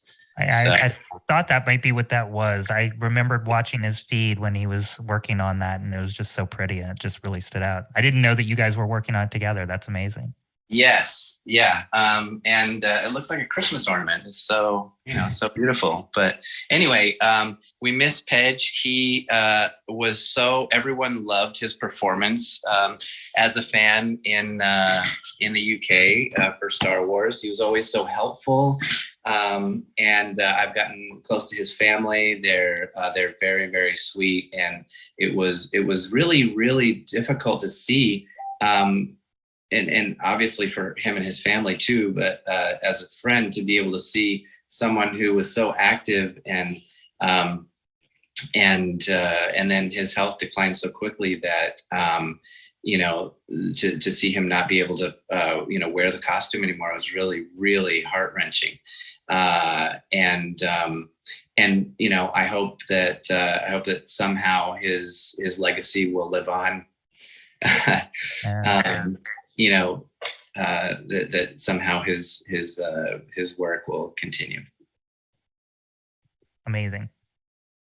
Yeah, no, absolutely. No, those are very, very cool. Man, I gotta step up my collection now.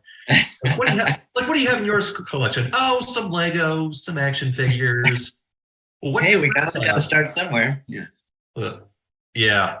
No, absolutely. So other fun things I have now are now I have my own Star Wars figures. I have, my Zero, this handsome fella right here, right? Black Series. He, the dream is to be in Star Wars, right? Getting a figure is like this incredible bonus you would never imagine. Like, I just wanted to be a stormtrooper in the background or protocol droid in the desert or something. But then to be able to have your own character is really incredible. And now I just got, it's on the doorstep right now, my One Jack Black Series character figures are here. So I'm really excited for to go get those. Wow. You know you've arrived when that happens. Right. Yeah. It still seems unbelievable and surreal. And I'm grateful every day to work with people who are so talented and sweet and warm to me. That is something I just wanted to share also. Everybody has a team, right?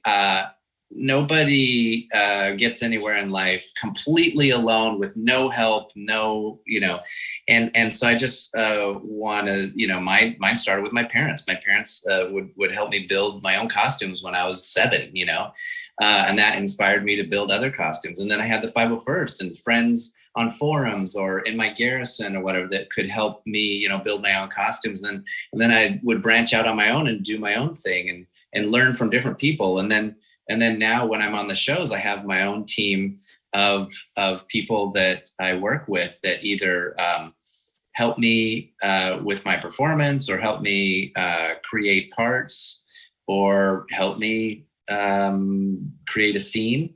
And so, I really want to share credit with those folks who have been with me and helped me all the way through. And as time progresses, I'll be able to do that more. But I'll be able to reveal more of that. Those that have been with me and helped me, and we've been able to help each other. So right now, like I have a creature sculptor who's a dear friend, who's a director and a big Star Wars fan named Tim Martin. He sculpted the server droid head from Book of Boba Fett, and also the One Jack head for Kenobi. My buddy Dan Bowman, who we needed an extra protocol droid in the scene, and I called on him, and he's had some experience in the protocol droid suits, and so then he got to be on the show with me. And and other things too. So, from my assistants at conventions, Katie, be able to work with Misty on the show, who introduced me to my agent, and becoming good friends with Brendan and Emily Swallow. And, they all are so loving and helpful and warm and giving people. Those are the kind of people that I think are successful in this work, but also in life, so I love being around those kind of people who, are so helpful. Yeah, you can see it in the conventions when you guys are, it seems like there's 5 or 6 of you at any given convention, but it changes a little bit from convention to convention, but you seem like such a family on social media and that you just truly love each other's company. I mean, that's true. We hang out, locally too. I mean, we all live kind of near each other. Dorian Kinji lives in Georgia now, but we hang out, at conventions, and we're very good friends. So, we all live. Most of us live here in the Los Angeles area, and we get together all the time. And it really is a real family, situation. I mean, family is more than just blood. Family is people that you love and that love you. So it really is family. Wow. Yeah. No, well said. No, it's, I think, your job is only as good as the people you surround yourself with. And Chris, I think it sounds like you were very fortunate enough to, have that opportunity to work with the people you love and get along with. Yeah, that's true. And I was talking about earlier about giving, that this work is giving. It also takes patience. Like, I was acting for 12 years before I was on a show before The Mandalorian. And then I was, first of all, I was building costumes and performing as an amateur for 6 years before I was cast in my first role. But that wasn't, in film. It was like commercials and stuff like that, live appearances and stuff. And then I did that for 12 years. So I was 36 before I was cast in that first role. And then I wasn't on a show till I was, what was that? 2000. I was 48 before I was cast in a show. And so just be patient. Like, if there's something you really love to do, just keep going. And even if there's like a thing, I really want to do this, but I'm way back here. I don't know how I could ever get there. Just do something today that will get you one step closer to that thing. It doesn't, you don't have to, and then tomorrow you'll do something a little bit, more toward that thing, and you just keep going. And that's the best advice I can give. Be, make stuff or be giving in the stuff that you create. Give credit to people that help you, and be patient and be persistent. That is, don't be the guy or girl who running around like, hey, can I get your autograph? Like, take that second to like make a connection with somebody. Like, what can I do to make your day better? I mean, I say that and it sounds trite, but really, like, if you're at a convention and you're meeting, say, your favorite celebrity, like say you're meeting, Emily Swallow or something, what can you do to make her day brighter or more amazing or something like that? As opposed to like taking, like, give more, and your life will just explode with blessings and goodness. So anyway, I'm saying I've tried this a lot in my life because I just feel better. But also you have a lot more success doing the things you want to do and dream about doing by giving instead of always trying to take, Absolutely. I will say the best way to make Emily Swallow's day, and Denny, I think you were there for that as well, when she came and she got to ride in the land speeder that we had at our display. Yes. Right. I mean, we all love that. I got to ride in it too, but it's that connection I'm saying, that personal moment that we all remember, like, oh, I remember that, that time that I got to ride in the land speeder that somebody offered, I think it was, the Gordon family offered me to be able to ride in their land speeder. And, that's unforgettable. You never forget moments like that. And I talked to Emily and she was like, I remember this one person who came in their costume and they said this thing or whatever. We got that is the things that we remember versus, hey, can I get a selfie? All right, thanks, bye. And you leave. Yeah. So anyway, we're human, even though we might play characters that are robots, we are still human. And that's really important to remember. No, absolutely. Well, I think I'm getting the message that our time is starting to wrap up. Guys, thank you all for being such great panelists. And Chris, thank you for joining us. Anybody have any last words before we move on to our next great thing? We jokingly said before this started that Chris and I would try to restrain ourselves from doing C-3PO Christmas greetings, but I challenge Chris right now. Okay. Christmas greeting. And if you do one, I'll do one. All right, here we go. My goodness, why hello. I am C-3PO, Human Cyborg Relations, and I wanted to wish you the happiest of Life Day celebrations. May the Force be with you. Excellent. All right, let's hear it, Terry. All right, here we go. Please let me introduce myself. I am C-3PO, Human Cyborg Relations, and I would like to thank Chris Bartlett for joining us in celebrating Life Day. Thank you, and happy holidays. May the Force be with you. Ah, great. I love it. That's awesome. Well done, you two. Oh. No, I perform. Okay. Oh, that's wonderful. Thank you for having me, you guys, very much. And thank you so much to the 501st for jump-starting my performing interest. And also, I hope that we'll all give to the World Kitchen today a little bit so that others can benefit as well. No, absolutely. And that is a quick reminder, we are still taking donations for the World Central Kitchen, where you can also support your local food banks as well. So don't go away. Stay tuned. We got a lot more material coming up.